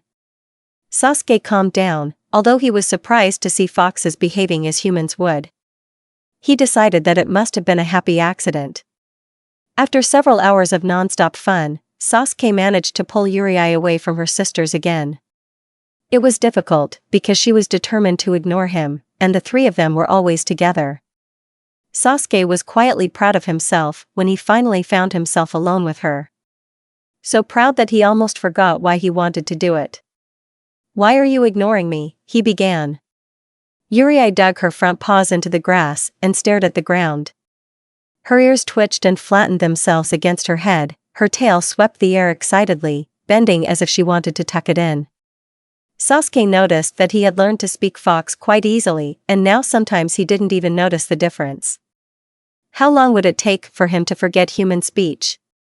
"I heard Mom tell you that we think of you as a human male. I don't want to maintain that impression, because I really don't think so." "Really, huh? I'm that unattractive?" "No. That's not it. I mean, well, she still wouldn't meet his eyes. Ru and Lina are into you, I'm sure. So if you're looking for admirers, you've got them. But you're my father's companion, so I don't see why you'd want to." After that, Yurei tore her gaze away from the grass and looked him in the eye with a challenge. It was impossible to describe what betrayal of feelings was in the fox world. They didn't even think about infidelity when it came to. It wasn't unusual for one male to have several females. However, if someone started running, sniffing, and looking at other foxes, they deserved the deepest contempt. Sasuke had completely forgotten, again, that he was Naruto's companion. He didn't know how he had managed it, when he and the idiot had been inseparable for the last few months, and vivid memories of the past years had come back to him. Sasuke looked at the grass. Memories he had received from the other Sasuke. Among them were some that made him feel hot. Sasuke would have preferred any humiliation to sleeping with another man. Let alone an idiot. "I don't need it." Saving his own skin, Sasuke turned the blame on Yurei. I can't believe that such a smart brat like you could come up with such stupidity. To think that I'm capable of cheating on your father. Sasuke almost choked on the word he had unintentionally used. Fortunately, his pained expression was taken as insult by Yaoi. The fox bowed low to the ground and hurried towards the cave. Sasuke felt guilty, somewhere deep down, for upsetting Yaoi. Out of Naruto's brood, he liked her the most because she was quiet and reserved most of the time. But at that moment, he froze, thinking about the meaning of his words. To think that I would cheat on your father. He meant, no, wait, he didn't. Sasuke shook his head. Do you defend yourself by attacking? Caught off guard by the idiot, Sasuke felt like ice was rapidly melting. He turned to Naruto, who had taken on his human form. She asked an inappropriate question, and I said what was expected of me, Sasuke chuckled. Yeah, just when I was starting to hope that you were actually supporting us, I mean. No, you just wanted to live up to expectations. Naruto narrowed his eyes and glared at him. An expression that was appearing more and more often on the idiot's face. It didn't suit him and Sasuke didn't like it. Why do you always take my words so seriously? Sasuke snapped. Naruto stepped back and chuckled. So you want me to ignore you? But you didn't like it when my daughter ignored you? What's that supposed to mean? Sasuke cringed, thinking about how his behavior looked from the outside. It doesn't mean anything. She can ignore me if she wants, I just wanted to know what I did. So you want me to ignore you? Sorry, I didn't answer all 3 questions at once. What's wrong with you? Nothing, Naruto grumbled, quickly changing his appearance and trudging towards the cave. Sasuke growled, kicking at the grass and dirt. Why did the idiot have to make things so terribly complicated? Arguing with him was becoming more and more pointless, as if time had taught them nothing. It was getting boring. The current arguments were vividly reminiscent of the childhood rivalries of the time when Team 7 was just starting out. They hadn't gotten any closer since then. Naruto was still upset with him. What else could he be angry about? Sasuke thought he had explained everything to him more than well that night. He had said more than he had intended or wanted. But was that idiot still not enough? He would never calm down. Sasuke went into the cave and lay down on his half. It seemed that until the puppies grew up and started living separately, his place would remain here. Although right now, Sasuke wasn't sure he wanted to sleep on the idiot's back. If this idiot was so difficult. He lay down on his side and angrily turned to the wall. A few minutes later, he felt a poke in his back and turned around. A guilty fox was looking at him sadly. Sasuke snorted and sighed, then exhaled noisily. A mixture of sounds that could not be accurately translated into human language, but expressed approval and forgiveness. Yaoi yapped and, plopping down on the ground next to him, pressed her back against his. That night, Sasuke slept peacefully next to the young fox. He knew that such behavior was quite innocent and not uncommon for a litter of foxes. What happened in the morning was much more dangerous. Waking up before the fox family, Sasuke saw that it was not a smoky gray fox lying next to him. A small human girl with thick ash blonde hair slept peacefully curled up at his back. She had transformed in her sleep, showing the trust that was only given to a partner. That morning, Sasuke woke Yaoi up and made sure that she would transform back before the others found her in human form. Needless to say, the fox was very embarrassed and apologized for her behavior at length. She promised not to tell anyone. Although Sasuke had never seen his companion's children as partners, he was older than Yaoi, so it would be he who would be punished. After this incident, Sasuke began to look forward even more to the year when the puppies would be considered adults. Eventually, they left the cave. Ru and Lina stayed to hunt for their mother, and Yaoi surprised everyone by deciding to leave the fox's domain. This was not uncommon, but when a fox left the clan, she left it forever. She could not return to her native land. But she could create her own family and live outside the clan on her own territory. Something that the foxes who chose to stay could not afford. Even the foxes shared between the nine-tailed and Naruto could only mate when they were not in heat and could not have their own litter. Uriai's departure from the clan had hit Naruto hard. Ever since Sasuke had convinced him to get closer to his children, he had spent a lot of time with the puppies. He had been more involved with them than with all of Ryuko's previous litters combined. And then, without warning or reason, Uriai had disappeared, leaving only scratches where she had crossed the border. She had grown into a beautiful fox, so she could easily find a male and start her own family. She could easily become the main female in the new clan, and Sasuke had no doubt that she would become one. And he also felt that there was something in this whole story that could not be seen with just the eyes. Even though Uriai was forbidden from returning, Sasuke saw her again 25 years later. Naruto stretched and yawned widely. It had been 26 years since he and Sasuke had arrived in this world. And about 25 since his daughter had left home. He closed his eyes as he thought about it, then pushed the unpleasant thoughts away and opened them. It was strange, but not bad, living the same life for so long.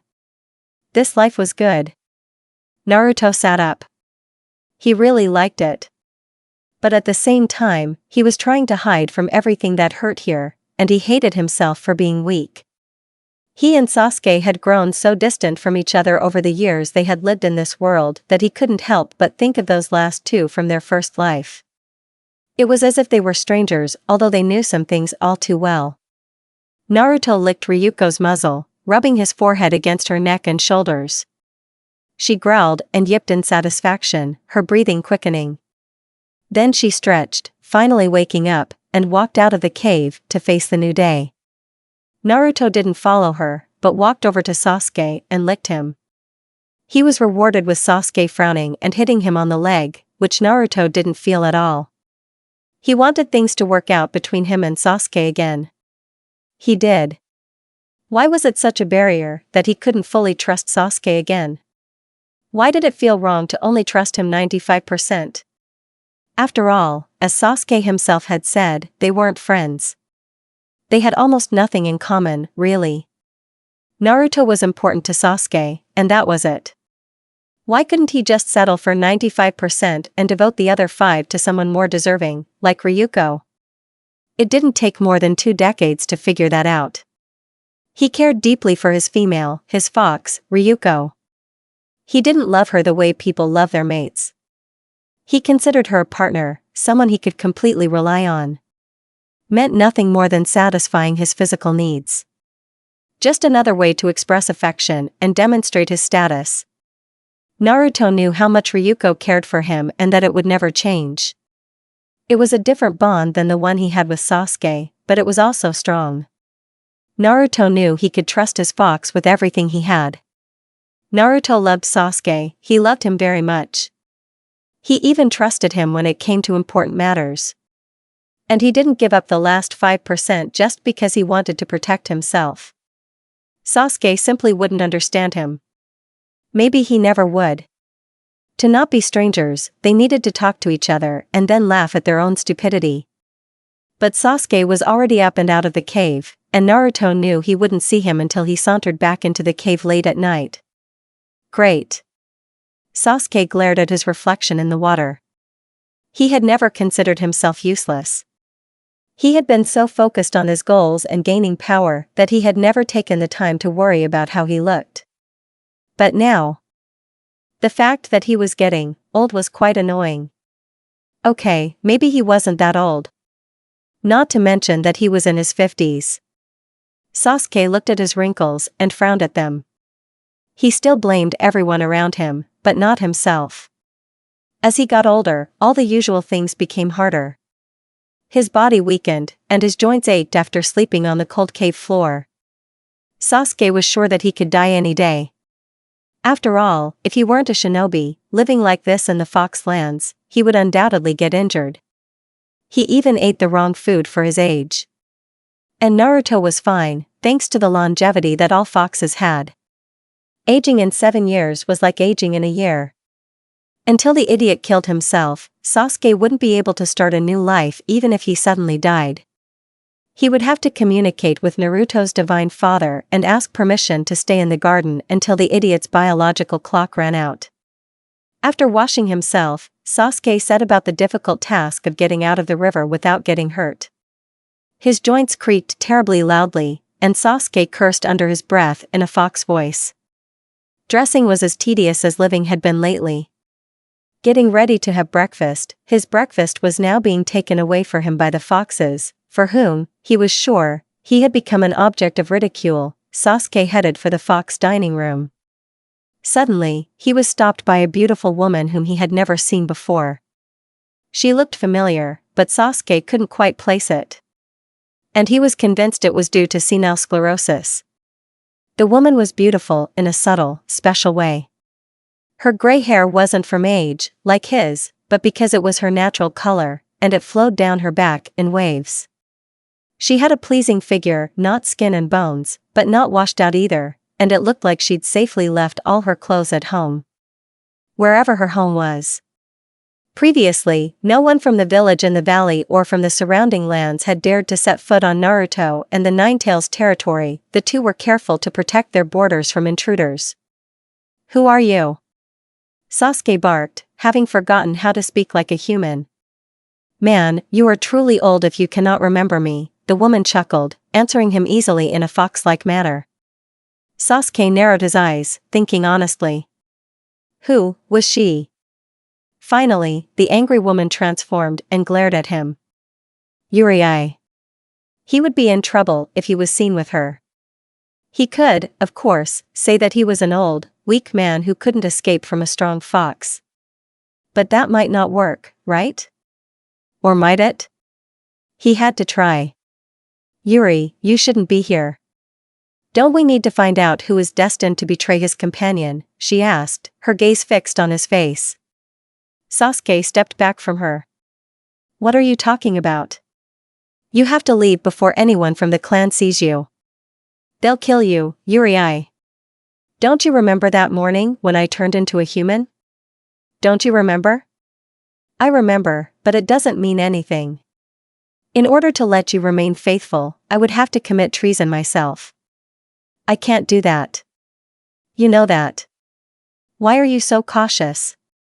I'm old enough for you to pay me back, and you know it. If you think you're an adult, then don't act so stupid. Leave before I call the others. You wouldn't dare, Yuri growled. What will you do if I call them, Yuri? Kill the one you want to remain loyal to? Sasuke was bluffing, and maybe not very successfully, but he needed to get rid of the fox. He had to find the idiot. They hadn't exchanged more than a few words in the last few years, and now that the idiot was needed, he was too far away. To listen to reproaches from someone who has been hurting his companion all this time? It's simply humiliating. Yuri howled, her last words mixed with a squeal. Sasuke growled, forcing his old body to move, and tried to get around the fox. But because of the pain in his joints, he was terribly careless, such carelessness no normal shinobi would allow himself. Yuri swung her paw and threw him against a tree, the impact breaking Sasuke's spine like a twig. As Naruto walked the borders of his lands, he thought about Sasuke, and the guilt and shame gradually became unbearable. He was tormented by the fact that he had ignored his friend and fought with him over trivial matters.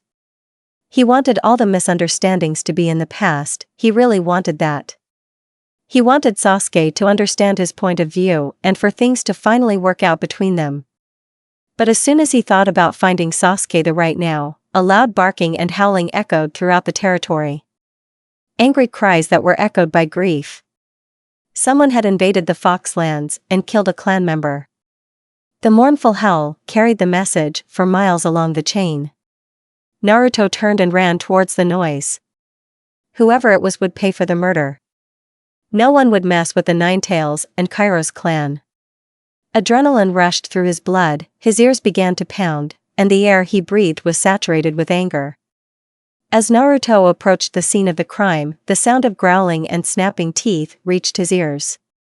The foxes, gathered around, heard him approach and turned. Recognizing their leader, they parted. In the middle of the clearing, huddled as tightly as possible, stood his daughter, Yuri. Her body was covered in wounds, and it was obvious that even if she was released, she would die before she could cross the border. She whined and howled, her tail tucked between her legs and pressed to her stomach. Everyone in the clan bared their teeth and barked at her.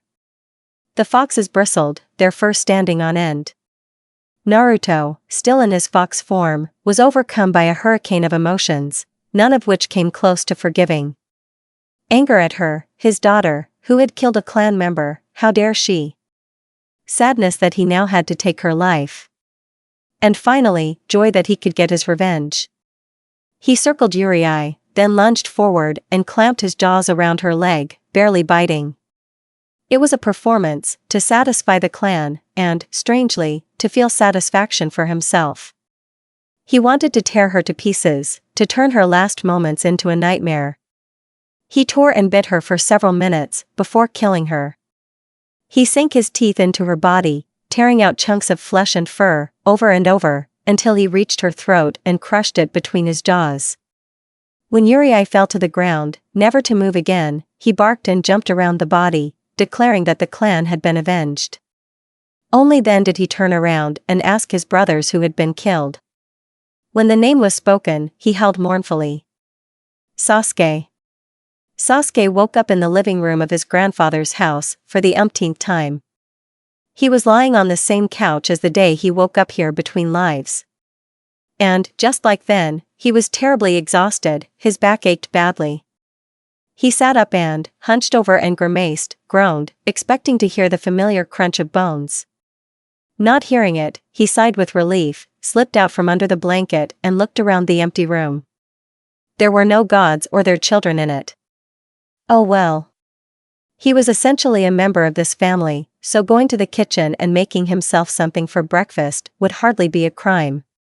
Standing up and stretching, he picked his way around the cushions, chairs, and tangled rugs that blocked his path. The living room was a mess, but not a ugh, what kind of slobs live here kind of mess. He kind of liked it there.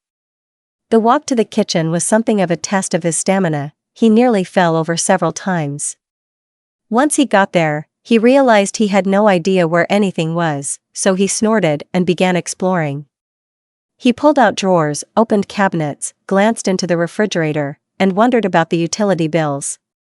Then he remembered that this was a god's house, so there were no bills, and idly thought that must be convenient. It took half an hour to find a cup, a pot, some rice, and vegetables. Then Sasuke trudged to the stove, where he placed the pot and waited for the food to cook. That was before he discovered that there was no fire in the stove, because he hadn't put any wood in it. It had taken a long time to gather wood, and hunger should have been making itself felt by now. But when Sasuke finally finished cooking and, taking a plate, returned to the living room where he settled comfortably in a chair, he noticed that he was not hungry. Still, he swallowed his breakfast, because he had spent so much effort on it. He sighed. As he ate, Sasuke slowly began to remember what had happened to lead to his death. Yaoi had come, gotten angry at him, and said things she had no right to say. He grumbled, trying to concentrate on chewing his rice and broccoli. Naruto would never know what had really happened. Unless Yaoi was allowed to talk. But maybe she wouldn't and they would just kill her. Sasuke swallowed his carrot with difficulty, and thought about the idiot. He would probably follow his instincts and kill the intruder first. In the 2.5 decades of that life, Sasuke had learned the fox's ways well. Their lands had been invaded 3 times, and all the intruders had been killed without hesitation. But this was Yaoi, Naruto's daughter, one of the chosen 3, as the 3 puppies had been called since Naruto had become close to them. Later, the idiot would realize what he had done and would torment himself in despair. Sasuke wanted to think that this despair would not be heavier than the grief of his companion's death. But Sasuke snorted derisively. All hopes were futile, considering how little they had talked. He grumbled. "You're not in the mood, I see," someone chuckled. Sasuke looked up from his breakfast and saw the old man waddling toward him. His grandfather was alone, as usual. He was smiling all-knowingly and indulgently and seemed very pleased with this meeting. Making his way to Sasuke, he pulled out a chair and sat down next to his guest. Then he sighed subduedly. Sasuke looked at his grandfather, waiting for him to say something, anything. But the old man remained silent, looking out the window as if he truly had nothing to say. "I can't go any further, before the idiot, can I?" Sasuke asked. "Maybe I can stay here?" Grandfather slowly turned his head towards Sasuke, as if what he said was completely unimportant. "I would send you to the next life," the grandfather replied. "If my grandson wasn't going to stay so long in this one." "So I can stay?" Sasuke asked. The old man turned away again, as if he had forgotten about him, which was a little annoying. Was the surrounding trash that he saw day after day really that interesting? Were there days here? Sasuke couldn't even imagine. When Sasuke no longer expected an answer, the old man finally spoke. "I can offer you to stay with Yuta. I think he has a spare room in the hole, and among his children you can find friends and play with them before you move on." Find friends, play with them? How old does this old man think he is? 5? Sasuke frowned and was about to ask where he could find the rabbit god, but his grandfather had already hobbled out of the room, throwing a polite glance over his shoulder. "I'll be in the garden, child." Sasuke stared at his rice bowl and muttered. "I'm not a child." Sasuke stood on the wide porch of his grandfather's house, arms crossed over his chest. Seeing that the old man was not going to help him, he decided to take charge and went outside. He looked around, wondering if he should look for Yuta's hole. How did the gods spend their time? As far as he could tell, time in the usual sense of the word did not exist for the gods. His lips curled into a grin, and Sasuke wandered along the path leading from the house to the seemingly endless field. The bright green grass was tall and reached up to his waist. It tickled his arms and bent softly under his feet. A pleasant breeze ruffled his hair, and although the sky was blue, the sun did not show. It was so peaceful here. Like a dream. If he had dreamed all this, he would have found Yuta long ago. With an effort of will, Sasuke forced himself to continue on. Slowly, an old, gnarled tree emerged from the sea of grass. The closer he got and the more he could see of it, the less he liked it. Sasuke squinted and, unconsciously quickening his pace, rushed towards the tree. When he got to it, he saw a deep hollow. The tree was terribly old and decrepit, so its name probably had not survived the centuries. The hard bark was covered in growths. Sasuke approached cautiously, intending to knock. And then a voice thundered from the hole, which he had not expected to hear. "What are you doing here, puppy? I thought you were playing with Pai and Shu." Shikaku, looking gloomy as usual, emerged from the tree in her animal form. "Oh, it's you," she said discontentedly, seeing Sasuke. "Where did you come from?" "Were you looking for Yuta?" he suggested. The reddish-brown raccoon laughed. "Go further, puppy, he lives somewhere beyond the forest." Sasuke nodded to her and continued walking. After a few minutes, his legs felt heavy and the air around him changed, becoming as thick as water. Sasuke stretched out his hands and felt them touching something smooth and pliable. It was strange, because when he looked around, he saw that he was still in a field. And there was nothing ahead of him except a field. But his hands seemed to be floating on thin air. Sasuke forced himself to step forward. The air became hot and humid, the sky darkened as if before sunset. He had wandered into a tropical forest. Mist lay at his feet, flowers, grapes, and palm trees grew everywhere. Looking over his shoulder, Sasuke saw that the field was gone, and grapes were growing in its place. He continued walking, wondering if there might be dangerous creatures here. After all, this world was the home of the gods, created and arranged to their taste. Besides, the most terrifying monster was still in that field, Sasuke thought, hoping to cheer himself up. He walked and walked and walked until he heard a noise, laughter, and happy voices. Walking further, he discovered the source of the noise. A huge black panther playfully growled at him and smiled, bearing huge dangerous fangs. "Hey, brother! Sasuke tried to utter a greeting back, but he failed. He was saved from further attempts by another panther, who pounced on the one in front of him. They both rolled on the ground. And then a large golden-brown raccoon came out from behind the trees. Sasuke never thought he would be so happy to meet him. Sasuke! Gaara exclaimed happily. The raccoon transformed into a tall young man with bright red hair and a friendly smile. Sasuke thought it would probably take him forever to get used to that smile. The panthers approached them, more interested in their brother than in their mock fight. "Hello, Gaara. What are you doing here?"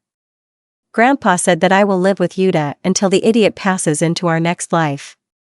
"With Uncle Yuta?" Gaara asked doubtfully, and the panthers laughed. "Do you realize how far that is?" "Your dear mother explained it to me fully." "Well, traveling with friends is much more fun. We'll see you off," Gaara assured him, still smiling. "And these two must be Pai and Shu?" "I'm Pai," the left panther introduced himself. "I'm Shu," the one on the right introduced herself. "How are you, brother?" they asked in chorus. "Fine." Sasuke scowled at Gaara as he rose to his feet. Together with the two frisky panthers, they continued on their way and soon, after passing through another barrier, they left the jungle behind. Now they were surrounded by swamps. Salt beds alternated with fresh water and trees, water lilies, and reeds stuck in the quagmire. The air was salty, and it made their noses and throats sore. As they walked through the swamps, they came across 3 turtles lounging motionless in the water. Another, larger one, sat to the side. It turned to greet Sasuke and his companions with a smile. Gaara raised his hand and waved at the old man. "Hello, Uncle Ko." "Hello, nephew. How are you?" "Okay, here I am, helping Sasuke get to Uncle Yuta's hole." "Oh, why don't you take Ichi, and San with you?" "The more, the merrier," Sasuke muttered under his breath. Pai and Shu nodded eagerly. "Right.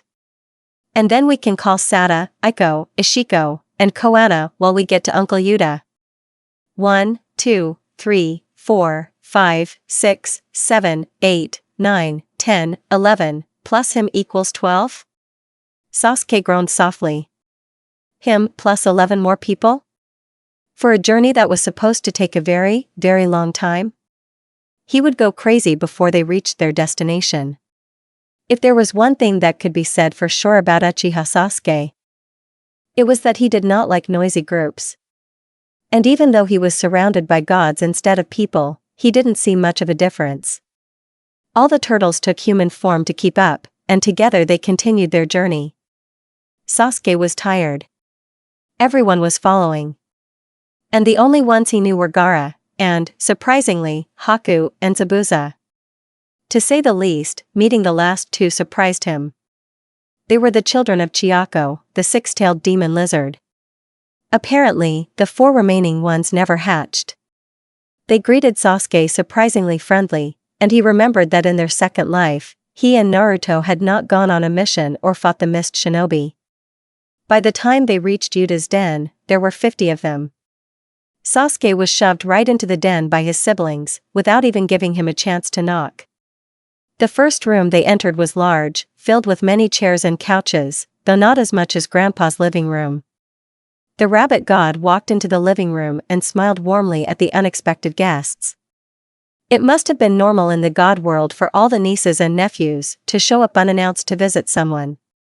Sasuke snorted. Yuta told his siblings' children that his bunnies were making cookies and would be happy for them to join them. Sasuke stayed where he was, more than content to sit in the living room alone. Yuta chuckled, sitting down next to him. "Now that they're all gone and you can breathe, how about you tell me what you're doing here?" Sasuke sighed with relief. "Naruto hasn't transferred to our next life yet. I'll wait here until he's ready." "Ah, was it father who said that you could come to me?" Sasuke nodded. "Well, you're lucky that you managed to get to me with such diligent assistance. Where can I stay?" "Go straight down the corridor."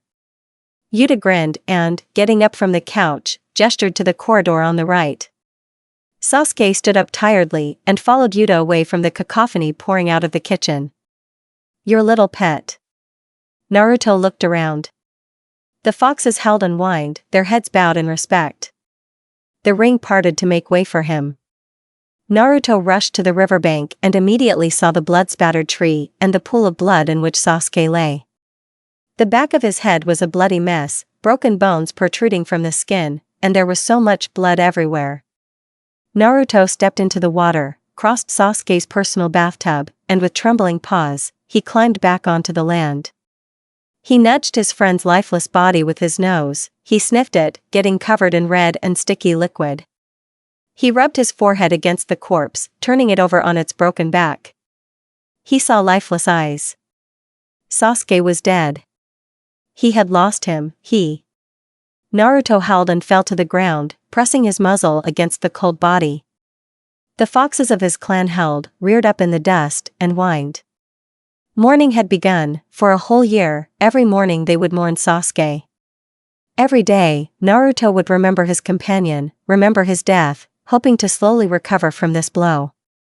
Naruto knew that mourning was important to foxes, but he didn't want to observe it. He wanted to move on. Like before, when something bad happened.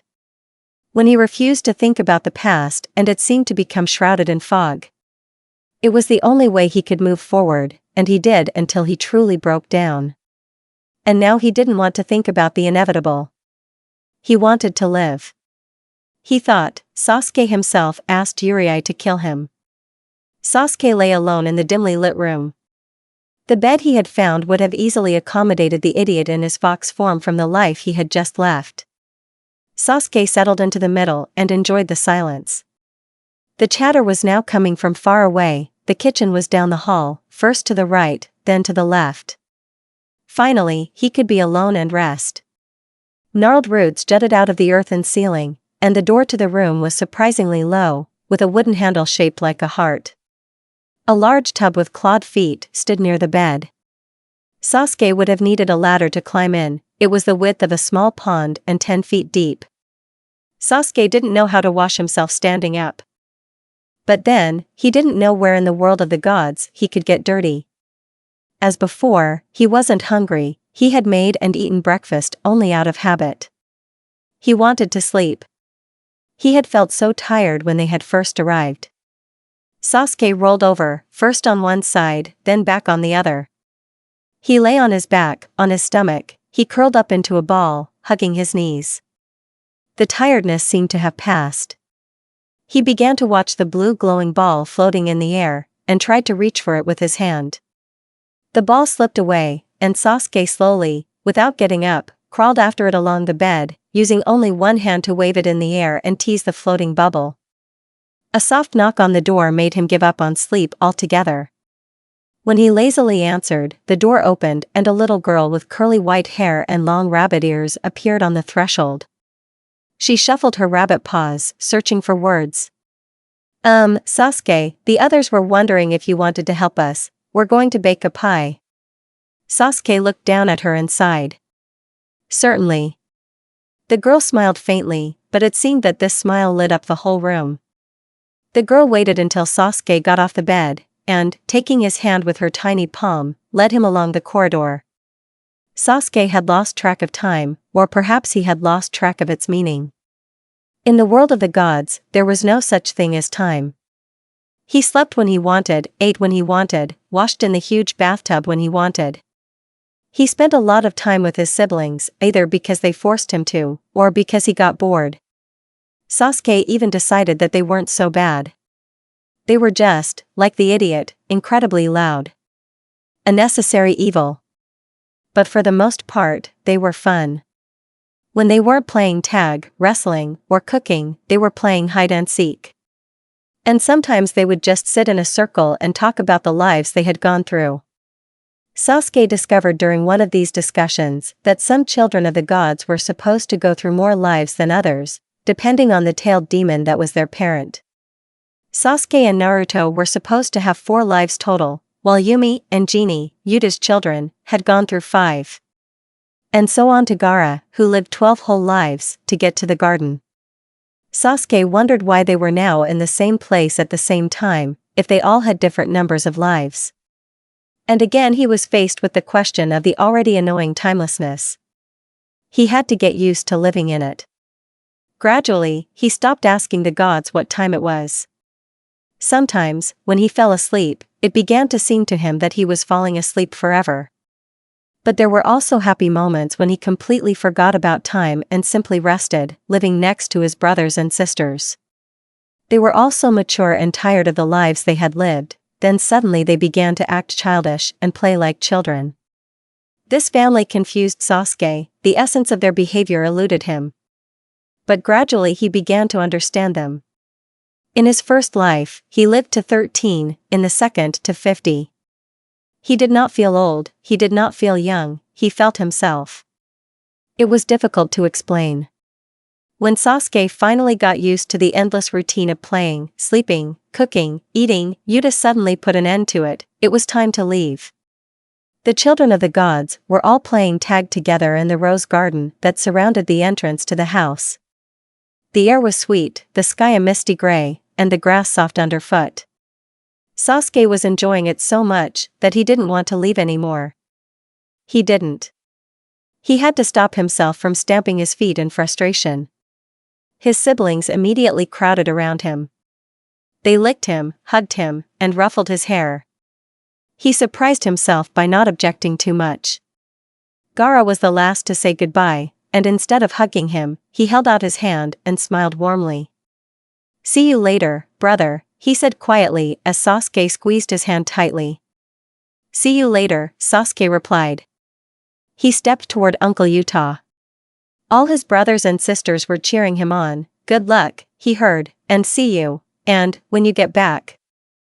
Do you want to bake a pie?" The voices were cheerful and happy. Sasuke shook his head and allowed Yuta to lead him into the hallway, which he remembered as completely different from his previous life. He looked around in amazement. The floor was covered in a soft, light carpet that felt good to step on. Sasuke rubbed his foot against it, not thinking about his actions. His siblings had taught him not to waste time on such nonsense. The old wallpaper was gone, replaced by new, soft blue wallpaper with a pattern of rabbits chasing each other. The door handles were shaped like hearts, and large cardboard numbers were attached to the doors instead of the old husks. Further down the hall, Sasuke noticed plush toys scattered across the floor. He suddenly felt the urge to play with them. "Okay, this is the door." Yuta took a step and pulled the heart handle, opening the door they had stopped in front of. Sasuke narrowed his eyes in confusion when he saw that the doorknob was taller than before. Why was Yuta suddenly so tall? Was the hallway changing in size to accommodate the true form of the rabbit god, something Sasuke had never realized before? He looked down at himself to make sure he looked normal. And saw. No, this wasn't supposed to be like this. Yuta reached down and took his hand, leading him out the door. Sasuke began to struggle. "Yuta." His voice sounded different. No, it couldn't be, he just imagined it. "Come on, your companion is waiting for you." With these words he was roughly pushed out the door into the dim blackness. The fall into a new life began. Naruto felt tired. He must have died in his sleep, because he fell asleep next to his mate that night and woke up in a new life. He had recovered from Sasuke's death rather quickly. He could have committed suicide and followed his companion into the next life, but he didn't want to. He knew that in the grand scheme of things, his life meant little, but it meant a lot to him. He didn't want to leave Ryuko and the clan just to follow the .com that had abandoned him so many times. He was going to stay in this world until he died, either of old age or some other cause beyond his control. So, given the lifespan of a fox, he had been around a long time. It was true that demon foxes only aged a year for every 7 years of a human life, and therefore lived much longer than humans. But they also matured faster. They matured 11 years for every human year. By the time he died, he was 82 in fox years, and 464 in human years. It was a long life. Roughly speaking, if you counted when he died, he was as mature as a man who had lived for 4,000 years. Or he should have been. Ryuko had once told him that it seemed he had never fully matured, because he had once been human. Regardless, he had resolutely refused to follow his companion into the next life. And even now, the prospect of meeting Sasuke did not please him. He had lost so many people over the years, he had been to so many funerals. When he reached the age of 150, all the people he had known as a human had died. Even Konohamaru, whose grandchildren had also grown old. He sighed and looked around the room he had woken up in to see what kind of life he was living now. In theory, this life was supposed to be his last. The room was small, with only enough space for a bed, a dresser, and a closet. Next to the dresser, lo and behold, was a small crib made for a child. Something moved under the blanket. Naruto threw the blanket off and swung his legs off the bed. His feet touched the cold wooden floor, which was painted in every possible color. He stood up and walked over to the open window, looking out.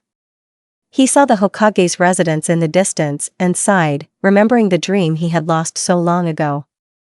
Naruto thought that now, given his divine nature, his old desires were no longer important. Although, becoming a Hokage had once been his cherished dream. But now it was all gone, left in the past. A soft mutter and a yawn came from the small crib. It wasn't the first time he had children, so he didn't feel awkward about being a father in this life. He even wondered what it was like to have a human child, and how different it was from raising puppies that left their parents after a year. A disheveled head poked out from under the covers. When the child's eyes focused on Naruto, Naruto realized who his little companion was. "Sasuke?" Naruto asked, instantly forgetting his hostility in surprise. "Idiot," the cute child grumbled. "How long were you in your past life? I thought you'd stay there forever." 426 years. Why didn't you leave sooner?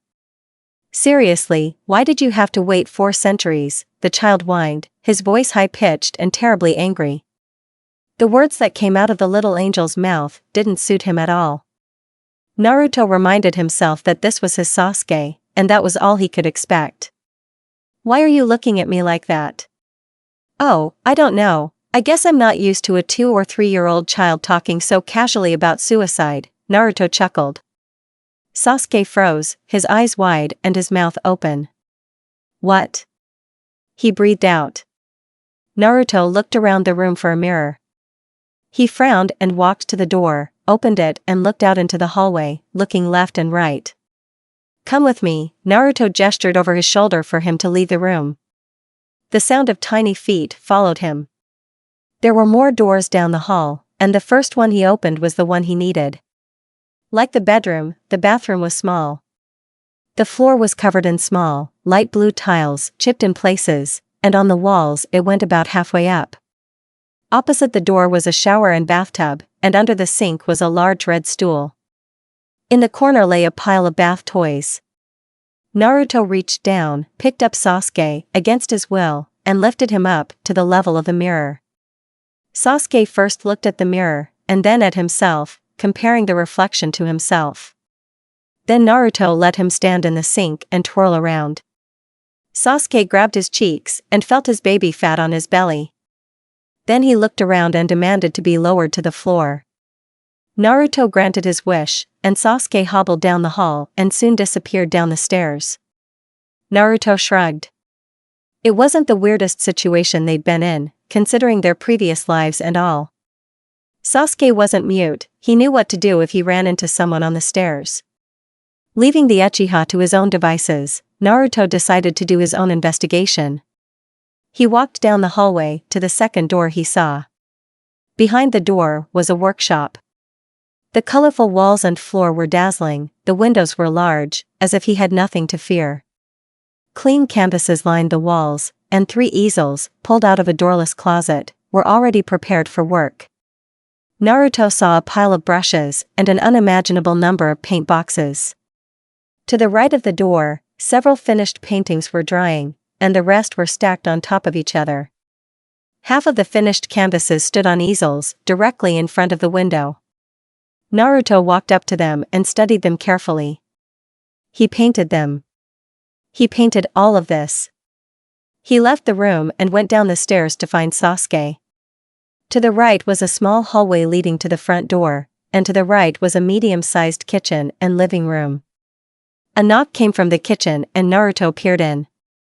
Sasuke had managed to climb onto the counter and was examining the contents of the cabinet and drawers. Naruto tugged at his bottom lip anxiously as he saw Sasuke reaching to look in the fridge. If he wasn't careful, he was going to fall. Naruto walked over to the baby and picked him up. "What do you want?" "Let me down, idiot, I can do everything myself." "You'll fall and hurt yourself. It's dangerous for children your age to climb so high. If you don't refrain from making comments, I'll slit your wrists right now." Naruto rolled his eyes and opened the fridge. "Do you want some ice cream?" That's better." Taking the pack and placing it on the counter, Naruto, following the slowly emerging memories, took the cutlery from the right drawer. He took the spoon and stuck it into the ice cream. Then he sat the child down on the floor and gave him the treat. Sasuke continued to glare at him, and Naruto studiously ignored his anger. Waking up as a genin and being 4 years younger than they were in their first life wasn't so bad.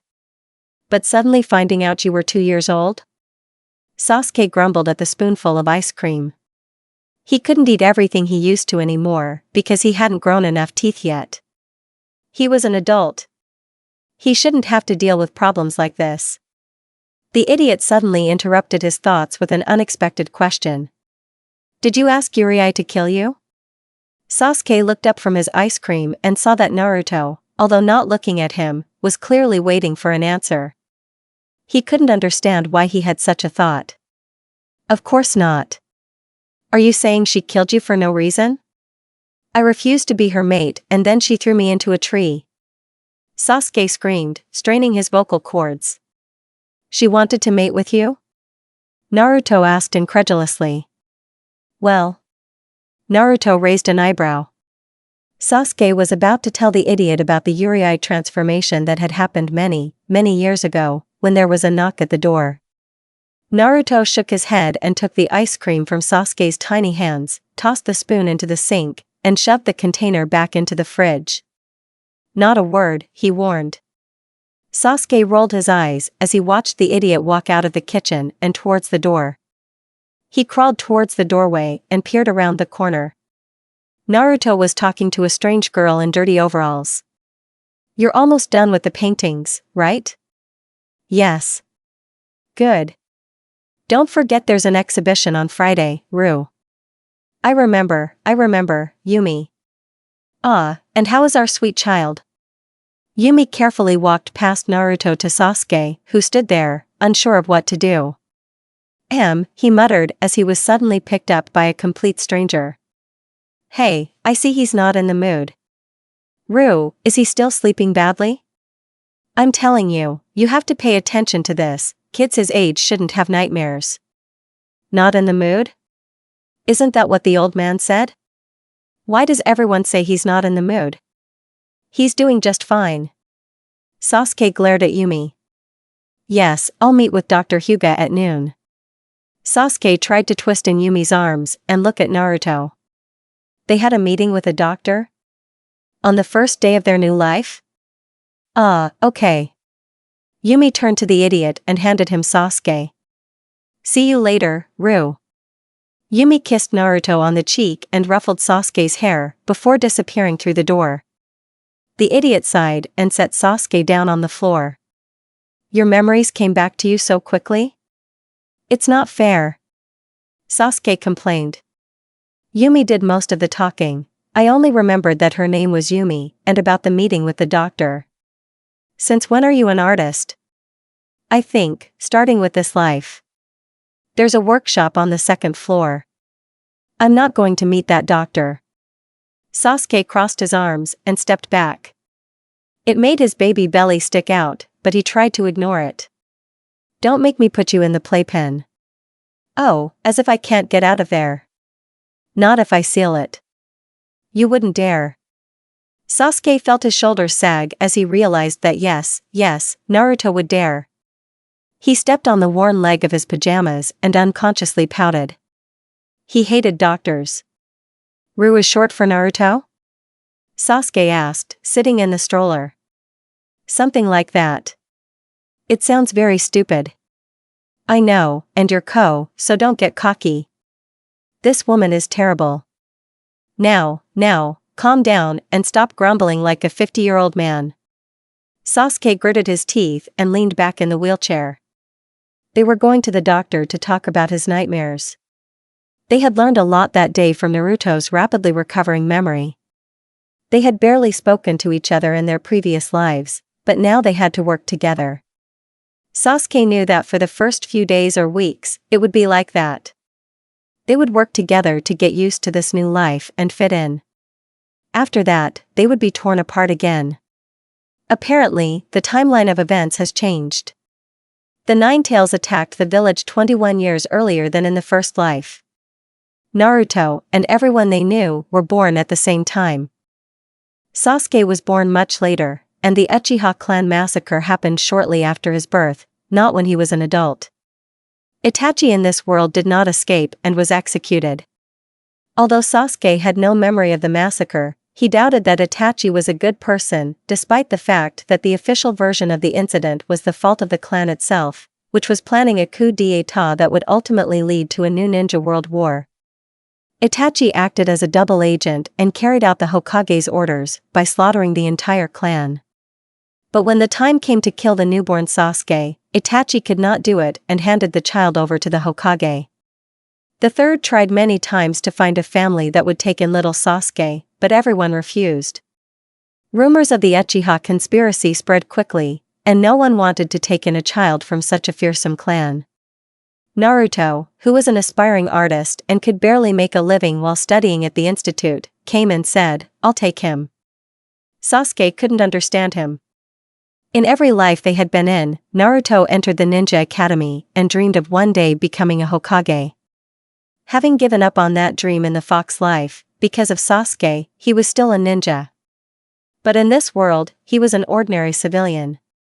He graduated from middle school, then high school, and was now studying to become an artist. He often traveled to the small towns located near Konoha, exhibited his works at art exhibitions held there, and gradually gained fame. It took a lot of effort for Sasuke not to start staring like a child. Naruto drove him to the reception desk and everyone in the reception area immediately stared at them. In this world, Naruto hadn't become a mischievous person, but people still saw him as the Nine Tails prison. Of course, the Naruto here didn't know why they hated him, he just knew that they did and he accepted it. There was no resentment, no desire for the villagers to accept him. All he wanted was to live his own life, and no one could take that away from him. "Yes, I made an appointment with Dr. Hyuga," Naruto told the receptionist. "Yes, of course, go down the corridor and turn right." "Thank you." He turned the wheelchair into the hallway leading out of the lobby. The wheels of the old wheelchair squeaked every few seconds as they spun on the shiny linoleum, and the bright light blinded his eyes. Sasuke grumbled, covering them with his hands. It was a good thing Naruto knew where they were going, because all the doors and signs looked the same to him. Naruto abruptly opened one of the large white doors and rolled the wheelchair into the office, where a tall, pleasant-looking woman was waiting for them. "Oh, Naruto, how are you?" she greeted, putting aside the folder she had been looking through. "Okay, Hinata, thank you for finding time for us. I know you have a very busy schedule." For old friends, nothing is impossible. Sasuke stared at the woman, slowly recognizing her as the shy Hyuga who had been one of the 9 new recruits. She had grown into a beautiful woman, her long hair tied back in a traditional bun, and her white-gray eyes were surprisingly warm. She gestured toward the examination table, and Sasuke was lifted out of his wheelchair and placed on it. The crisp, sterile cloth was uneven, and he clutched it, embarrassed that he liked the sound it made. "So you said something about Sasuke having trouble sleeping?" Hinata asked. Naruto sat down on one of the few chairs along the opposite wall. He turned to face Hinata, but at the same time glanced at Sasuke every few minutes to check on him. Sasuke snorted, lifted his feet, and drummed them on the table, enjoying the sound. Before going out, he had to strip down, take off his romper suit, and put on some colorful shorts, a light blue t-shirt, and what looked like bright green slippers that were incredibly fun to walk in. When he stomped his feet, they glowed orange. So, with his feet up on the table, he was going to look at the light and listen to the sound he liked at the same time. He was overcome with uncontrollable delight. Yes, every time he falls asleep, he has nightmares. At his age, children shouldn't have such problems. Right? You don't show him horror movies, read scary stories, or anything like that? There is nothing. No, then it definitely shouldn't be like that, Hinata agreed, making a note on Sasuke's file. I would advise you to meet with Yamanaka-sama, maybe he can look into his mind and see what kind of nightmares are haunting him. If he can't stop them, then maybe we should take him to a child psychiatrist. Okay, I agree. Sasuke listened, wondering if Yamanaka-sama was Ino or her father. He stomped on the table again, especially loudly this time, and Naruto shushed him, gently scolding him for his stupid behavior. Sasuke stuck out his tongue and then sat down, unhappy at being chided. He hated this life, he hated being a child. He wanted to go back down the rabbit hole and let the son of a god live this life alone. Sasuke crossed his arms and looked around the office, searching for an escape route. Yep. On a shiny metal tray next to the examination table was a sealed package containing a pair of tweezers, a scalpel, needles, and a syringe. He stared at the package, trying to think of a way to discreetly open the package, take the scalpel, and kill himself before Hinata or Naruto could stop him. Maybe, kids his age could control chakra? Maybe he could hold the hench for a few seconds. He closed his eyes and tried to concentrate his chakra, even a little bit would be enough, and then Sasuke crawled towards the package, opened it and awkwardly stuck his hands inside. It was difficult for his chubby childish hands, but he managed it, and the next second he felt the veins on his wrist. He stuck the scalpel into the vein and cut his arm up to the elbow. He was going to find another vein on his leg, but the fragile hench dissipated. Blood was running down his arm, and Hinata stared at him with wide eyes of horror, while Naruto went berserk. You idiot, he screamed. Sasuke's eyelids grew heavy, and he slid off the table. Consciousness left him before he hit the floor. So, child, are you with us again? Ugh. Sasuke groaned, opening his eyes. He was surrounded by his potential relatives, uncles, and aunts. But they didn't seem happy to see him. Directly opposite him stood his grandfather, who looked not exactly upset, but disappointed. You were very selfish, child, said grandfather. This life was cut short too soon, so you will try again. Try not to make such stupid decisions again. What? Sasuke asked.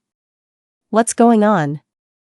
I am sending you into a new life. You still haven't learned your lesson, child, you still have something to learn, said the grandfather. But, Grandpa, I'm sorry, I just didn't want to be helpless? Grandfather suggested. Your fear saddens me. When you can't control yourself, when you're afraid or unhappy, I feel sad too. You'll be fine. Sasuke retreated under the disapproving gazes of his brothers-in-law, and for a moment he felt ashamed. He looked back at his grandfather, the man who knew him so well and yet was such a mystery. The old man took his hand and led him out of the circle of adults. They were in the garden, but it was so dark that Sasuke did not notice it at first. When they emerged from the shadows of the trees, the sun rose in the sky, warm and gentle, and the ground beneath his feet became soft. Sasuke felt as if he were home. Without a word, his grandfather led him down the path. It was clear that he was leading him into a new life. They walked across the field to Shikaku's house, and then further. The longer they walked, the calmer Sasuke felt, the nervousness fading away. In the center of the field, they stopped. You, little one, study and understand, learn new things, said the grandfather, and perhaps, Perhaps you will become the one who will one day build a bridge, Sasuke looked at the old man who was still holding his hand and sighed. The bridge, the lesson, he had a feeling that the future would not bring him joy, but he could not stand still. The field disappeared and he was transported to a new life.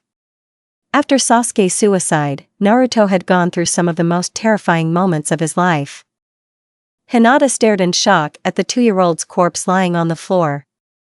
It was all because Sasuke didn't want to be helpless, Naruto thought bitterly, what a selfish. What was he supposed to do now?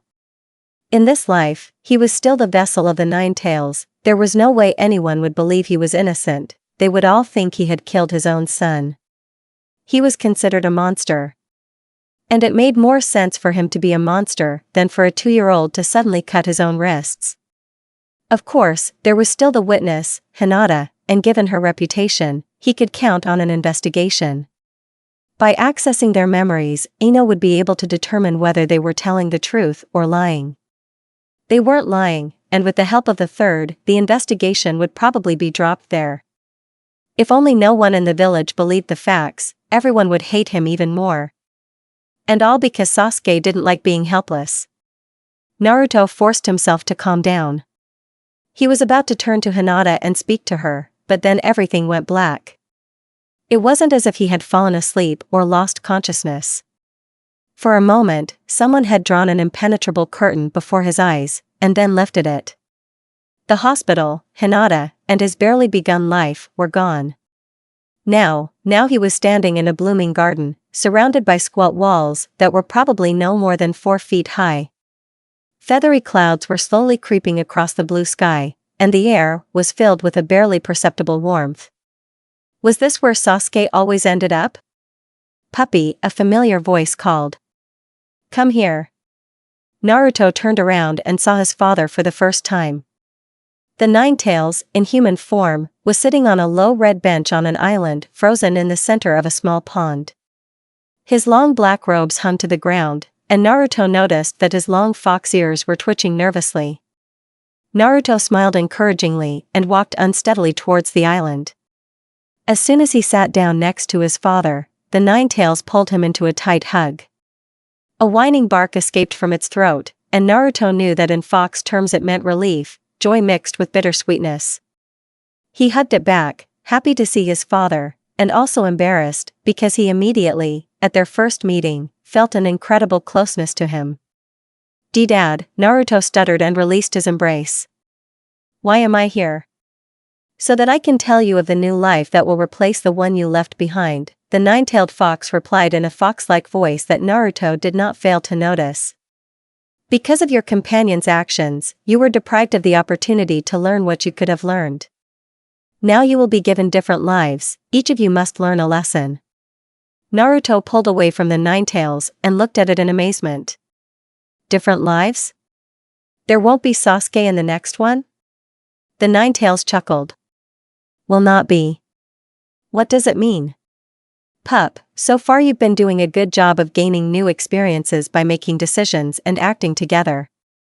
Despite all the misunderstandings, everything has been going well, his father began to explain, and Naruto felt joy welling up in his chest. But as I see it, the 9 tails continued before Naruto could get too cocky, there is some misunderstanding between you and your companion, and that has prevented you from successfully living your last life together. Naruto looked at the pond sullenly. So, he grumbled, you're going to make us go through the god's pre-wedding test as well? 9-tailed nodded. You could say that. I was just joking, Naruto said indignantly. The life I'm sending you into, Naruto, is the life you would have lived if you had survived Sasuke's attack at Orochimaru's hideout, and if Sasuke had returned to Konoha. Naruto groaned, leaning back against the bench. No. He couldn't go back there. He had to move forward. In his past life, he had managed to forget almost everything he wanted to forget. Going back to where it all began would be pure torture. His Kakashi-sensei, his Sakura, everything. This life will be exactly like your first. I did everything possible to make sure you were civilians and not ninja. But Sasuke will once again be the closest person to you. Anything you tell him about this, the Ninetales gestured around the garden, about your lives or friends, he physically won't be able to tell anyone. No one but him will know anything. If you talk about the garden and the gods and someone hears you, it will seem like gibberish to him. I still don't understand why this is, Dad. You're putting so much effort into it so that we can talk. Don't you think it's unfair to him, to say that over time he'll cease to exist, disappear, because he's not the Sasuke that's connected to me? Naruto saw his father smiling. Puppy, I think you underestimate your companion. The Ninetales stretched and yawned widely. He stood up and walked across the small red bridge into the garden, gesturing for Naruto to follow him. Naruto, still a little confused and hungry for answers, followed. He wasn't even given the chance to ask. Naruto, if you think something is wrong with you, and the doctor says everything is fine, what will you do? Asked the Ninetales. I'll probably calm down and go home, Naruto admitted honestly. But if something were wrong with you, what would you do then? I would find another doctor and ask his opinion. The Ninetales stopped abruptly and turned to face his son. He smiled and squeezed his shoulder gently. Child, you need to hear another opinion. The ground slipped out from under Naruto's feet, and he was transported from the garden into the life he had feared so much. Sasuke woke up to the sound of an alarm clock ringing next to him. He grumbled, reached out, and found something that looked like a digital clock. He closed his eyes and began fiddling with the buttons. When the obnoxious ringing continued, Sasuke opened his eyes and found what to press. He sighed, enjoying the silence. His eyelids closed again, and he felt himself drifting off. Then he remembered where he was. He opened his eyes wide and sat up straight, his gaze randomly scanning everything from the walls to the ceiling, everything. A simple room with white walls, a clean rough carpet on the floor. In the center was a bed, to the right of it, a few steps away, Sasuke saw sliding doors, behind which, most likely, was a closet. To the left, on a light oak table, stood a rather old computer. Sasuke's gaze lingered on the door that led from the room to his new life. Suddenly, he wished that Naruto was near. Naruto's memories always returned faster. Looks like I'm going to have to work hard, he grumbled to himself. The clock showed 7 in the morning. The alarm rang for him to wake up right now, so he must have had things to do. Work, school? Although, why should he be at school if? Sasuke turned his gaze to the mirror hanging on the closet door and almost screamed with joy. He was not a child, he returned to the age of his first life. People do not go to school after 12, unless they fail exams and are not civil. Sasuke got out of bed and went to the closet to study its contents. The closet contained neatly folded jeans and pants. Shoes, sneakers, and boots were lined up at the bottom, and t-shirts, buttoned-up shirts, and a few jackets hung on plastic hangers. In the far right corner of the closet, Sasuke noticed a tuxedo and a plastic bag, stored separately from the rest of the clothes. Looking through the suits, he came across one that had the Fairview High School patch in orange, black, and white. It appeared to be a civilian and attended their strange school system. Sasuke looked around the room, trying to find some clues, but he was distracted from gathering information by a quiet voice coming from behind the door. Sasuke, it's time for school. Dad will go crazy if you don't go downstairs right now and make breakfast. After some hesitation, Sasuke finally answered. Yes, I'll be down in a minute. Footsteps were heard and soon faded away. Sasuke saw a backpack at the foot of the bed and, picking it up, placed it on the bed. For its size, the backpack was quite heavy. Inside were 2 textbooks, the same size, shape and weight as a paving stone. In the next compartment were notebooks and several scraps of paper. But Sasuke's attention was drawn even more to a small book. He took it out of the bag and looked closely at the cover with a photograph of a huge brick building, near which several teenagers were standing. He studied the boys' uniforms and then looked at the closet. He had the same one. Now, the main thing is not to make a mistake. Sasuke looked at his reflection carefully after making sure he was dressed like the guys on the cover. He was wearing black pants, a belt, and boots. Sasuke buttoned up his white shirt, tucked it in, and put on a black vest and jacket with a patch over it. After that, like the guys on the picture, he tied a dark orange tie. The cufflinks on his shirt were also orange, as were the buttons on his vest. He looked like the Halloween ghost going to school for the first time, the one they tell fairy tales about in kindergarten. Remembering that he had been told to hurry, Sasuke grabbed his backpack and opened the door, looking left and right. Seeing the stairs, he went down to the kitchen. It was huge, one counter on the left, one on the right, a sink, a stove. While his bedroom was very simply furnished, this room looked like it came straight out of a magazine. Bright red walls, deep orange counters, and the floor was covered in huge, sand-colored tiles. To the right of the entrance was the breakfast nook, where an odd group had gathered. The first thing Sasuke saw was a woman, sickly and bony, with thin black hair and dark brown eyes. She was sweating and breathing heavily, her head resting on her hands and her sharp elbows resting on the table. To her right sat a smiling girl with smooth black pigtails and a heart-shaped face, her shining eyes were turquoise. Next to her was a boy, maybe a couple of years older, who seemed very smug. His hair was disheveled and his gaze was absent-minded. Last, to the left of the woman, sat a barrel-shaped man with dark blonde hair and blue-green eyes, like a little girl's. "Son, I think I asked you to make breakfast, but you took so long that now you'll have to hurry. We're all already waiting, in case you haven't noticed," the man scolded him. Sasuke gave him a disgruntled look, wondering why he was cooking for more than capable people, and went to the counters. He didn't find the task too tedious, and it gave him time to think. He struggled to remember names, while his hands found everything he needed without any problems. He was easily preparing food he had never heard of before. A little girl and a boy, were they his brother and sister? Yes.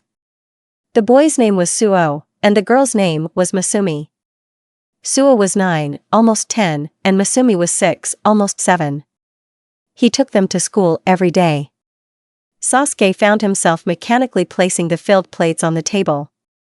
As he realized that he was practically serving his family, he felt a growing irritation, and he had no idea what this food was called, let alone what to do next. He hoped that at least he hadn't made any mistakes.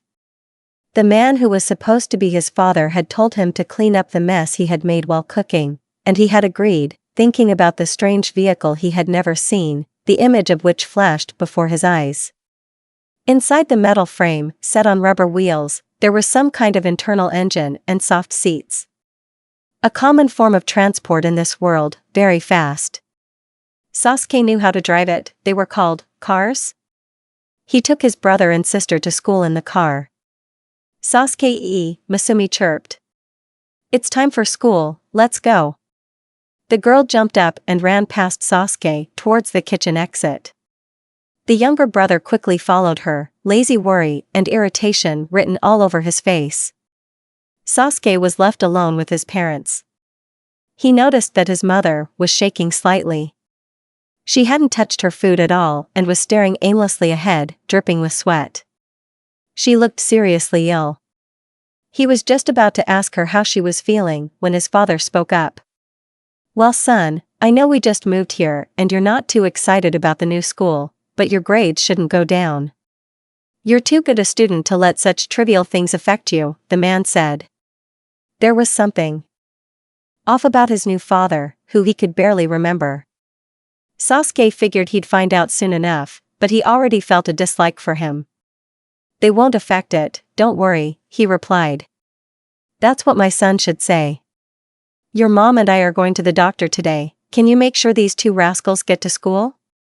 Of course, don't doubt it, Suo won't take his eyes off Masu. Sasuke left the house with his parents. As he left the kitchen, he barely remembered to take his backpack.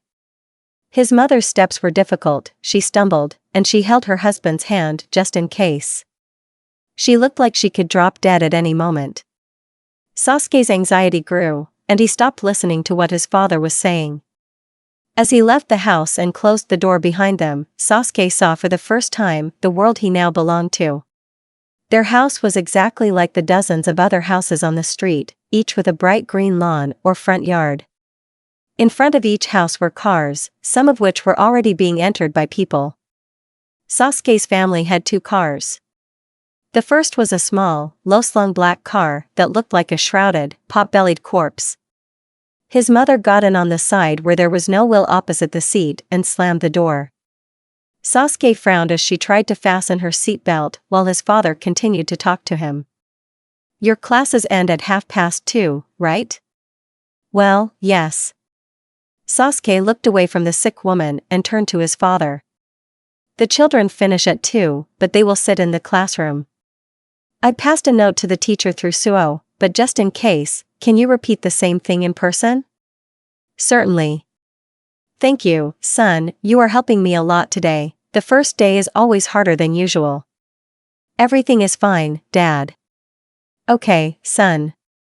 See you in the evening." Until the evening. The father climbed into the empty front seat and started the car. He glanced over his shoulder as he pulled out onto the street, and a few minutes later the car was out of sight. "Sasuke, we're going to be late," Masumi shouted, stamping her feet impatiently. "Sorry," Sasuke muttered, shoving his hands into his pocket and pulling out the keys to the car he was driving. "I'll be able to do it, I'll definitely do it," Sasuke thought. "I defeated one of the Sannin, I mastered S-rank techniques, I'm Uchiha Sasuke. I'll be able to drive a car. It can't be that difficult, can it?" Naruto was very angry with his father. How could he send him to this life? A life almost no different from the very first one. Where was Sasuke, so similar to his Sasuke? Why? The only difference was that he survived. Naruto was lying on the bed in his old apartment, the sun shining through the window. He wanted to stay in bed until he died, but he couldn't afford it. He couldn't give in and do as Sasuke did, just because he didn't like his father's choice. He had to learn. Without much effort, he remembered what had happened since his near death. He was only a week away from the point of divergence. Naruto sighed tiredly and slipped out of bed, heading for the door. He walked down the short hallway to the living room and then to the small kitchen where Sasuke was making himself breakfast. After the attack on Naruto, he had been declared mentally unstable and, as he was incapable of being a ninja, had been transferred to civilian life. Naruto couldn't help but think back to the day they had captured him and brought him back to Konoha. The only thing that had kept Sasuke alive since then had been him and Sakura. Naruto had agreed to let Sasuke move in with him, and a team of ANBU had kept them under constant surveillance, just in case. The two of them lived day by day, unsure of how to deal with each other or what to do with their excess free time. His father had told Naruto exactly what he needed to do. He needed to tell this Sasuke about his lives and get his opinion, another opinion. To understand his companion, he needed to know more about him. But how could he just tell this Sasuke that there were other versions of them, and that he himself was not, in fact, the same Naruto he had been when he went to bed last night? He walked lazily to the kitchen table, sat down, hunched over, resting his chin on his hands. "Good morning, idiot." "Good morning," Naruto muttered. Sasuke placed his breakfast on the table in front of Naruto and sat down. Naruto weighed the pros and cons, wondering what would happen if he told the truth. The definite plus was that he would learn a lot about his Sasuke, and if he learned his lesson quickly, he might even be able to enjoy life here. The minus was the mental health of this Sasuke. Was it fair to subject him to such a shock? And would Sasuke even believe him? Maybe not, then he would have to hope for his father's help. But where to start? Idiot, don't forget to take your medication." "I won't forget," Naruto replied, standing up and walking to the counter where an orange bottle was waiting for him. After fiddling with the complicated lid, he poured 2 pills into his palm. Naruto shuffled back to the table, popped the pills in his mouth, and grabbed a glass of orange juice from Sasuke to wash them down. He then sat back down and stared at Sasuke's plate, trying to figure out if he wanted anything or not. Sasuke looked at him, confused, worried. Naruto didn't know. "Sasuke," he began, thinking about how terrible it was to start such a conversation. "What?" I want to tell you something purely hypothetically, and I want you to answer as seriously as you can, okay? Sasuke raised an eyebrow and smirked. Well, let's say, you and I died, that day, and we woke up in another life, and another, and that nine-tailed demon was a real god, and I was his son, and then I went through several lives before meeting him and my family in the realm of the gods. MDA, someone's carrying something this morning, Sasuke snorted. Yeah, and in this, Naruto counted on his fingers before continuing.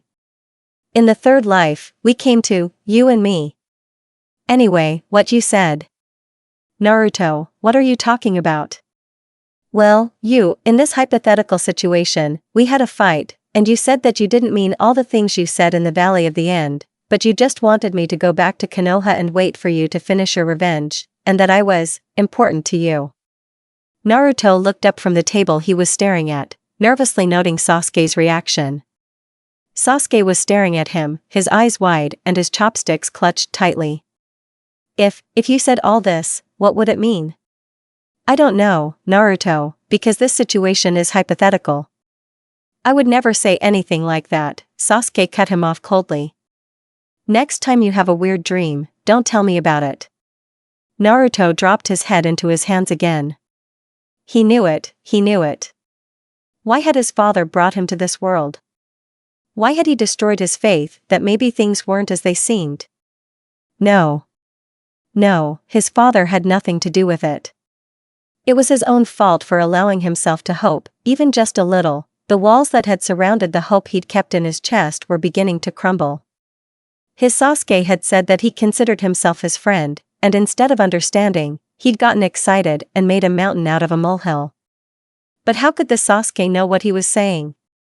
The deception had been revealed. Idiot. Naruto froze. He hadn't heard Sasuke leave the kitchen, but he thought he had. Sasuke had remained in his place the entire time. What? Naruto sighed. Why did I say all that? Hypothetically, Sasuke asked. Because I told you that I let you kill me. Because I gave up on you, tired of you not caring about anything, that I said that I was chasing a dream that meant nothing. You screamed that I didn't understand anything and told me to stop feeling sorry for myself. Naruto chuckled bitterly, remembering the fight that had separated them for decades. Where did all this happen? Naruto realized the flaw in his plan. He had called it all a hypothetical situation, and Sasuke had demanded details. He couldn't admit that he was talking about real events. As if they would believe him. No, idiot, Sasuke growled, catching Naruto off guard. You can't get into my soul and then avoid answering. Sasuke, even if I tell you, you still won't believe me. I don't see the point in. Try me.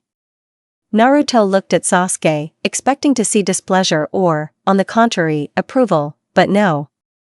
He was just waiting for an explanation. And he was not going to back down. All of this really happened, are you happy? Naruto shouted. I'm not the Naruto you know, I'm an alternate version of him from another life. The one where you actually killed me. What? Sasuke breathed out and opened his eyes wide, but not in surprise or confusion, but in anger. Ever heard of the tailed demons? They're actually gods, and all their children have to go through a certain number of lives before they can go home, Naruto continued, despite Sasuke muttering, idiot. And you know what? We were on our last life, and you didn't like your role, so you slit your wrists so you wouldn't waste time on it. And here we are, separated, and I'm stuck here trying to get your opinion on an argument I don't want to hear about anymore. He greedily in the air he had wasted during his speech and stared at Sasuke. Well, are you satisfied? Sasuke stood up from the table and, crossing his arms over his chest, looked at him with distrust. Okay, let's assume that you're not crazy and all this is true. And what role do I have among the children of the gods? Why have I been with you all these lives? You're my companion, Grandpa tied our ankles with a red thread. Naruto glared at the table, folding his arms over his chest as well. We were always fighting, couldn't find a common language, so father decided that we needed to live apart for a while. And where am I, or rather, your version of me. I don't know, maybe in another life, the one my grandfather chose to teach him a lesson. And the only difference between this life and my first is that you and I are both alive. Wait, if you died, then why did I die? Naruto was about to say something sarcastic when he realized he didn't know the details. He knew Sai had killed him, but he didn't know what exactly had happened. It seems Sai killed you. But I have no idea how he did it. I never asked you. Sasuke grumbled. So why do you need another opinion in this argument? You got really mad when I didn't believe your explanation, even though you yelled at me for an hour. I mean, I can believe in anything, but affection? Seriously? I mean, Sasuke, you never considered me a friend, did you? Sasuke's gaze became strange. He wasn't hurt, or confused, or angry. He was just very serious. Naruto relaxed, waiting for an answer, although he wasn't sure he wanted one. Your Sasuke said he was worried about you? No, he said that I was important to him, and that he did all this for me, everything. He left Konoha to become stronger as quickly as possible and kill Itachi, so that he could quickly return home and be with me, and that it wasn't enough for me, and that everything didn't go the way he expected, because I started stalking him and blah blah blah. Naruto grumbled and waved his hands in the air to express his indignation. Sasuke raised an eyebrow in disbelief. Is it true? Yes, as if I was supposed to believe it. Naruto. Yes, Sasuke? In your, first life, before you died, you told Sasuke that you loved him? Naruto cringed, feeling his cheeks heat up. Well, I guess he did, because the only difference is that my Sasuke and I died, but you and your Naruto didn't. And did he speak sincerely? Of course. I don't know why I even mentioned it, he didn't seem to care. I wasn't there. Naruto wanted to laugh, but the laugh caught in his throat when he looked at Sasuke. He seemed so sincere. I'd be angry if you died saying something like that. It sounds stupid, but that's how it is. I guess you infected me with your stupidity. If your Sasuke and I are similar, then after you died, he was undoubtedly very angry, Sasuke continued. If these realities exist, I don't even know why I listen to you. The doctors keep telling me that I shouldn't take your fantasies seriously. It doesn't help me recover. Sasuke stood up, picked up his plate and threw the remains of his breakfast into the trash can. He put the plate in the sink and walked out of the kitchen and into the street. Naruto had time to notice how the ANBU team stopped watching the apartment and followed Sasuke. He looked at the table with bitterness. When he got home, he would have something to talk about with his father.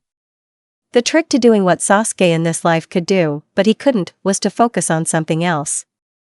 Like recollecting his memory. To avoid letting himself and his siblings down, he began to remember where the elementary school was. Where? He had no idea. He did it.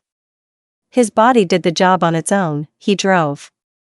Soon he was parked in front of a brick building that was much smaller than the one he'd seen in the photo. It's okay, Sasuke. I'll give the note to the teacher, you don't need to come with us, Suo assured him. Really? Are you sure I don't need to talk to him? Yes, I can handle it. Masu, wait. Suo exclaimed and jumped out of the car after his sister. The little girl with pigtails was already racing towards the school at full speed. As soon as Suo closed the door behind him and ran after Masa, Sasuke started the car again. So, high school, he could handle it. He could live like civilians. They were just normal people, there was no point in looking down on them. After all, not everyone could be a ninja. There were supposed to be people in the world who worked in stores, banks, and so on and so forth. They had their place in society, and that was fine. He had just never been one of them. A few minutes later, he pulled up to the school and found a free parking space.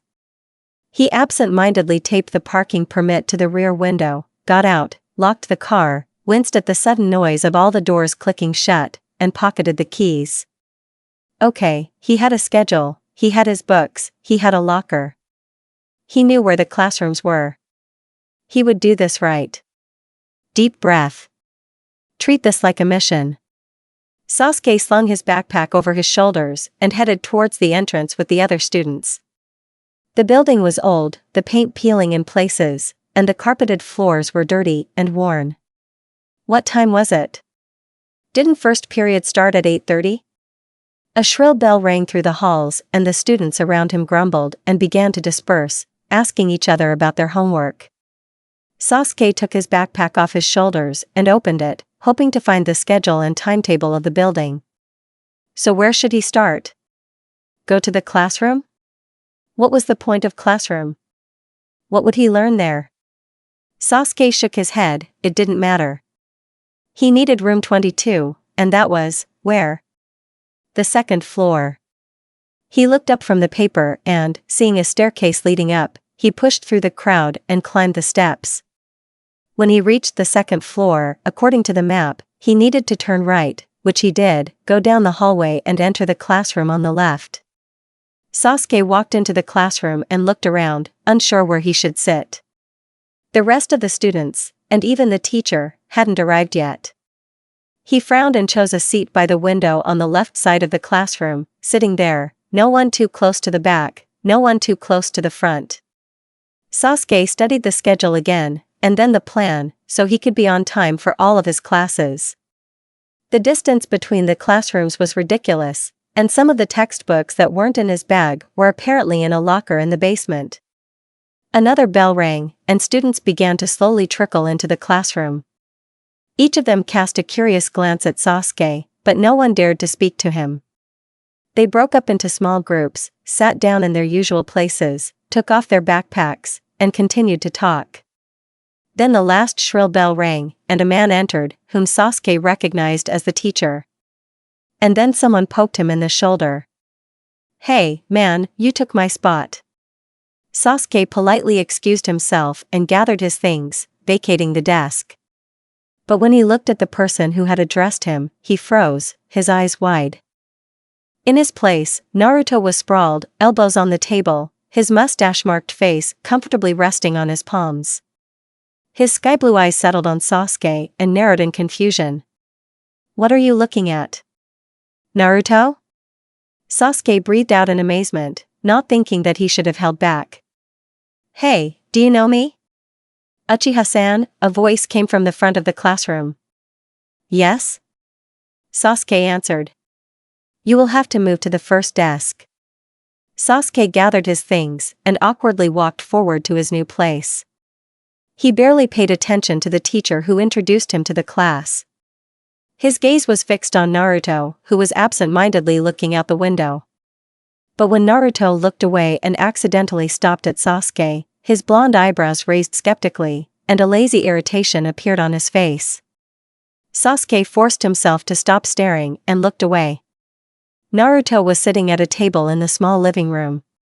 He had been sitting there since Sasuke left, looking through old scrolls, and had dozed off several times. He was about to go to the library and get a book when Sasuke finally deigned to return. Perhaps it was a good thing he hadn't gone to get a book, that would have been completely out of character for him. From the way Sasuke stormed into the apartment and slammed the door behind him, Naruto could tell he was furious. He glanced at Naruto and then began pacing the room, trying to drill a hole in every object he caught his eye. Naruto rested his elbows on his knees and his chin on his hands, watching Sasuke thrash back and forth like a tennis ball. Then his neck began to ache and he stared at the floor. It took a moment before Sasuke calmed down enough to walk over and kneel on the other side of the low table. Placing his hands on the table, one on top of the other, Sasuke rested his chin on them, closed his eyes, and breathed deeply for a few minutes. Then he sighed again and took his hands away from his face. So, everything you said about a past life and gods, is it true?" He forced out with effort, as if unable to believe that he was asking about it seriously. "Yes." "Is there any way, other than the fact that I can't seem to tell anyone about them, to prove that you're not making this up?" "I doubt it, although I don't act like you're Naruto, I've lived much longer." "How old are you now?" In total, I've lived 452 years. But if you include my memories from the lives I lived out for other me, it's even more. In every life I enter, I get the memories of the version that exists here. Sasuke's eyes widened and his hands dropped to the table with a soft thud. Naruto waited patiently for the information to digest. After all, his words sounded too absurd. He rubbed his face and marveled at how young and smooth the skin was under his fingers. As a fox, Naruto could create illusions to look young even in old age. But he never did that. Whenever he returned to Konoha in recent years, he took on the human form of an appropriate age, a man in his 60s. The skin on his face was soft, but not like in his youth. It was also very strange to talk to Sasuke, who did not know the lives they had gone through. They spent a lot of time apart, and yet they always started out together. "Can I meet your father?" Sasuke finally asked, having recovered from his shock. Well, Naruto tried to think of what he could do. As soon as he thought about his father, his voice sounded not in his ears, but in his thoughts, cordial and warm. "Son, try to find another way to prove your divinity to him. For example, I can give you the power of a god for 20 minutes, but no more. We do not cross over into the mortal realms in our true forms. And I am proud of you for taking this life so seriously and trying so hard to achieve understanding." "Thank you, Dad," Naruto replied, smiling at his words. "What?" Sasuke asked, seeing the unreasonable smile on Naruto's face, but not hearing the mental conversation. "No, nothing. He said that he can't meet you and that we need to find another way to prove that I'm telling the truth." "Let's see, divine power?" Naruto chuckled. Naruto walked up to Sasuke and touched his forehead, imagining that they were standing on the Kage monuments, specifically the fourth one's head. When he opened his eyes, they were there, and he removed his hands. "Do you want another example?" Sasuke turned his gaze to him, his face turning pale, revealing confusion and distrust. "Naruto, wait, transport us back before the ANBU notice our disappearance and report it," Sasuke demanded. "It's okay, I arranged everything so that they wouldn't notice anything," Naruto assured him, taking his hand and leading them back to the apartment. They moved back to the kitchen. Sasuke leaned against the sink, his face paling even more as he realized that everything Naruto had said was real. Naruto chuckled rather smugly and cracked his knuckles as he headed for the couch. A few minutes later, or maybe more, Sasuke joined him, now not as angry as before, but instead gloomy. "How long will you stay here?" he asked distantly. "I don't know, maybe until I learn my lesson. I have to achieve harmony with my companion when this life ends." "Achieve harmony? What does your father mean by achieving harmony?" "I probably need to let Sasuke into my heart again and start trusting him. I think Dad also wanted me to see the past the way Sasuke does. I think it's weird and ridiculous. I don't know why we have to work so hard to get back home. I mean, it's like we won't have forever to sort things out. Maybe it would be easier if you showed me what happened that night when we argued?" Sasuke suggested. Naruto grumbled, reaching out and placing his hand on Sasuke's forehead, wanting him to see everything that happened that night. Sasuke frowned at first, then tensed, and then his gaze became distrustful. If Naruto hadn't been so confused, he might have found this mimic game interesting. And when Sasuke finally spoke, he didn't say what Naruto expected. "You are such an idiot." Sasuke didn't like civilians, now he didn't like their disgusting school system either. What a waste of time. After sitting through the first few classes, he quickly realized that while he was learning something, it was educational and interesting, but mostly useless information. He also hadn't managed to talk to this world's Naruto until lunch. Every attempt he made to talk to him in the hallway between classes had been rebuffed, and when he persisted, he had begun avoiding him. So he had to be even more persistent this time. Uchiha Sasuke wasn't ignored, he was especially not ignored by an idiot, and especially not ignored by the civilian version of an idiot. After standing in line and buying some horribly unhealthy food, Sasuke saw Naruto sitting at a table, looking around the cafeteria for someone, probably a friend. Too bad, Sasuke was going to talk to him whether the idiot wanted it or not. Noticing him heading his way, Naruto started looking around the cafeteria even more intently, but he didn't get up and leave. Sasuke decided that was a good sign. He placed his tray on the table and sat down opposite him. Naruto sighed and rested his forehead in his hands. What do you want? To talk. Talk? Do you know how weird that sounds? Naruto asked. Sasuke opened his mouth to protest, but he realized he had nothing to say. He hadn't considered how weird it was to run into someone at school who knew your name and spent the entire day beating around the bush. What else had he expected? He wanted to be closer to Naruto because he was willing to cling to any shred of normalcy. No matter how different the past, this Naruto was like his Naruto. Sasuke wanted to be his friend, wanted to spend time with him, wanted to cling to him like a drowning man to a straw. Now how was he going to explain this to him without sounding crazy or scaring him off? If he could confuse Naruto, maybe something in his life would fall into place. Sasuke was a little embarrassed and muttered. Well, when you said it. I didn't think about it before. The awkwardness hanging in the air increased, and Naruto began to eat, while Sasuke continued to awkwardly look at the table for the sake of the matter. Come up with a crazy reason why he wanted to talk. Sign the disposition. I thought that you were someone I knew, but he died a few months ago, and you just look so much like him that I forgot. He's gone, Sasuke exhaled bitterly, leaning his hands on the table as if he was about to get up. You know, it's no big deal, you're new to the school, right? You don't know anyone yet? Naruto asked more softly, stumbling slightly. Yes, my family just moved here a week ago, this is my first day, Sasuke replied, noticing that he was already feeling better. Well, what lessons do you have? Sasuke dug through his bag and handed his schedule to Naruto, who glanced through it quickly, idly chewing on a plastic fork. As Sasuke was about to ask why the lockers were in the basement, he was interrupted rather rudely. A thin, brightly made-up girl stopped at their table. Behind her, a few steps behind her, stood a few more, giggling. Sasuke tried to ignore her, but Naruto didn't follow suit. He looked at the girl, clearly recognizing her, but it was unclear whether he liked her or not. Hello, you're Sasuke, that new student, right? The girl asked and smiled with feigned modesty. Yes. We like you, how about you move in with me and my friends? No, thank you, I'm fine here. Besides, I can give you some advice. Sasuke smiled one of those smiles that made girls swoon in his first life. Yes?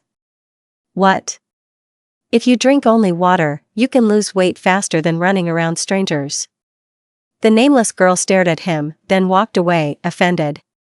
When Sasuke turned back to Naruto, he was rewarded with a smile. Maybe making friends with this Naruto wouldn't be too hard. So who were you looking for when I approached you? Sasuke asked casually. Naruto smiled. My friend, Talu. Although, I'm not sure he'll come, he could have changed his mind at the last minute. Hey, buddy, a loud voice came from the crowd. Perhaps for some such a shout was a usual thing, but Sasuke barely kept himself from rubbing his ears. Having set down the tray and turned the bench so that it faced Naruto, a tall guy sat down next to them. Sasuke did not recognize him as anyone from his past lives, just as he did not recognize Yumi. Obviously, if this person had walked under the same sky with them, then their destinies did not intersect. Sasuke could vouch that he had never seen him, tall his appearance was so striking. He had bright red hair, a narrow, intelligent face, and blue eyes that glowed like lanterns. Well, they didn't really glow, of course, but like his hair, they were unusually bright. His skin was very pale, paler than Sasuke's. For some reason, most red-haired people Sasuke had encountered had a pinkish tint to their skin, shoulders, cheeks, nose, and all. But this guy didn't even have freckles. It seemed odd.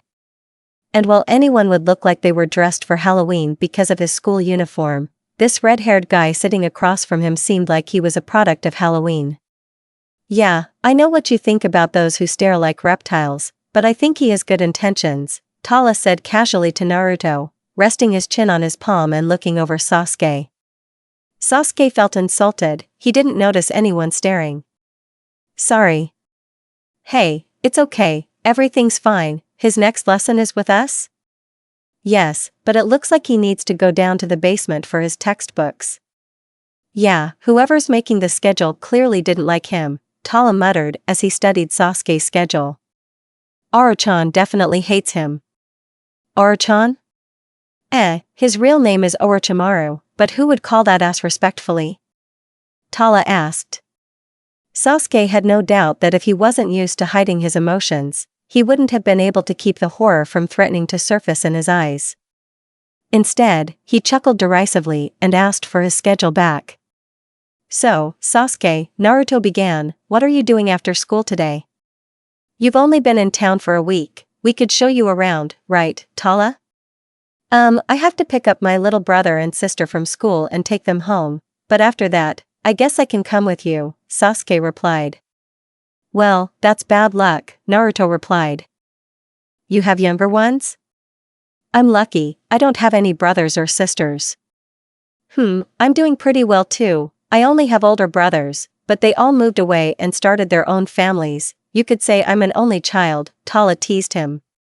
Except for the weekends, friend, on the weekends your house turns into. Naruto shook his head. Well, what can you do?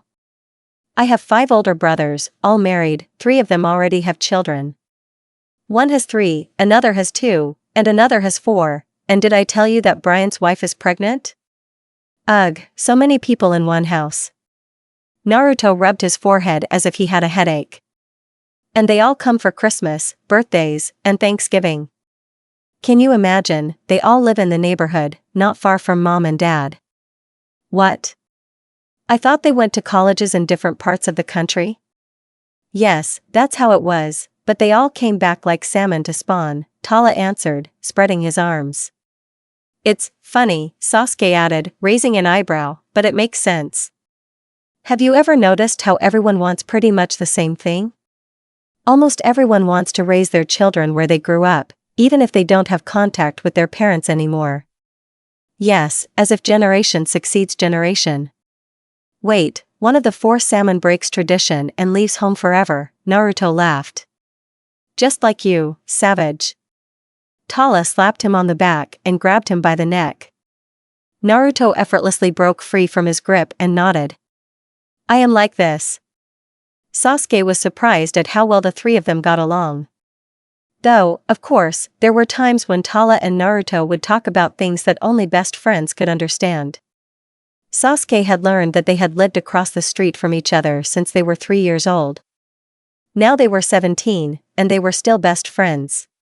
Tala was also incredibly talkative, and always found a way to engage Sasuke in conversation.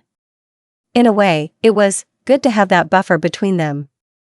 And it also helped that this Naruto didn't hold a grudge against him. He was a blank slate. He didn't know anything about him, he was his friend, and that was it. But at the same time, a clean slate was also a problem. Most of what Sasuke was throwing out, his Naruto put up with. For example, his frequent irritability and indifference. But this one, no. Every now and then, Sasuke found himself trying to please him more than himself. It was strange, because while his Naruto had him as his first and best friend, and everything his Naruto did was somehow connected to him, this Naruto thought differently. So, for example, if he didn't like something, he would call Sasuke.com and leave, go do his homework or go for a walk with Tala. Sasuke could only wait, he always tried to wait out the argument. But usually no more than a few days would pass, when he couldn't stand it anymore and went to apologize, feeling incredibly pathetic.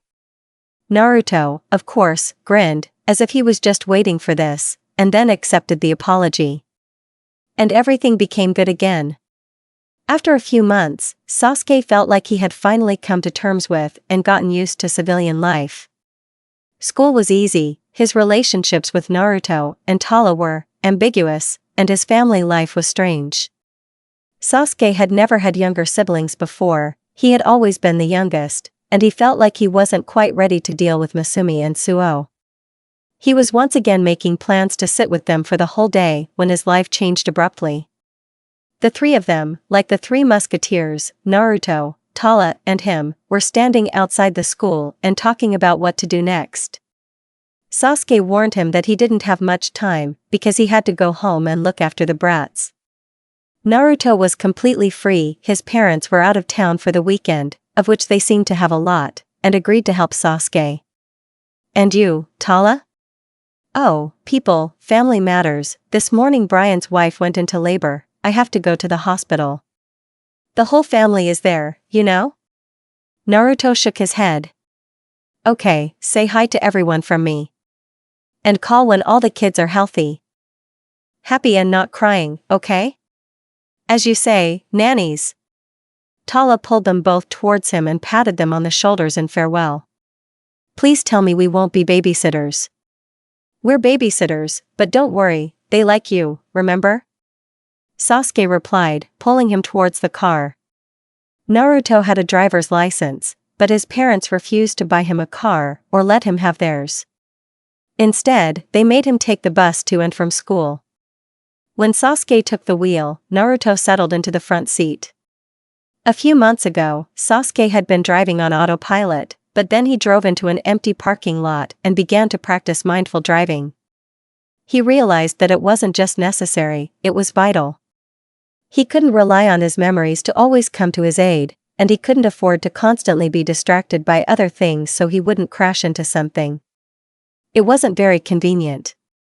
Plus, his mother worried sick if he ate, talked on the phone, or talked to her while driving on the freeway.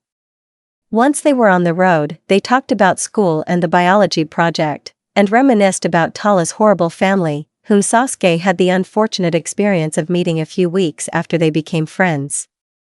He understood what Naruto had said that was so horrible on the first day.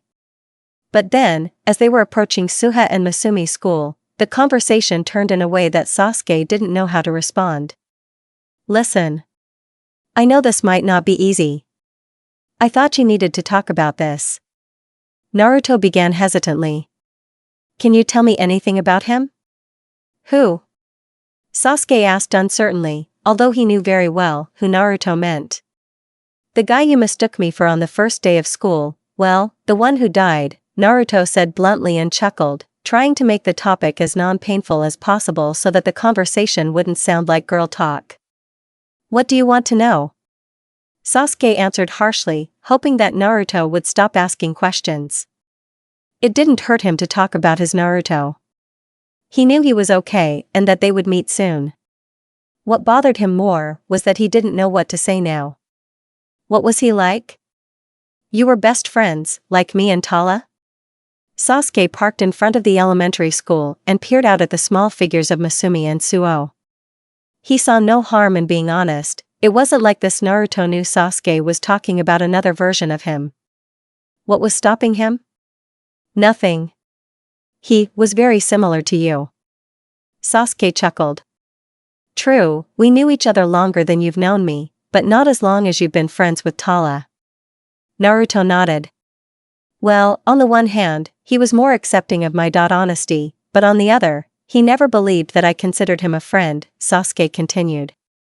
Even if I ripped my heart out of my chest and gave it to him, he would hardly believe in my sincerity. He would think that I was trying to manipulate him or something like that. Why?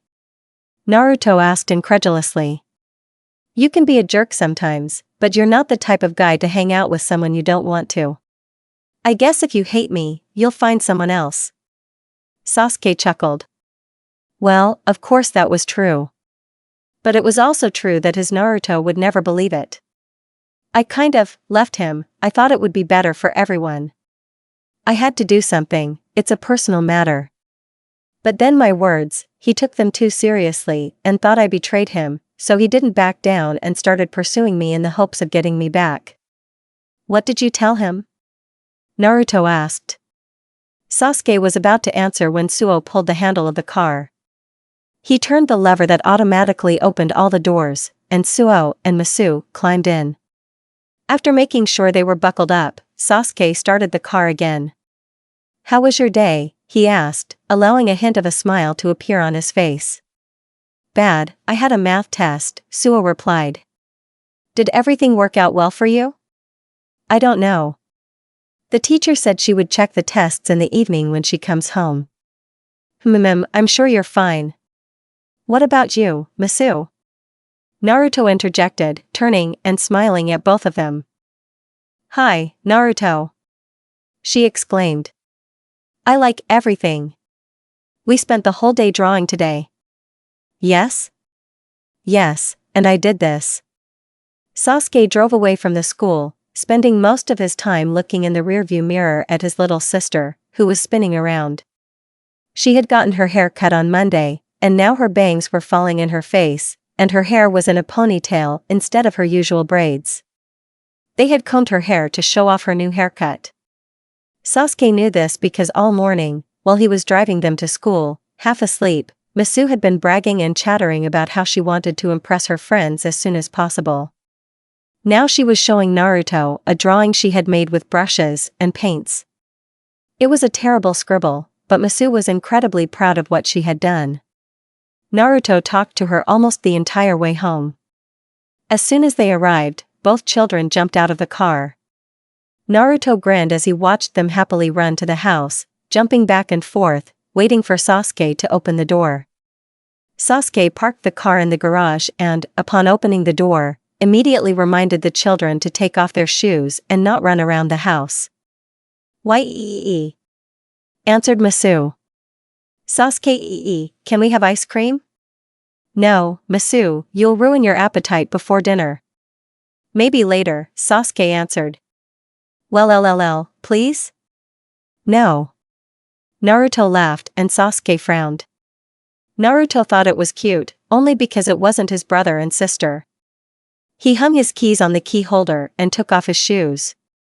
Suo, watch your sister, Naruto, and I will go to my room. After not receiving a response even after several minutes, Sasuke went to the kitchen where he found Masa perched on a stool, acting exactly like he did in his past life. Rolling his eyes, Sasuke lifted her off the stool and placed her on the floor. He looked around and found Suo watching cartoons in the living room. Su. I'm keeping an eye on her, right? Suo said indignantly, turning to Sasuke. Sasuke looked at him. To look means to be sure that she is nearby, and not trying to get ice cream from the freezer, crawling all over the kitchen like a monkey. Yes. FFF. Masuyu. Suo shouted, stomping into the kitchen. Sasuke groaned and started walking up to the second floor, forgetting about Naruto. In the room, he dropped his backpack on the floor and almost immediately began taking off his jacket and vest. He was so lost in his thoughts that he almost hit Naruto in the face with the bedroom door and threw his jacket on his head. Hey, calm down, Naruto said indignantly, throwing off someone else's jacket and throwing it on the computer table. Sasuke closed the door to the bedroom much more carefully. They're just like that. Annoying? They're little kids, they're always like that, Naruto noted. Sasuke untied his tie and, throwing it on the floor, fell onto the bed. Naruto also took off his vest, jacket and tie, and really, it was much calmer without them, and settled down next to him. He sat on the edge of the bed, facing the door, while Sasuke, spread out, lay on his back, his head on the pillow. He felt the last of his anger leave him. This Naruto was good at calming him down. He quickly stopped his anger and with just a few words made him feel stupid. Well, you didn't answer my question, thanks to the kids who got in the car. What question? Sasuke had actually already managed to forget. What did you say to that dead guy? I told him that I need to cut all ties, otherwise I won't be able to become strong enough to do what I want. And then you left? Naruto looked at him in amazement, which was not a good sign. Well, yes. You're sure we're similar, right? Yes, you are almost exactly. Why? Well, Sasuke. Naruto turned to him. You said that the dead guy took your words more seriously than I did? Yes. I don't ignore them either, unless you're being an ass. Words aren't everything, but they still mean something. Naruto shrugged. I can't even imagine what I'd do if Tala said something like that to me. No doubt your friend thought you betrayed him. You know, it's a rare pig to say things like that. But that's not what I meant, I just wanted him to leave me alone. I would have gone back to him. Then why didn't you just tell him directly? Naruto asked irritably.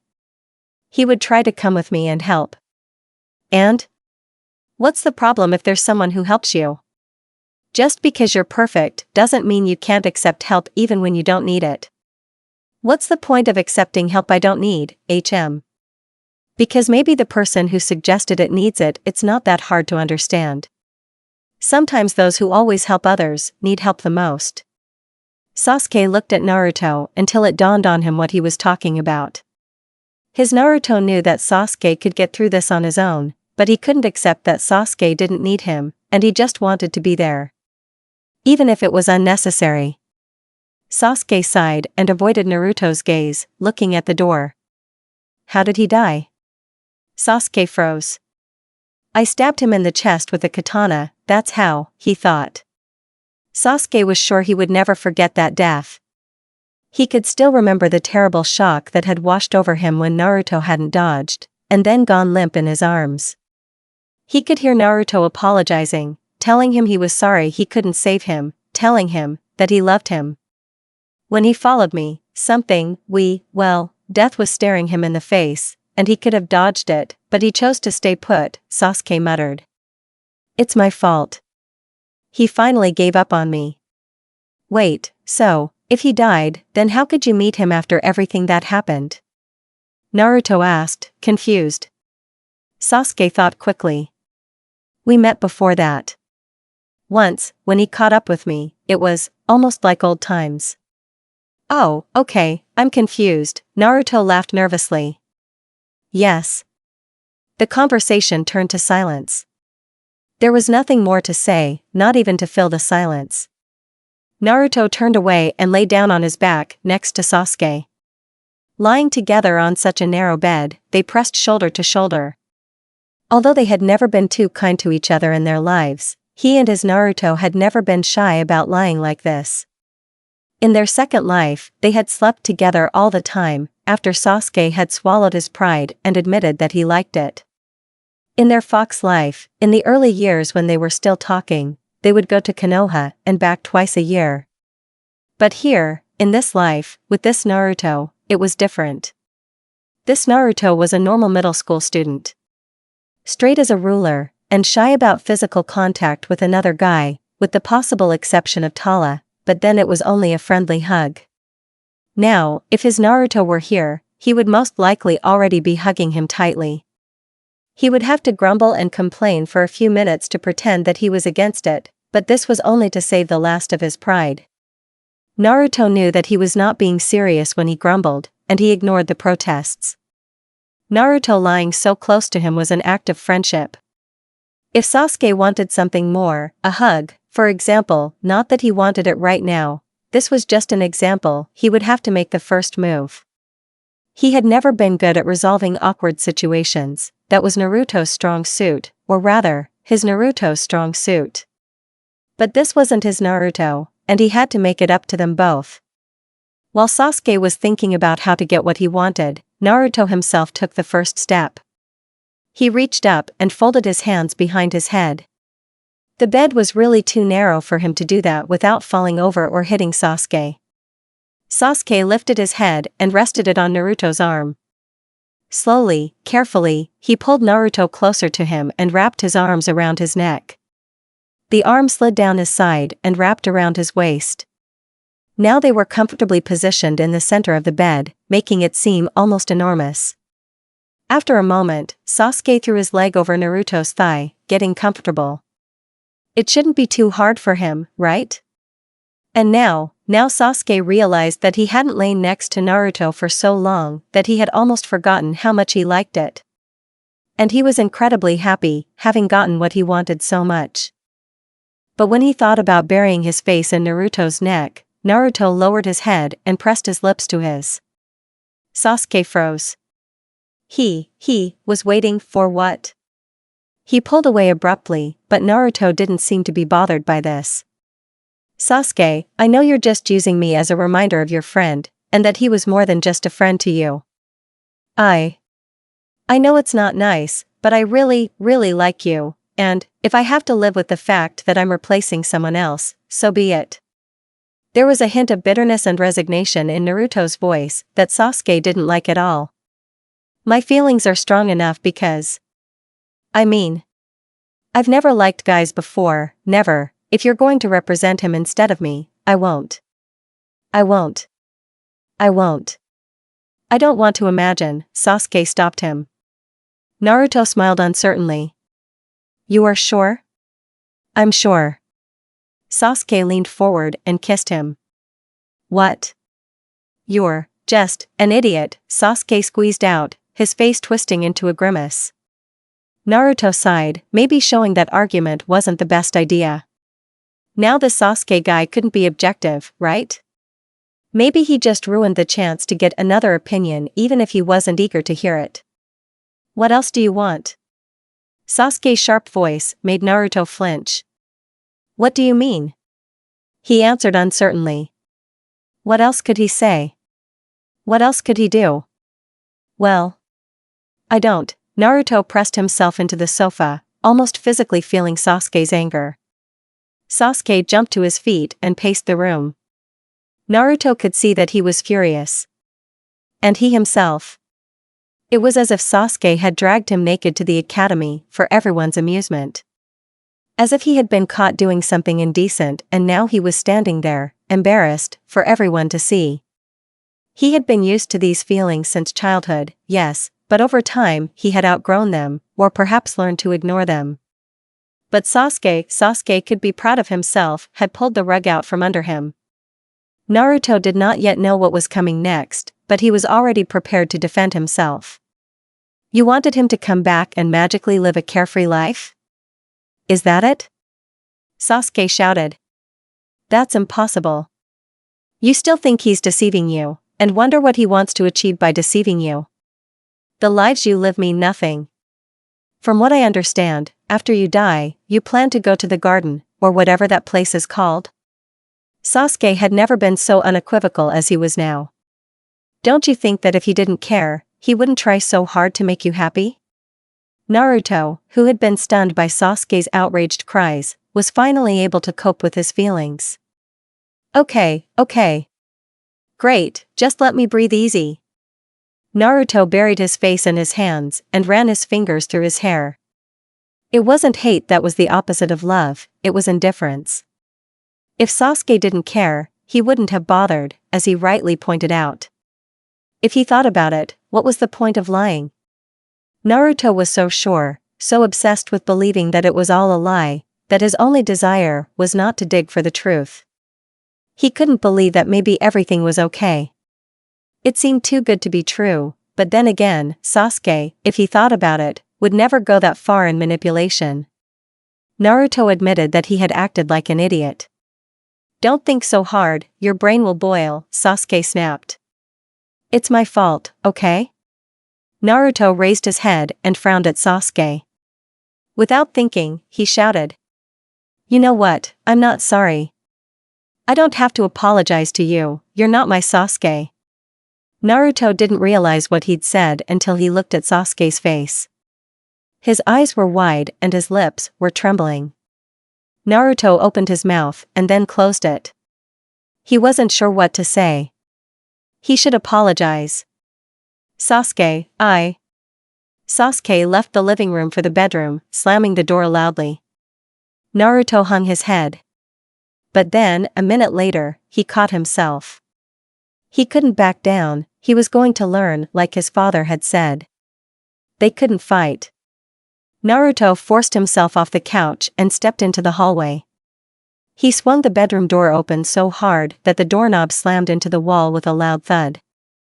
Sasuke, who had been pacing the small room, froze. As Naruto advanced on him, Sasuke backed away. He backed away from him until Naruto growled and used what little godly power he had left. He grabbed and hugged the struggling Sasuke. You are not my Naruto, and unlike you, I will not get mine back, too. All this, and you, and your Sasuke, for dragging me into.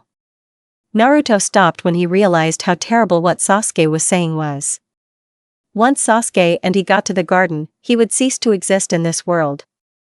He had erased this Naruto's life and personality, and when he died, this Sasuke would be alone. This Sasuke, who was so similar to his Sasuke, almost exactly the same, would be all alone, and probably killed if there was no one left to support him. Naruto didn't let go of Sasuke, he had no intention of letting go, but he loosened his grip just a little, just a little. I'm sorry, Naruto muttered, pressing his face into Sasuke's neck. Are you talking to me, or to him? You.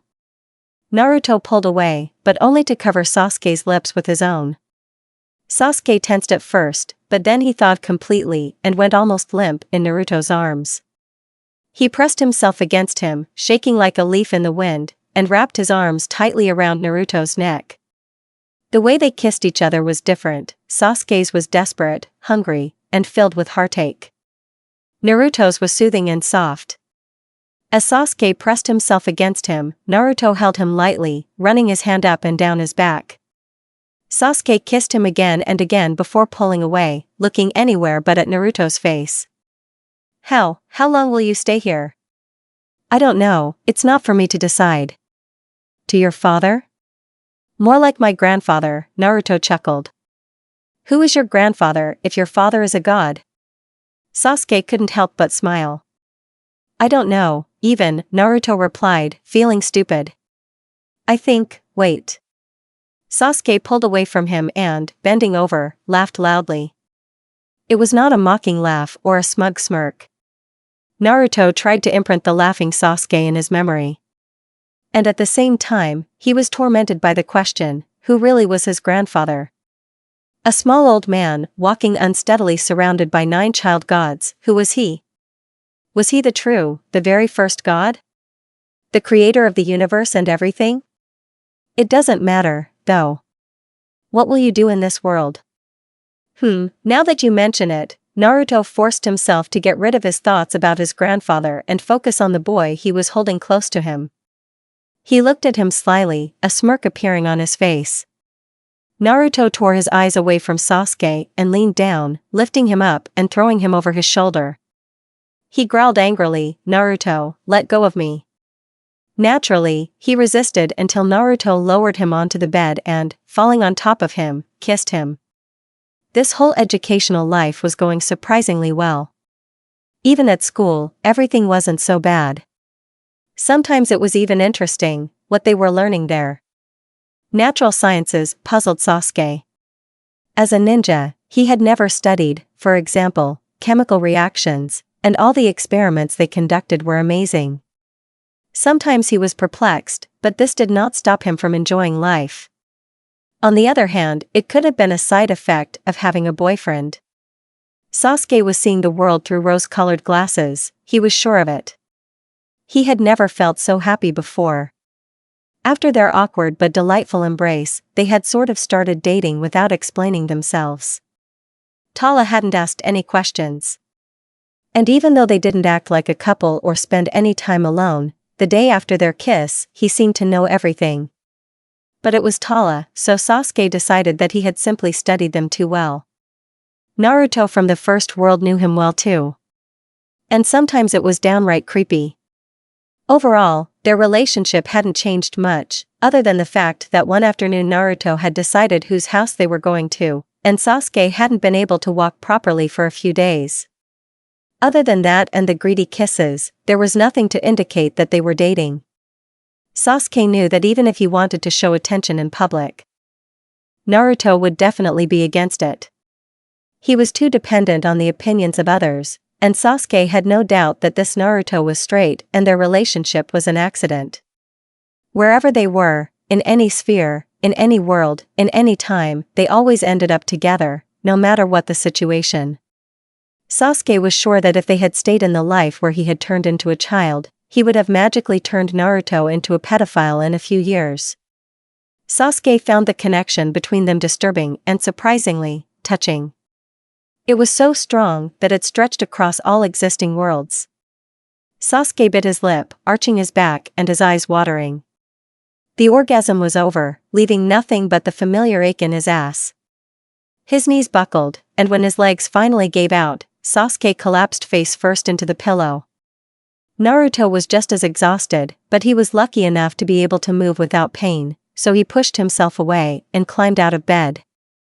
Sasuke heard him rummaging through his things, probably to wrap a towel around his hips. "I'll be right back, I'm going to take a shower," Naruto explained in a hoarse voice, opening and closing the door. Sasuke mentally cursed him for being able to walk. Naruto had gone straight to the shower, while he had been forced to lie in bed, breathing in the heavy, sweat and soaked air. A naturally pleasant smell that time had made unpleasant. Plus, the smell seemed to settle on his skin, making him want to fidget and toss and turn. Oh, how Sasuke wanted to shower. But even if he could drag himself out of bed and follow Naruto, he would be right next to his boyfriend again. And of course, that would change the purpose of his being in the bathroom. And when Naruto went home, satisfied, Sasuke would collapse on the shower floor and lie there for hours. He couldn't let his parents find him like this. Who knew what they would say? Speaking of his parents, it was becoming harder and harder to ignore his mother's health. In this life, Sasuke tried not to get too attached to his family. He knew he had to move on, and he couldn't let himself get too close to people, although, being with this Naruto wasn't so bad, he would meet his Naruto soon enough. And yet, despite himself, despite his good intentions not to do so, Sasuke fell in love with his brother and sister. Suo and Masu were just, he couldn't explain it to himself. Sitting with them was a hassle, yes, but sometimes at night, when Masu knocked on his door, saying she was having a nightmare, he couldn't send her away. She would climb into his bed and cuddle up to his chest, tickling him with her tousled black hair. Suo expressed love in a rough way, almost like Naruto, and reminded Sasuke of their old, brotherly relationship. He tried his best to look after his brother and sister and give them the attention that their parents apparently never gave him. But, with his parents, everything went pretty smoothly. His father, Sasuke found out, was basically a good man. The business world had made him insensitive, which was necessary to avoid being marginalized. He worked a lot, came home late, and did not spend any time with the children. Sasuke was glad that no one paid attention to him, but he knew that his brother and sister did not. At home, another side of his father's personality came to the surface. He was not as tough as he was at work, rather, he became passive-aggressive, and treated his wife like trash. The worst was his mother's condition. On the first day of this life, Sasuke saw his father taking her to see a doctor. She looked so bad, as if she could die at any moment. The impression turned out to be correct. She had been suffering from immune deficiency for at least a year, leaving her body defenseless against the common cold. A week before Sasuke was transferred to this life, she had caught the flu, and since then she could not recover. She hardly rested during sleep. She was always tired, and having had the flu for more than half a year, she had lost weight terribly. No matter what she ate, she was sick within an hour. The fever seemed to never stop for a minute, sweat did not leave her body, she was alternately hot and cold. The skin around her eyes and on her eyelids was inflamed, and she was going to be hospitalized so that the infection did not spread further. For a month, Sasuke's father had been talking to lawyers and doctors in this city and in neighboring cities about performing an operation. She could no longer walk or talk to people, and only medications kept her alive. She was soon to be transferred to a hospital for surgery, although the debate between doctors and lawyers continued, whether this woman could be subjected to treatment. Sasuke didn't want to think about it. It was hard to see his mother. She stayed in her room, looked after by a nurse his father had hired a few months ago. Suo was old enough to understand a little of what was going on, but Masu was still completely stupid. Very soon, they would lose their mother and, it seemed, their older brother as well. Then all that would be left was a father who didn't care about them. Sasuke was almost certain that his father would send them to a boarding school. What kind of life would they have? How could he abandon his brother and sister and move on without looking back? He would never do such a thing willingly, but in the scheme of things, this life, like all the others, meant nothing. He would have to, and would leave it, regardless of his own wishes. And he wanted to stay here, at least until he was sure that Masu and Suo would have a normal life. Or, more accurately, the kind he wanted for them. He was already thinking about what profession he would choose for himself after high school and how he would take care of his brother and sister, having sued their father for them. He probably wouldn't even have to go to court, he could just ask and their father would give them to him. Still, even the thought of being with Naruto, Masu, and Sasuke couldn't calm Sasuke down, and he tried to ignore the worry. He couldn't stay here for long. He could already sense the end, death lurking somewhere nearby. Sasuke wanted to warn this Naruto that he would soon be leaving, but he couldn't. Naruto would never know. Sasuke sighed, burying his face deep into the pillow. It just wasn't fair. The pillow disappeared from his hands, and he found himself standing, pain-free and fully clothed, in his grandfather's living room. The room was empty, and Sasuke wondered why he was there. A test? Were the gods wanting to know how his reformed life was going? But Sasuke had the impression that the gods were all-knowing, all-powerful, so how could they not know what he was doing? He grumbled and sat down on one of the couches, expecting someone to come talk to him or to be returned to his old life. Sasuke decided that even though it would hurt to leave her, and even though it would be excruciating to think about what would happen to Masu and Suo, he was ready. He was ready to move on, ready to face the idiot. This Naruto had allowed him to see things from a different perspective, and even though he wasn't as wrong as the idiot, he could admit that he was partly to blame for what was happening. He had become a renegade, he had left Konoha to join Orochimaru. But because of Naruto, he had gone through several lifetimes of trials, and in fact, it was because of Naruto that he had become part of a god's plan. Naruto was the son of a god, and Sasuke was his companion. Sasuke was never supposed to join him in the garden. Now he was going to be the only mortal companion in the world of the gods. "So, Sasuke, how are you?" A familiar voice rang out, a voice that confused Sasuke. "Tala?" Sasuke raised his head from the pillow he was leaning on and saw his red-haired friend walking towards him. "You seem surprised. And I was waiting for you to figure it out." Tala curled his lips, almost pouting, and easily moved the chair closer to the sofa where Sasuke was lying. Wait. I don't understand, what are you doing here?" Tala sat down in the chair facing Sasuke. He bent his arms, rested his elbows on his knees, and rested his chin on his palms. His eyes sparkled with mirth, and there was a smile on his lips, the kind Sasuke was used to seeing on his friend. But he hadn't expected to meet him here. He didn't understand anything. Tala sighed, noticing his confusion. And suddenly he was transformed, the air around him blurring and shimmering like an imaginary oasis on a sandy plain. No longer was his friend sitting before him, but his grandfather, the frail old man Sasuke had known and apparently did not know. What is this?" Sasuke exclaimed. "Child, don't you want to know who I am?" "Of course I want. You spent the entire time that was allotted to you, working towards the answer. Although, as I understand, you were a little inattentive." Grandfather smiled innocently, but his words made Sasuke feel embarrassed. "Who are you then?" "Fate." Sasuke was sure he'd been staring at the old man in amazement for at least a minute. Now that he'd said it, Sasuke was surprised he hadn't figured it out sooner. The soul binding, the confusing appearance, it all made sense. Was the old man an old man? Or was this just a form he took on around his family? In his current life, he'd taken on the form of Tala. You were in every life we were in?" Sasuke asked.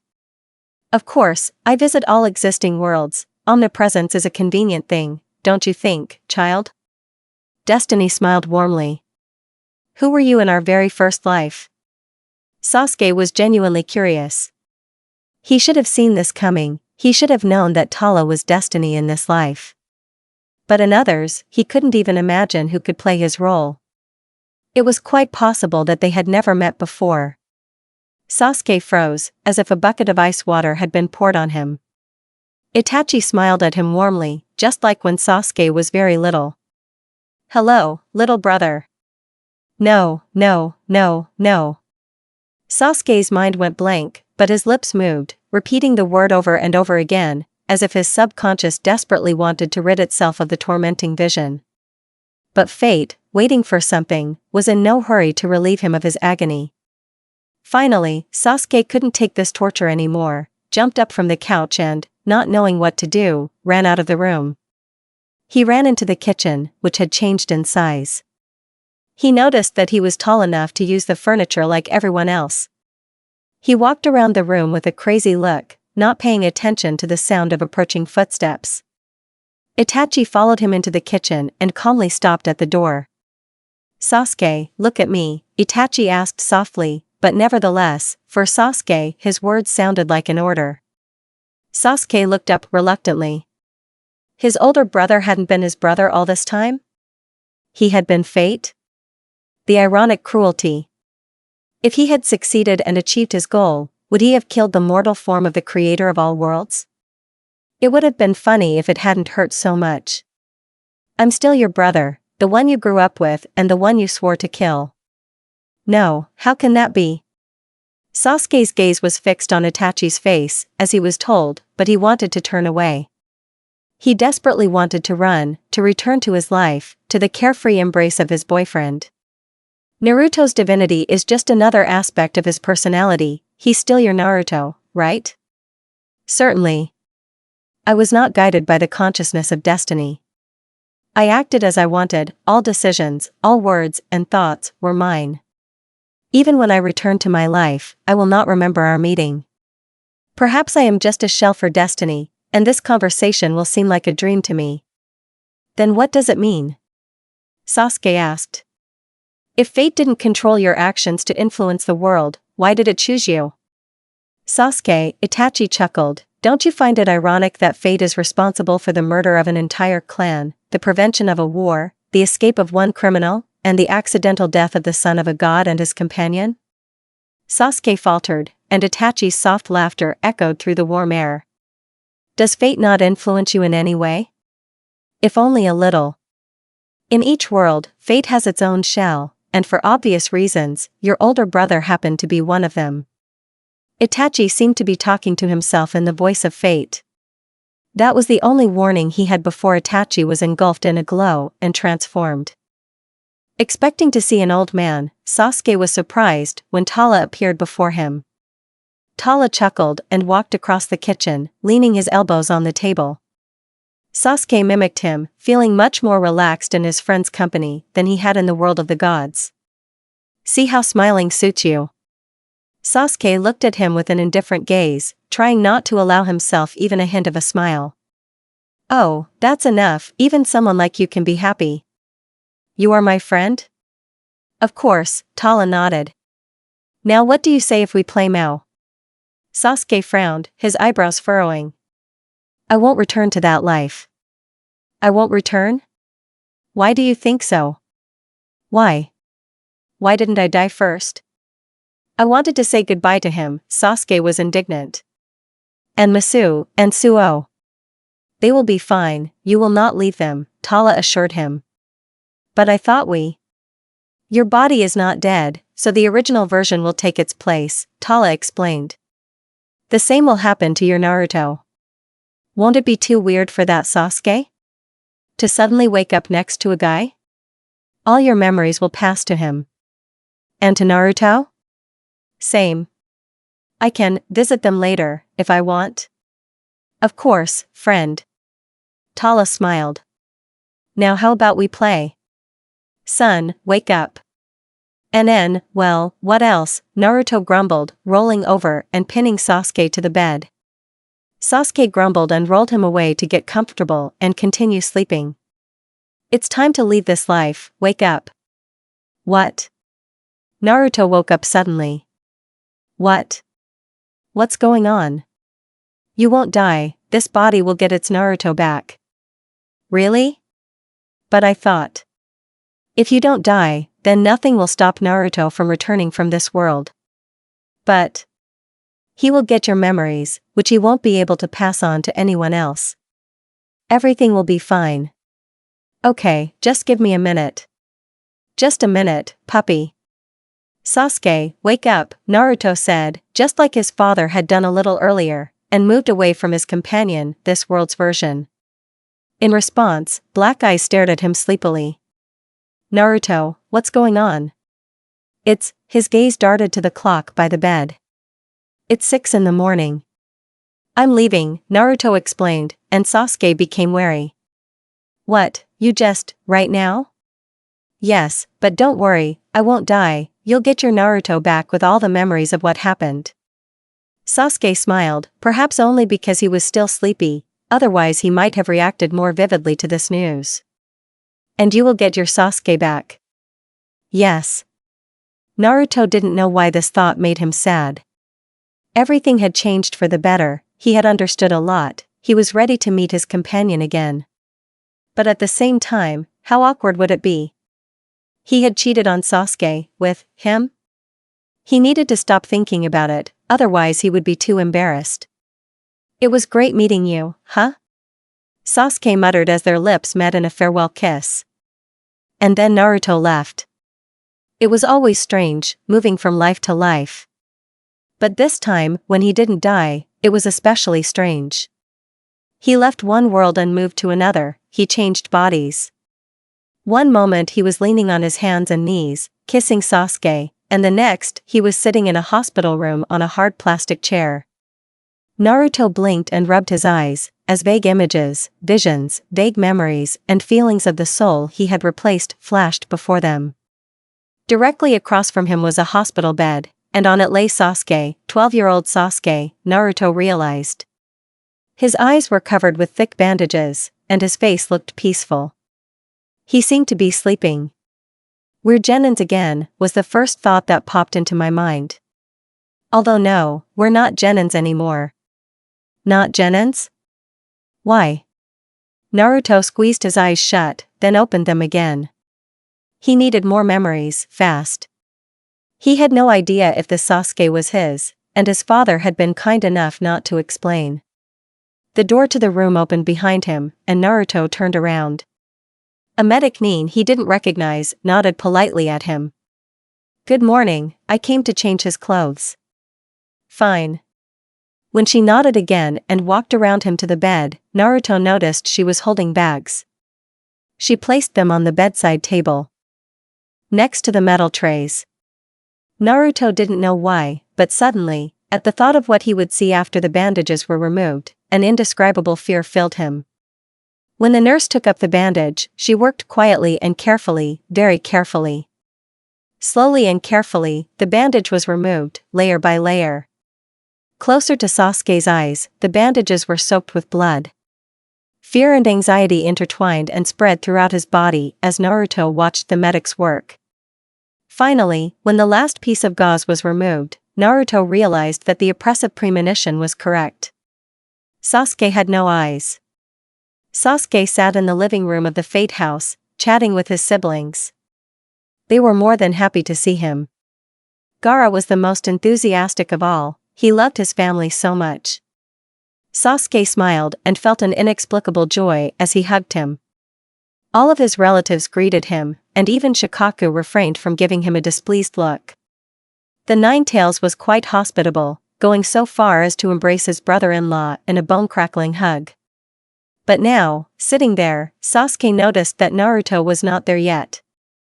That and the fact that all the gods were gathered in one place was quite unusual.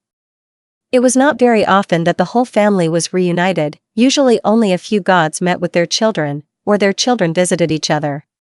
Finally, even Grandpa hobbled in from the kitchen, carrying a tray of cookies, candy, and tea. The children grabbed the food, and their parents growled, chattered, or hissed. Now, my children and grandchildren, the moment you have all been waiting for must have arrived, said the grandfather. To Sasuke's surprise, the old man suddenly walked towards him.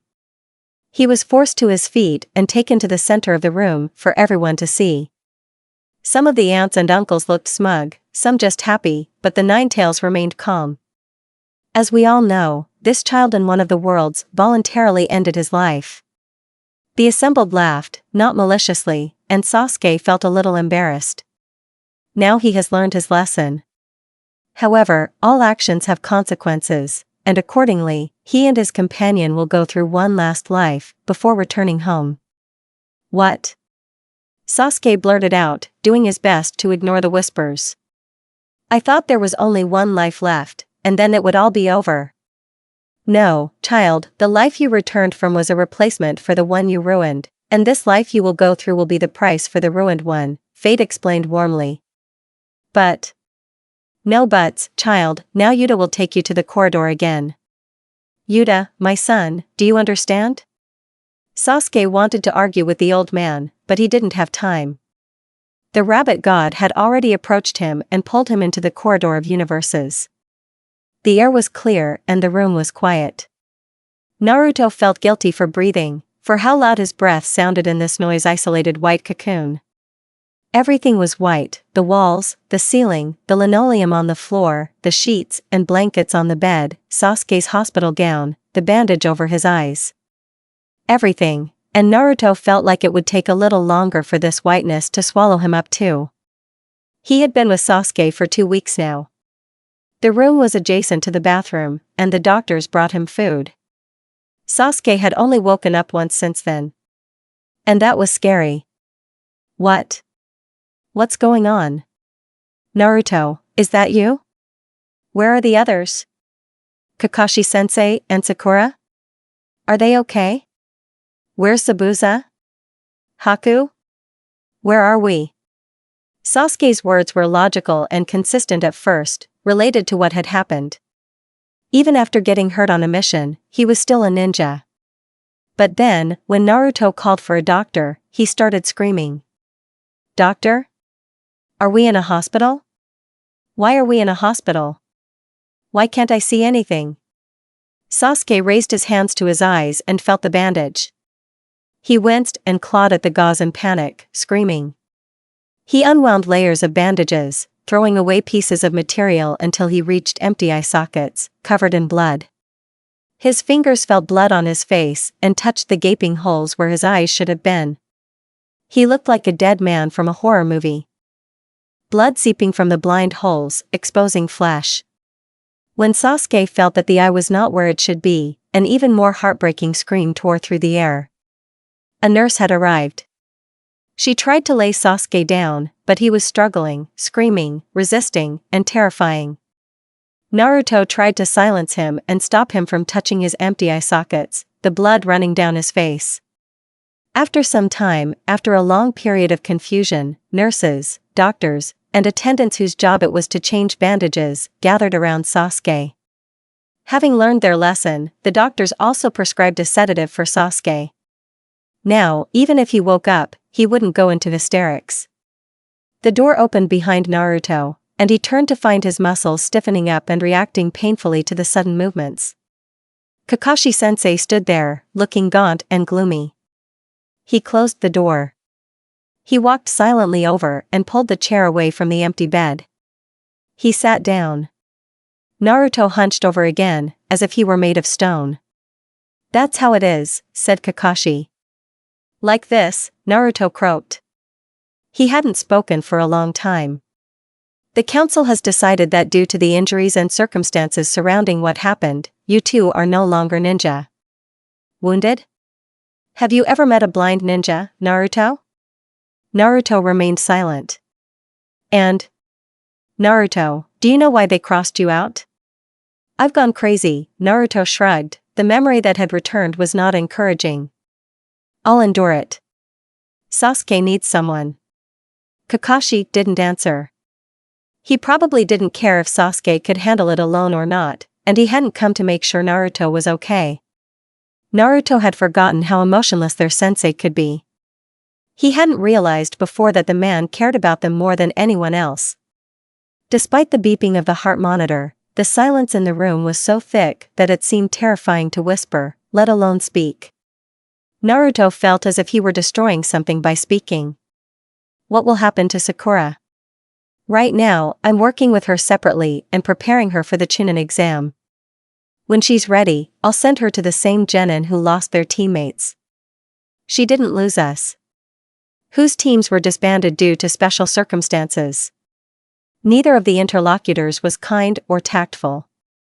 There was a heavy tension in the air. The boy and the man, caught in a hopeless situation, did not care about each other's feelings and squeezed out words to convey information and nothing more. Kakashi stood up. He pulled the chair back to the bed and strode to the door, leaving without saying a word. Naruto looked at the other bed, unoccupied since he woke up. He always sat in the chair, it seemed to reflect the bond that existed between him and Sasuke. He didn't like to think about it. Something was telling him that one day he would turn around and there would be a man lying in the bed next to him, looking at him with pain. Naruto wasn't exactly sure where this feeling came from, but it was there and it never left him for a minute. He was beginning to hope that Sasuke wouldn't wake up, and that they would both magically dissolve into their dreams. Even if his Sasuke crossed over into this world and took over this Sasuke's body, nothing good would come of it. Sasuke didn't like being taken care of, being looked after, and now that he was blind, he wouldn't be able to do without help. Communicating with a wounded Sasuke would be very difficult. Naruto slouched even more. He wanted Sasuke to sleep for at least a few more days. I'm not ready yet, he thought. Sasuke walked down the corridor of universes, feeling cheated. He hadn't expected that they would have to go through another life because of that suicide, and he didn't want to live it. But it wasn't up to him to decide, so he grumbled quietly under his breath and resigned himself. Yuta nodded his head approvingly. Follow me, young god, he called, gesturing for Sasuke to hurry. Sasuke obeyed, though his legs moved reluctantly. His gaze was glued to the walls, which were painted like the world where he was a child. The drawings flowed down the center in a continuous stream. He saw himself moving from picture to picture. And from picture to picture, he became younger and younger, until finally he turned into nothing more than a child in the womb. Then the womb caught fire, leaving only ashes. From those ashes, a very strange old man was born. He shook himself off and continued walking, as if this was normal. Yuta stopped in front of the door that was on their right-hand side. Sasuke found this interesting, since all the doors to previous lives were on the left. He noticed that the old man who came out of the ashes continued to walk through the pictures further down the hall, and if you looked closely, you could see that he was meeting another old man, or at least an elderly person. Sasuke wanted to go over and see, but Yuta stopped him. Here is your door, child. There's a painting further down the corridor, can I just look at it for a minute? I understand that you are interested in knowing everything before you completely turn into a god and get answers, but you are too intrusive, child. Sasuke looked at him sullenly. Yuta opened the door for him, and Sasuke, reluctantly stepping into the opening and further, fell into the abyss. At first, when Sasuke woke up, he wasn't sure he was awake. He couldn't see anything, nothing but blackness. It was as if his eyes were closed. So he tried to open them, but he couldn't. It was as if his eyes weren't there. He couldn't feel his eyelids, and he couldn't lift them, but he could move his arms and turn his head left and right. He could also hear a beeping sound, the monotony of which was beginning to get on his nerves. He might not have felt his eyes, but he could still feel his nose, cheeks, and forehead. There was something pressing gently on them, as if there was a bandage wrapped around his head, covering the upper part of his face. He raised his hands and, as expected, encountered fabric. A voice, familiar, though surprisingly clear, broke the tense silence. Sasuke? Idiot, he replied, relief mixed with warmth washing over him. I'm here. And he sat down next to him, the mattress Sasuke was lying on sagged. One hand squeezed his shoulder, and the other touched his cheek. Sasuke pressed himself against it, comforted by the familiar sensation. By IP. What is beeping? Can you turn it off? Sasuke turned his head to kiss the warm hand and winced when he came across calloused skin. Your heart monitor. Naruto said hesitantly. It was the tone Sasuke was afraid to hear. It meant there was something the idiot didn't want to say, and so he was going to dance around it for hours if he could. I'm in a hospital? In Konoha? Yes. Sasuke squeezed Naruto's hand where it was touching his face, and with his free hand he slid it carefully under the bandages, to his eyes. But they weren't there. They just weren't there. There were no eyelids, just stitches holding the wounds together. Where eyelids should have been, there were 2 holes, rough and swollen, where the skin had been burned. His eyes, his Sharingan, everything that made him who he was, an Uchiha, had been taken from him. Why was he so calm? Sasuke felt a chill run through him, but that was it. The feelings that had washed over him didn't sink in any deeper. There was something that was holding him back from the outburst. He was in a hospital, maybe they had drugged him with a sedative. What happened? We went on a mission to the land of waves and got trapped in Haku's mirrors, and some needles got into your eyes, they were poisoned, Naruto managed to say. We had to take your eyes out to stop the poison from spreading. God, you. I didn't want to get into them. I'll kill you. For the sake of someone dear to you? It's a miracle you survived, I mean you lost so much blood, if there weren't some mist ninja nearby, we wouldn't have been able to carry you back to Konoha to get you treated in time. Idiot. Sasuke felt like his throat had been poured with fire, and now it was dry and scratchy, and the words he spoke sounded as dry as falling dead leaves. You sound like an old man. I am an old man, just like you. Naruto hesitated, fearing that he had said too much. It's me, idiot, don't worry. I meant that we need to be careful, we're not alone after all. Yeah, but it's not like anyone cares about us. You should have heard Kakashi. Has he come already? A few days ago. We are not ninjas anymore. Why? I'm crazy, and you're crippled. Do you need more reasons? Naruto's touch faded as quickly as the joy in his voice. Sasuke heard something heavy scraping the floor and felt the mattress next to him no longer sag. Naruto? His voice sounded so pathetic. I'm here, I just moved to a chair. No, he's not that weak. He can handle it. Sasuke's hands gripped the sheets. Before he could lose control and reach for Naruto, Naruto grabbed his hand with a trembling one. I'm here. I know. I will not leave. I know. You know? Yes. Another grinding noise, and Sasuke felt a weight pressing down on his chest, and Naruto slipped a hand between his back and the mattress, helping him up. Sasuke jerked, how he hated being suddenly blind. Naruto grumbled, and Sasuke ran a soothing hand through his short blonde hair. Wait, Sasuke muttered. Haku and Zabuza? In this life, we had a mission to the fog? Yes. Haku and Zabuza are at home now.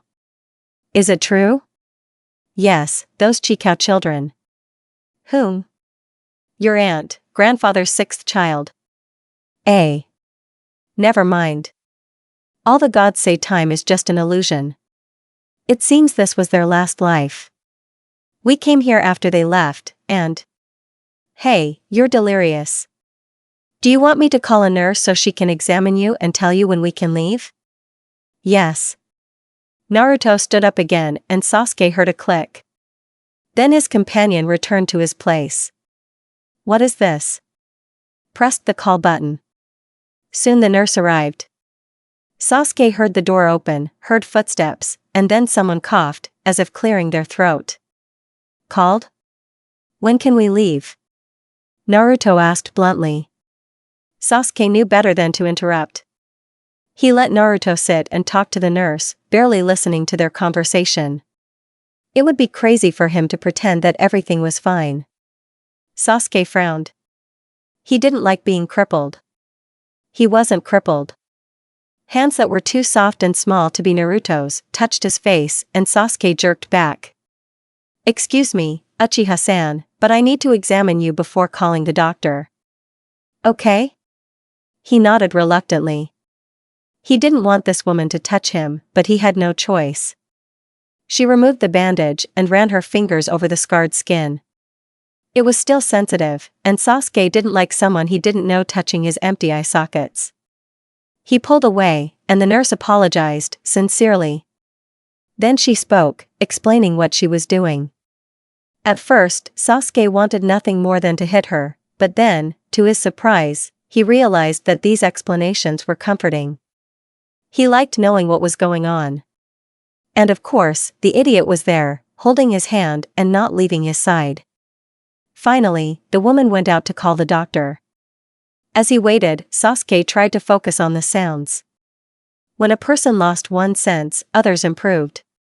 He knew it would take a long time before hearing could replace sight to any degree. And it would take practice. A lot of practice.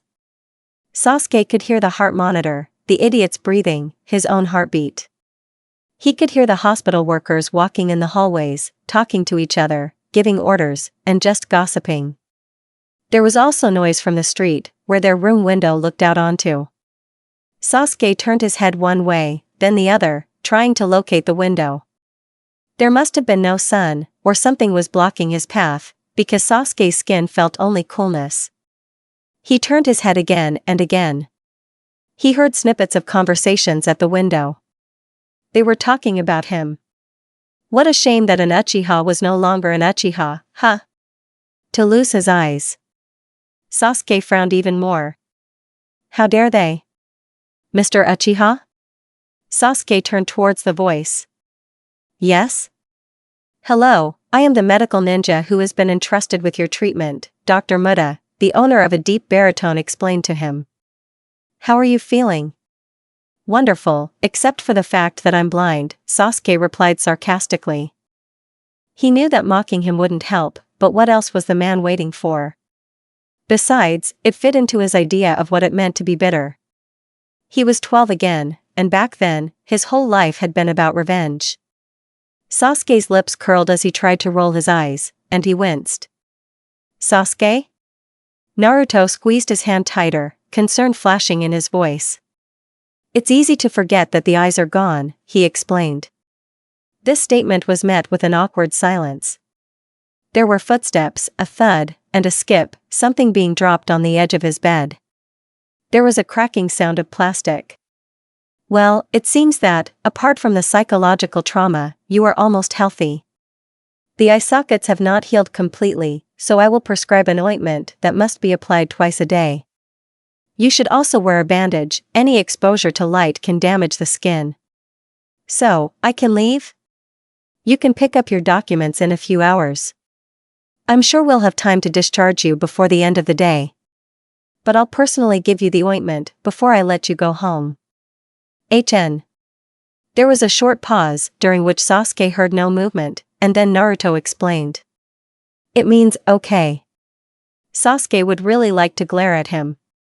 An hour later, Sasuke was discharged. They gave him his medicine, checked his eye sockets, as he preferred to call the place where his eyes used to be, and then gave him clothes. Although Sasuke had gone through 2 lifetimes without wearing a forehead protector, he still felt naked without one. Now, instead of a forehead protector, he had a blindfold. Sasuke had almost gotten used to it, thinking with relief that it hid his hideous, sightless sockets, perhaps doubly hideous at his age, even though, as the idiot noted, they were 2 old men in the bodies of children, to whom mortals, floundering like fish on land in their one life, seemed like babies. The air felt warm against his skin. It was spring, right? Which one? He couldn't remember. Naruto held his hand and led him through the crowd, though Sasuke hadn't touched anyone. People must have parted for them. Mutters, pitiful whispers, gasps of horror reached his ears, tormenting his eardrums like the buzzing of hornets. Every gesture, whether compassionate or malicious, stung and enraged Sasuke. Okay, be careful, there are steps here, Naruto warned. Sasuke lowered his head, his chin pressed to his chest. He thought that if he had eyes, they would be looking at the steps he was about to climb. He lifted his foot and hesitantly found the first step. He stepped onto it and felt Naruto walk with him. Another step and he hit his toes on the edge of the next step before he placed his foot correctly. He climbed the steps as if studying them, moving slowly, like a child. Eventually, about halfway up the terrifying climb, he managed to figure out the height of each step, and he made fewer mistakes. But he was still incredibly frustrated with himself. On the third floor, when they stopped, Sasuke heard Naruto rummaging through his pockets. The metallic clanking of keys being pulled out of his pocket and inserted into the lock of the door they stopped in front of. He heard the door open and then he was led inside. "Is this your apartment?" Sasuke asked. "Yeah," Naruto replied, closing the door and locking it behind him. "Now I won't babysit you, explore while I'm in the bathroom. I know you wanted to explore the room at the hospital." Sasuke chuckled, trying to shake off the nervous tension that had returned when Naruto left, taking his touch with him. So Naruto had understood a lot. Sasuke listened and reached out to the right, trying to find the wall. At first, he groped in the air without success, and then he found it. To do this, he had to take a step. In the hospital, waiting to be discharged, he was silent and shushed his companion several times, hoping to learn to navigate by hearing. Another thing that occurred to him was to use chakra to assess the layout of things. He was good at it on reconnaissance missions, why couldn't he do the same now? Sure, he tried in the hospital room, but the nurse started scolding him for wasting chakra that should have been used for recovery. Sasuke wasn't quite sure what he was supposed to be healing. Sure, his wounds probably looked horrible, but they were nothing compared to the things he'd experienced in his lifetimes. A crushed skull and broken spine? The suffocation that stopped a knife to the heart? Severed veins? He'd died so many times that wounds like these were just annoying. Sasuke concentrated his chakra again, this time in his hands, and tried to turn it into threads. He unwound the threads of life energy and felt them fall and land on the floor and many other surfaces. Images of objects began to appear in his mind. To his left, a few steps away, was a low surface, a table, a coffee table. Next to it was a chair, no, a couch, a futon? Sasuke unwound the threads and took a few steps. He approached the table, which was where he expected it to be. Sasuke slowly walked around the apartment, every now and then unwinding the chakra and identifying objects that were imprinted in his mind. To the right, not far from the futon, was a door. Behind it was the kitchen. Sasuke stood in the doorway, letting the threads flow across the surfaces. In the left corner was a refrigerator, next to it was a sink, and then, to the left of the sink, an oven and stove. On the other side was the kitchen cabinetry, and in the corner was a small square table with 2 chairs. "I knew it wouldn't take you long," Naruto said. Sasuke heard the bathroom door open as he explored the living room. Sasuke turned around and threw streams of chakra at Naruto, just out of curiosity. His threads got tangled in the other's chakra and the outlines turned out strange. Sasuke drew them back, stopping concentrating, and walked forward, unerringly finding Naruto's shoulders with his hands. From the shoulders, they moved to the neck and felt the chin. Naruto's hands closed around Sasuke's wrists and pulled him towards him. "I'm sorry," Naruto said. Sasuke's heart resonated with the words as strongly as his ears. Naruto's face was closer to his than it had been a moment ago. At that moment, Sasuke knew that even though he hated tears, he wouldn't mind crying right now. "I know," he muttered. And I, too, if I could just stay with you, we wouldn't have made so many mistakes. But then we wouldn't be who we are." Sasuke's lips twitched into a hesitant smile. He pulled Naruto closer, pressing their lips together. It was strange, every kiss he'd had with another idiot in his previous life had been arousing and passionate and had made his thoughts fly out of his head, but this one, soft and slow, felt like coming home. It was tired, warm, and far less awkward than he'd imagined. Sasuke pulled back and listened.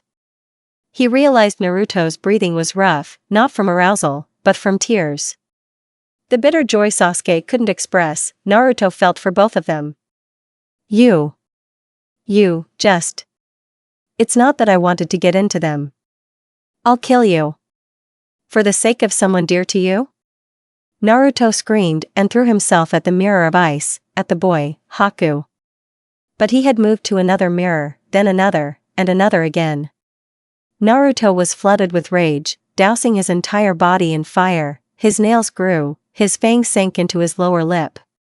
He felt the red chakra fill him, burning his skin, only to retreat a second later and wash over him again.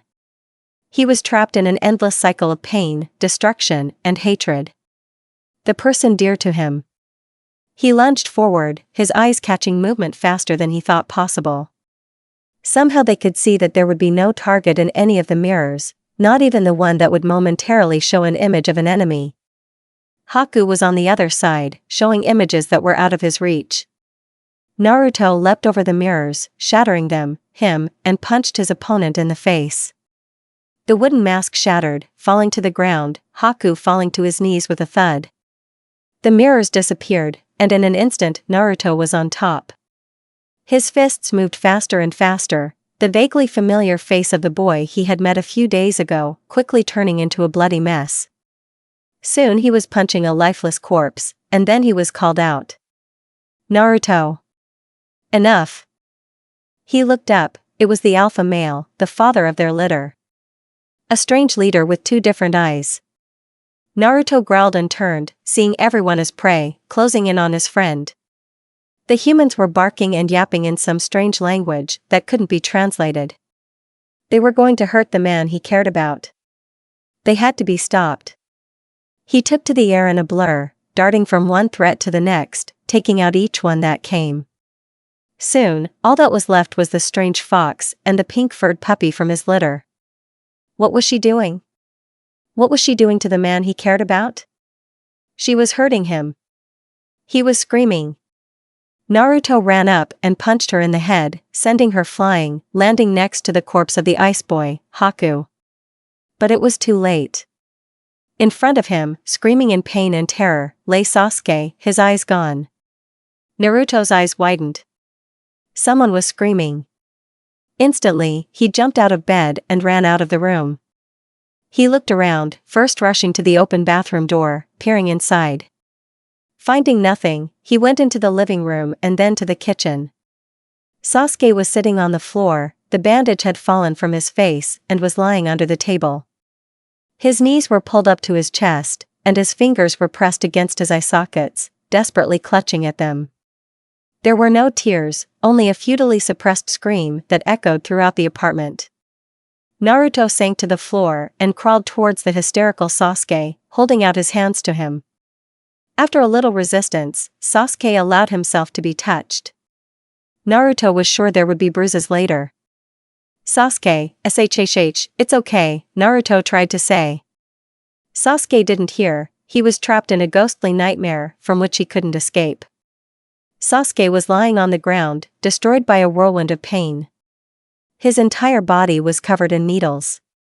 He felt a heat that was so strong that it hurt worse than the needles, and it spread throughout his entire body. Sasuke, it's okay, I'm here. His eyes seemed to be melting. He heard only screams, cries, he felt hatred, battle. He also heard footsteps, but he didn't know who it was. He couldn't move, he wanted to die, fall asleep, be somewhere far away from here, anything. Someone was touching him, talking to him. Fingers were pressing against his eyes where his eyelids should have been. Sasuke. He screamed, or maybe he had been screaming for a long time. Maybe he was the source of all the noise. He couldn't tell. He no longer understood what was happening.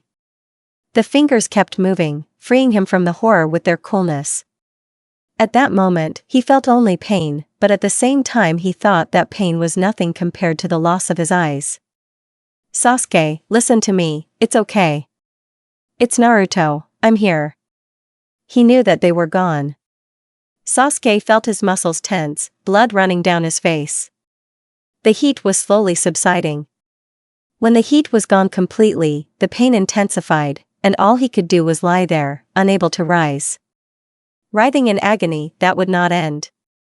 It seemed to him that there were more screams, louder cries. Was it him or someone else? Sasuke could not say anything. He knew nothing more. Sasuke. Sasuke felt arms wrapping around him and began to struggle. Then Naruto spoke to him and he calmed down. He still had his right hand pressed to his eye sockets, he needed to find a bandage. Freeing himself from the idiot's hands, he crawled somewhere to the left, slowly. Knock. Oh. Sasuke, what are you doing? Am looking for my bandage, idiot. Sasuke turned around uncertainly, rubbing his aching head. He crawled right up to one of the metal legs of the table. She's under the table. That's why I'm here, you understand, he growled, feeling the linoleum and trying to find the right piece of fabric. At first Sasuke expected an annoyed sigh, but nothing of the sort. Instead, Naruto said, "You had a nightmare too." Sasuke turned slightly, looking over his shoulder to where he assumed Naruto was sitting, and gave him a blind look that was aimed slightly to the left. Naruto opened his mouth to force Sasuke to tell him everything, but suddenly realized that he would be outraged if Sasuke did that to him. He remained silent. Sasuke looked back down at the floor and picked up his blindfold. He quickly tied a tight knot, and the top half of his face was hidden from view again. He tensed when he heard a knock on the door, and Naruto, to his regret, had to admit that he flinched as well. Neither of them were prepared for visitors. But they were still mortals, and they had no choice. The knock on the door made them both jump, but perhaps it bothered Sasuke more than Naruto. After all, Sasuke had only encountered someone other than his companion a couple of times in the hospital. They walked as quickly as they could through the city, to Naruto's apartment. Naruto forced himself up from the floor, telling Sasuke that he would see who it was. His companion nodded, touching his chin to his chest.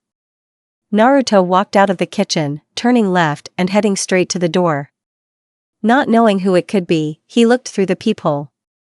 The third was standing at the threshold of his house. Naruto quickly opened the door and greeted the old man. "Good morning, Naruto, how are you?" "It's nothing, Hokage-sama," Naruto replied. "Yes, so Sasuke-kun is with you?" "Yes, he is sleeping after yesterday's injury." "Injuries? Walk when you have no eyes?" "Yes, faithfully." It wasn't that Naruto wasn't happy to see the third, but he wasn't happy enough either. He knew that most people would invite the village leader to come inside at this point, but Naruto wasn't going to do that unless the old man insisted. "Maybe I should talk to him? A little later would be better." "Ah, then maybe we can have lunch?" "Great. I'll be at the residence, come and we'll choose where to eat." "We will come. See you." The old man's face turned into a falsely cheerful mask, behind which his displeasure was hidden. Naruto felt disappointed. "Yes, see you." He closed the door in the third's face. Naruto had never spoken to the Hokage with such disrespect, and there had never been such awkwardness between them. He had always respected the third and looked up to him. And it was still like that, maybe a little less than in childhood. But now he would not stand the conversation between his companion and this old man, who seemed completely emotionless. "I'm overdoing it," he didn't want to seem indifferent, Naruto told himself. He went back to the kitchen to tell his companion about the dinner they were to attend. However, when he returned, he saw Sasuke snoring and dozing on the linoleum. As Naruto walked towards the door, Sasuke only had enough strength to nod. It was as if he had been pulled out of that reality and transported to the garden. He blinked once, twice, he had eyes. He opened them wide and looked around at everything he could. At first, Sasuke thought he was back in his fox life. The surroundings reminded him very much of the forest he had spent decades in. Only the height of the trees was different. They seemed to stretch into infinity, their leaves turning into a dim green mass above his head. "Hello," a familiar hoarse voice greeted him. Sasuke looked away from the canopy of trees and focused his gaze on the massive nine-tailed fox standing before him. "Hello, Ninetails," Sasuke replied. "There is something you must know about your companion and the course of things." Sasuke raised an eyebrow at the ominous-sounding words, finding them a bit melodramatic for the fox god's usually simple speech. He assumed that this would be a long conversation and sat down on the soft grass. The Ninetails sat down in front of him, carefully placing its paws in front of it. The fox was huge, even larger than Naruto's fox form. Looking at it, Sasuke felt for the first time that he was talking to a god. In the company of his family, the fox had seemed nothing special, so familiar. But when Sasuke sat up and noticed how huge it was, he felt more out of place than ever. He wanted to remain calm, but the outlines of objects became blurry, even though he strained with all his strength to better see a world he did not yet belong to. Things were getting smaller and smaller, becoming more and more like ideas of themselves. Ideas he only half remembered. We gods, such is the high title of the children of destiny, we believe that things are so insignificant that it is ridiculous to give them names, said the Ten Tails with a bitter smile. What do you mean? Sasuke asked. You remember the mess your aunts and uncles made, right? Everyone was really upset that you would end up in the garden and eventually become one of us, even though you were mortal all this time. I remember, Sasuke assured him, although he wasn't entirely sure what the fox god was getting at. We all had companions, just like my son has you. The Ninetails' gaze was the only thing that didn't lose its meaning, perhaps it even shone brighter, becoming purer as everything around it was destroyed. But they didn't come with us, they remained mortal. Their disappearance became a lesson for us, as part of the lives we had. So that we would acquire qualities we didn't have. To prepare us for our divinity. My father said that by acquiring virtues and vices in the mortal world, we would be able to understand his creation. We would be ready to live in this heavenly garden, we would be ready to look upon mortals existing in chaos. Were you ready? We, my God, were ready for life, not for chaos. I don't understand. Destiny is the creator and catalyst of everything, he is everywhere and in everything, he is responsible for everything. Nothing would have arisen if it were not for destiny. Is it so difficult to guess that his children are the creators of chaos? The Ninetails' tails were as huge as the rest of him, and Sasuke couldn't stop staring at them. They swung, back and forth, all 9 of them. They flew through the air as if they were underwater. Everything they touched warped and twisted and changed. That night, that fateful night of my life, as I prepared to enter the garden, I did not know what I would become, the Ninetails growled. I did not know that my soul would be divided into infinitely small pieces and appear in every world, every universe that my father would create. I did not know that I would become a demon, a force of discord and terror. Are we going to turn into demons too? Sasuke felt like someone had stuck a rubber stopper down his throat. No, you won't transform. Then what will happen? Why are you telling me about this? All worlds will be cleansed, Sasuke. This process can be considered a restructuring in a sense, if you will, the Ninetails explained. We gods will create new worlds to replace the old ones, destiny will die, and my son will take his place, and you will spend the rest of eternity with him. Will you die too? Not quite, we will separate, as before, only now we will become new worlds, and people and your brothers and sisters will become the seeds of change and new life, and you and my son, will become the new destiny of the new world. All worlds will be cleansed. Sasuke woke up on a cold floor, back in the dark. Although it was a terrible thing to lose his sight after being teased about being able to see, Sasuke was glad to be back. He would rather be in the dark than see the world and know that everything would soon be warped and changed, like the forest he had just been in. He yawned and stretched. His fists hit something, and he remembered he'd fallen asleep under the kitchen table. Sasuke grumbled, crawling out from under the table and standing up, feeling better with the soft material of the blindfold over his face. He turned to his left and sent streams of chakra in front of him to make sure he didn't bump into anything. It took a while to remember where everything was. His mind raced over what he had just been told. Naruto would become more than just a god, would he take his grandfather's place? Would he become fate? And his siblings, those annoying, noisy little gods he had grown so accustomed to, would they become new monsters? New seeds of discord? They were nothing like the gods Sasuke had imagined, but they were his siblings. Were they all supposed to turn into mad demons, vile creatures whose only purpose was to cause chaos in the world? But the Nine Tails, his aunts and uncles, they had all made it to the garden after the trials. It's good that you woke up. Naruto's voice made him jump. I was about to wake you up. Idiot. We're going to have lunch with the third soon, you need to get dressed. Naruto. Oh my god, I'm sorry Dad, I can't believe I agreed. I'm sure all he's going to do is question us for a few hours, then try to split us up or something, and I don't care what Grandpa says, I'm going to kill him. Naruto. Sasuke shouted. What? Sasuke shook his head, he released some chakra and directed it towards the direction of the idiot's voice. When its threads pointed him to Naruto's face, Sasuke tried to look at him. I need to tell you something, I just saw your father, Sasuke began. Our life in the Eternal Garden will be completely different from what we imagined. What's happened? Not yet, it just has to happen. After entangling the idiot with chakra, Sasuke could see Naruto's face twist into a grimace. He expected the worst. These worlds we exist in will disappear, they will be destroyed, and your father and your aunts and uncles are going to become new worlds. I won't even get to live with my family? Naruto managed.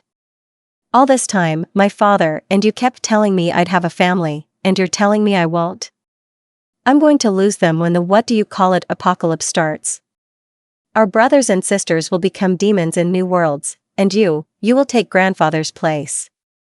What? Why? Naruto stared at him. What do you mean, take his place? You will become destiny. Naruto looked at him dumbfoundedly for a moment, then came to his senses. He shook his head and allowed himself to laugh bitterly. And what will you become then, huh? Lady Fate? Sasuke gritted his teeth. And we will acquire gods? They will grow up, have children, their children will replace us, and worlds will be born and die forever. Naruto, shut up. What is this eternity? What is its meaning? What is the essence? If everything we work for dies? What is the point of being destiny, or being a god, if in the end we will still die? Naruto, stop. Naruto sighed and looked at the floor. Sorry. We have to play our parts before we leave, right? So go get dressed. Idiot, you're not listening to me at all. Sasuke walked around him. Everything will be fine, stop thinking about it.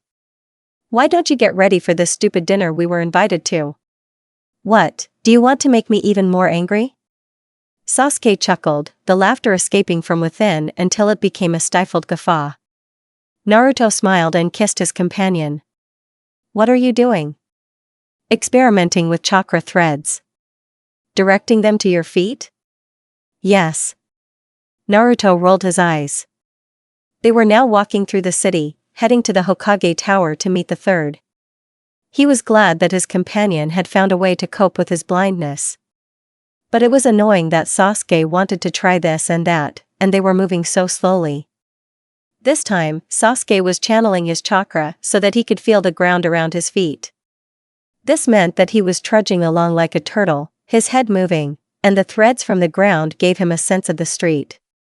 He couldn't see anything beyond the buildings they passed, but for a man who had lost his eyes, that was probably too good. Naruto had to admit that he was impressed by Sasuke's progress. But at this rate, they would have been 3 hours late getting to the Hokage Tower. Sasuke, could you not stretch your chakra so far to go faster? Shut up, idiot. If we're so important to the Hokage, he can wait. Don't make me drag you. You dare to humiliate a cripple, idiot? They stared at each other.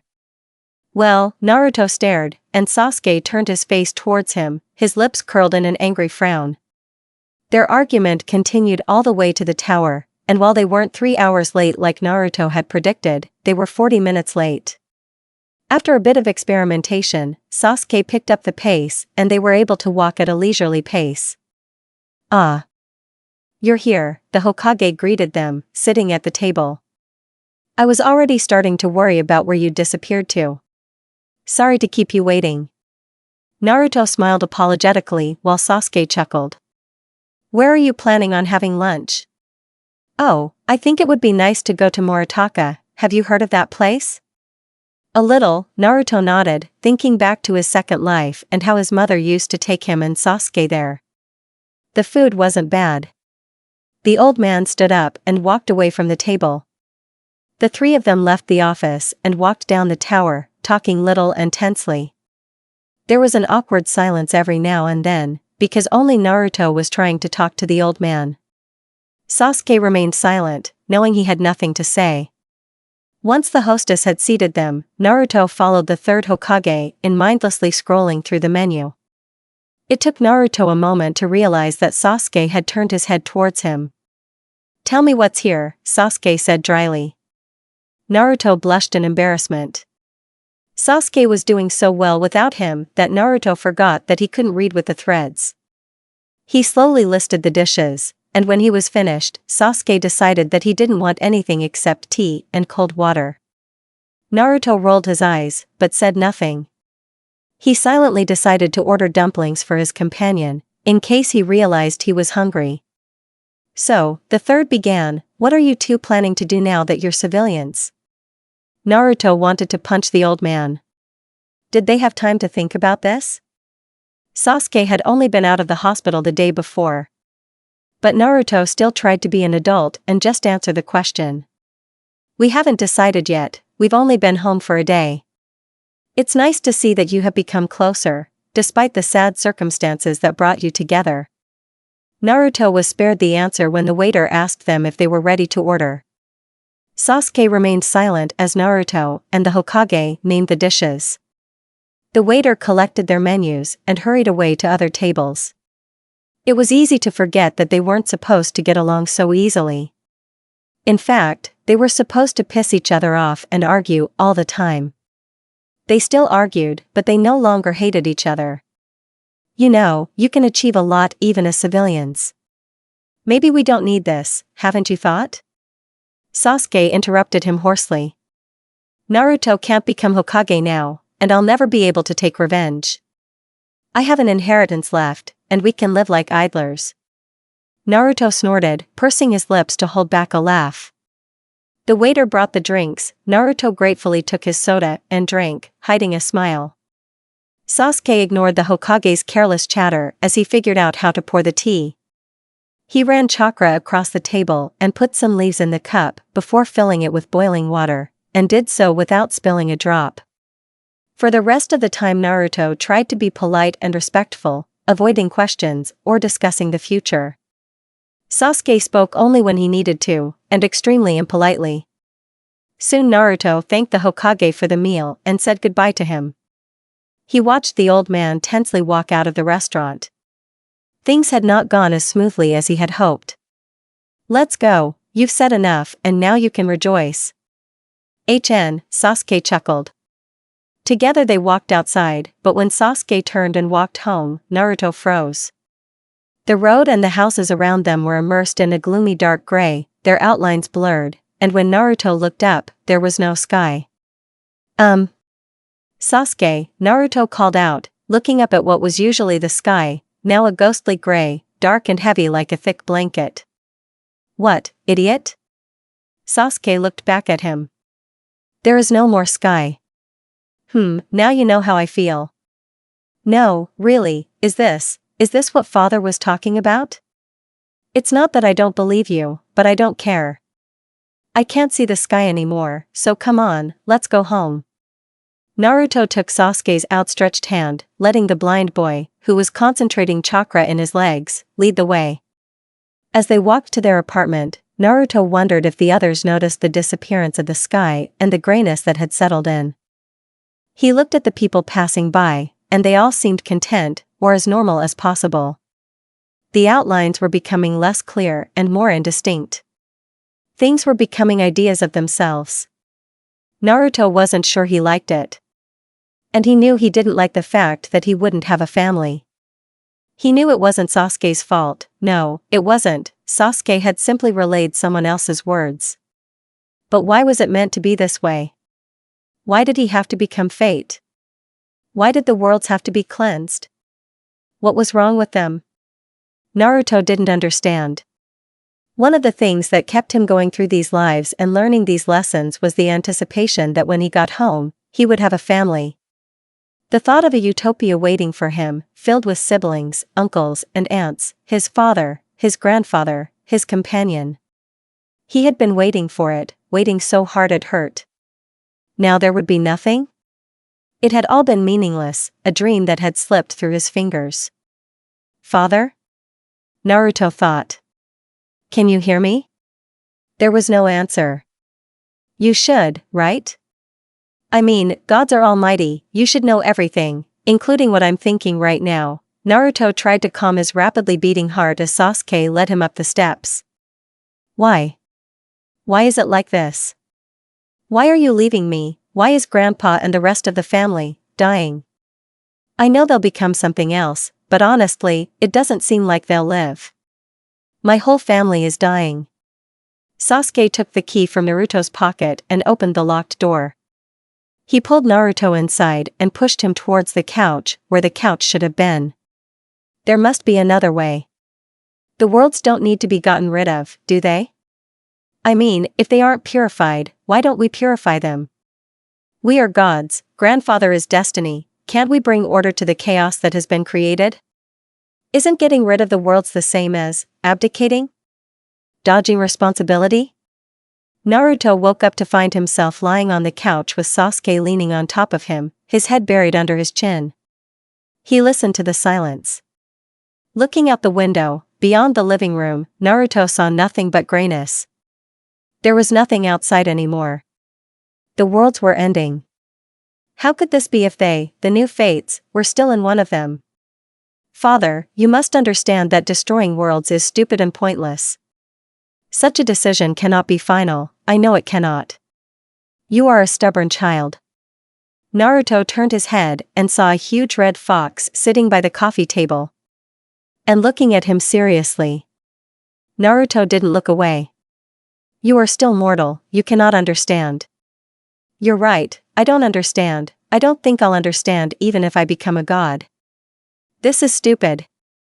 Naruto wanted his companion to hear what they were talking about. But Sasuke didn't even lose his breath, he gave the impression of a man who was fast asleep. The decision is not stupid or senseless. The worlds are corrupted, rewriting them is not an option. No worse than destroying. Child. Shut up, father. You're wrong, grandfather is wrong, and you know it. How can destiny be wrong? Very simple. The fox raised an eyebrow weakly, and Naruto faltered. Okay, maybe he's not wrong, but he's lazy. He doesn't try to fix what he screwed up, he just gets rid of what he failed at. Why don't you tell him about it yourself? I'll be. Naruto winced, finding himself in a garden. Glad. The colors of everything, the sky, the grass, the water, the air, were soft. This world was not beyond what mortals could imagine. But at the same time, it was being consumed by the same grayness as the sky. It was melting, and Naruto was angry. He growled when he saw an old man sitting on a low red bench on a small island. Naruto stomped straight towards the calm old man and grabbed him by the collar, lifting him off the ground. The half-molded figures fell from Fate's hands, and he looked into his grandson's eyes without fear or surprise. The lack of reaction only angered Naruto even more. What you are about to do is wrong.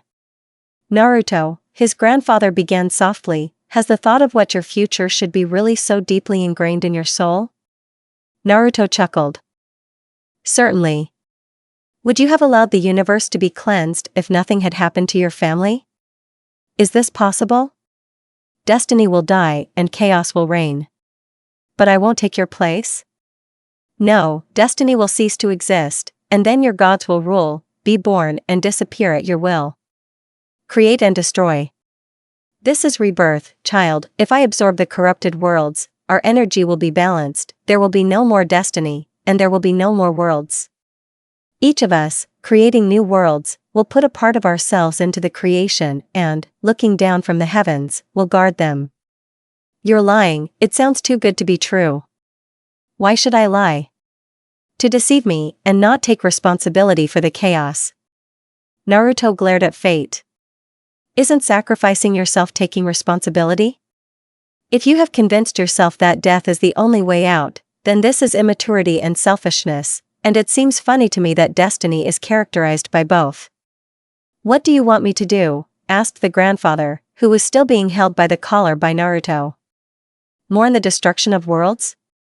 I can't suffer, I see, I know, I hear, I understand everything, I am more than flesh and pain, you can't hurt me. At first, holding the old man 4 feet off the ground, Naruto was aware only of his own powerlessness.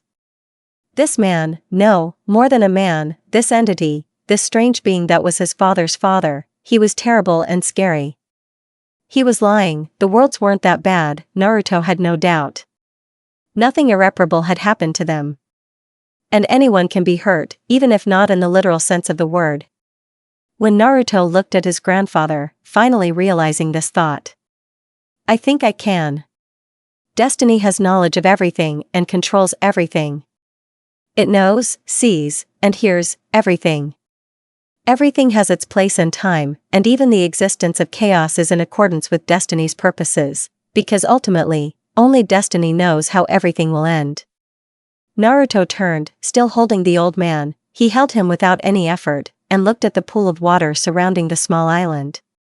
In the water, Naruto saw millions of lives, worlds, each one unique, beautiful and terrible in their own way, like a carefully selected collection. And then Naruto realized that he cared for each of the worlds. People he was sure he had never met in any of his lives, unforgivable crimes, unparalleled beauty, he loved it all. People might be mortal and ignorant by nature, but they were still beautiful creatures. To destroy them would be a crime. Naruto could not allow that. At first, he thought he would grab a random world, but then perhaps fate would place it in his hands. In a perfect world where wisdom was the natural state, fate, deprived of its power, would suffer. Naruto lowered the old man back to the ground and, kneeling on the soft grass, plunged his hands into the cold water, in which the floating worlds looked like stars. Reaching for the world he wanted, Naruto pulled it out of the water and saw an infinitely bright glow in his palms. Always, Naruto thought, we've always been here, floating in the pond at the feet of destiny. Rising to his feet, he willed the light of this world to shine brighter. The ball was torn from his hands and hung over the pond. The family members poured into the garden, curiously watching the awkward change of power. Naruto turned to his grandfather and saw that he had not moved. Fate was looking at the pond with indifference. Lifting him off the ground again, Naruto felt that his grandfather was listless and did not even try to resist. So, this is your idea of punishment? Asked Fate. You wanted mortals to be poisoned, you wanted them to be impure. All you want is an endless cycle of destruction. Tell me, you who have all power, what am I going to do to you? Destiny opened his mouth to reply, but said nothing. Naruto placed his hand on the man's bald head and slowly lifted it. Black shadows curled and wrapped around Naruto's wrist, and after they left his grandfather's head, the old man changed.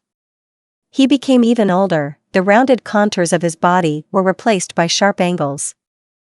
His bones jutting out like a skeleton. The illusion surrounding him disappeared, and all that remained were his true intentions. A god stripped of his powers. What am I going to do with you, Grandpa? I don't know. I don't know. I don't know. Naruto pushed him towards the perfect world, and his grandfather disappeared, swallowed up by this reality. Naruto clutched the glowing world in his hands, separating it from the rest, so that there would be no way for fate to escape. Holding the light of perfect reality, mortals, gods, the earth in his hands, was difficult. Naruto didn't know how long he could hold on. Child, come with me, a familiar voice rang out. In front of Naruto stood a tall man with long rabbit ears, 8 white tails, and a jutting jaw. His eyes held more wisdom than Naruto could say destiny ever had, even if he held back his power. My name is Yuta, I am your uncle, said the man. Naruto smiled. Nice to finally meet you. Son, there will be time to get acquainted later, but right now you must come with me and Uncle Yuta, Ninetales ordered, gesturing towards the gate leading out of the garden. Naruto nodded, though he couldn't help but glance at his family members, his gaze flickering from one face to the next. Just as Sasuke had said, he saw Gaara, and Haku, and Zabuza. And many more than 20, that he had never met. But he had an eternity to get to know them. He followed Uncle Yuta and his father out of the garden and onto the vast plains. They walked in silence, Naruto holding the perfect world, the power of fate coiling around his wrists, twisting and swirling without ceasing. After passing an invisible barrier, they came out into a jungle, through which they continued. They passed another barrier and found themselves in salt flats and swampy lands. They found a cave filled with magma that was hotter than anything Naruto had ever encountered. They passed a river built up with huge dams, expertly constructed from logs.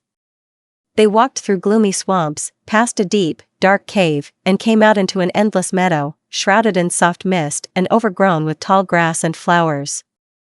But even after they passed another barrier, they did not stop. Then they found themselves in a forest that reminded Naruto of his life as a fox, of his den, his female, and his puppies. But they passed through that, too, and now the three of them stood on a cliff, looking out at a gaping chasm filled with something oppressively gray, similar to what had fallen upon his and Sasuke's past lives.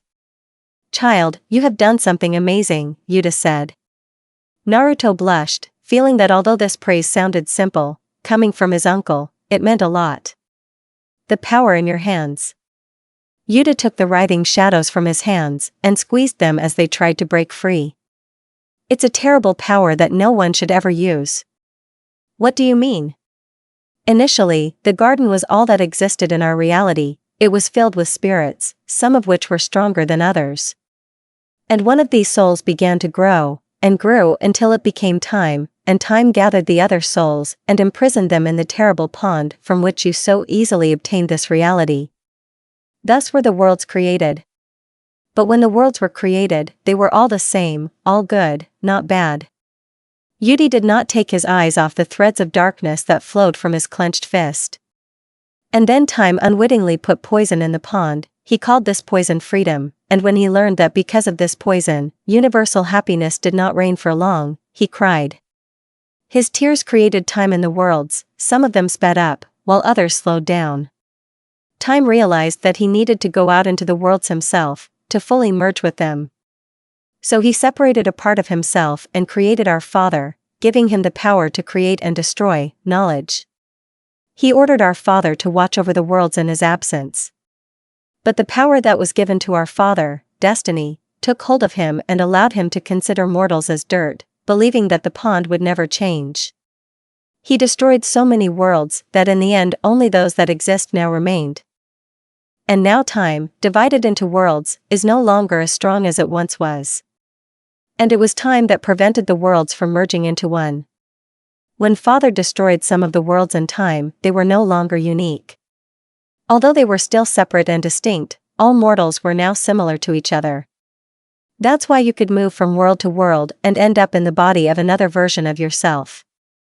Holding the darkness tightly, Yuta lifted it above his head and threw it down into the grayness, as far as he could. The grayness became more material, shaking and groaning, a rumble growing underfoot. Then it cut through the air in jets, like a geyser, but soon these jets gushed down, and down, disappearing where all matter disappears. All that remained under the rock was snow-white endless plains of pure energy. "Uncle, how did you know about all this?" Naruto asked, looking at the canyon that had changed significantly. Although he couldn't see the other side, he thought it was there and his eyes were just deceiving him. "This story is part of the garden, we always knew it, but our father suppressed the knowledge with his illusions," Ninetales answered for his brother. "Child, give me peace, please." Yuta held out his hand reverently, and Naruto was glad to be rid of the world that was pressing down on him with its perfection. Yuta walked to the edge of the abyss and the world slipped from his hand, falling into white. Naruto gasped, rushing towards his uncle and looking down, trying to find the world, but he couldn't, his eyes couldn't look at the white energy that filled everything for long. "What did you do with him?" I sealed him and returned him to the source, he will not die. But now we will not be able to release the prisoner, because of some stupid mistake. Naruto felt himself calm down as his uncle placed a hand on his shoulder, pulling him away from the edge. Then, with his father and uncle, he walked back, passing the domains of his siblings and their parents. When they reached the garden again, Naruto was met by his family and his companion. Sasuke sat on the grass, smiling and talking happily with his siblings. He looked like he did in their very first life before they died, but now he was dressed in an elegant black robe, tied with a red sash.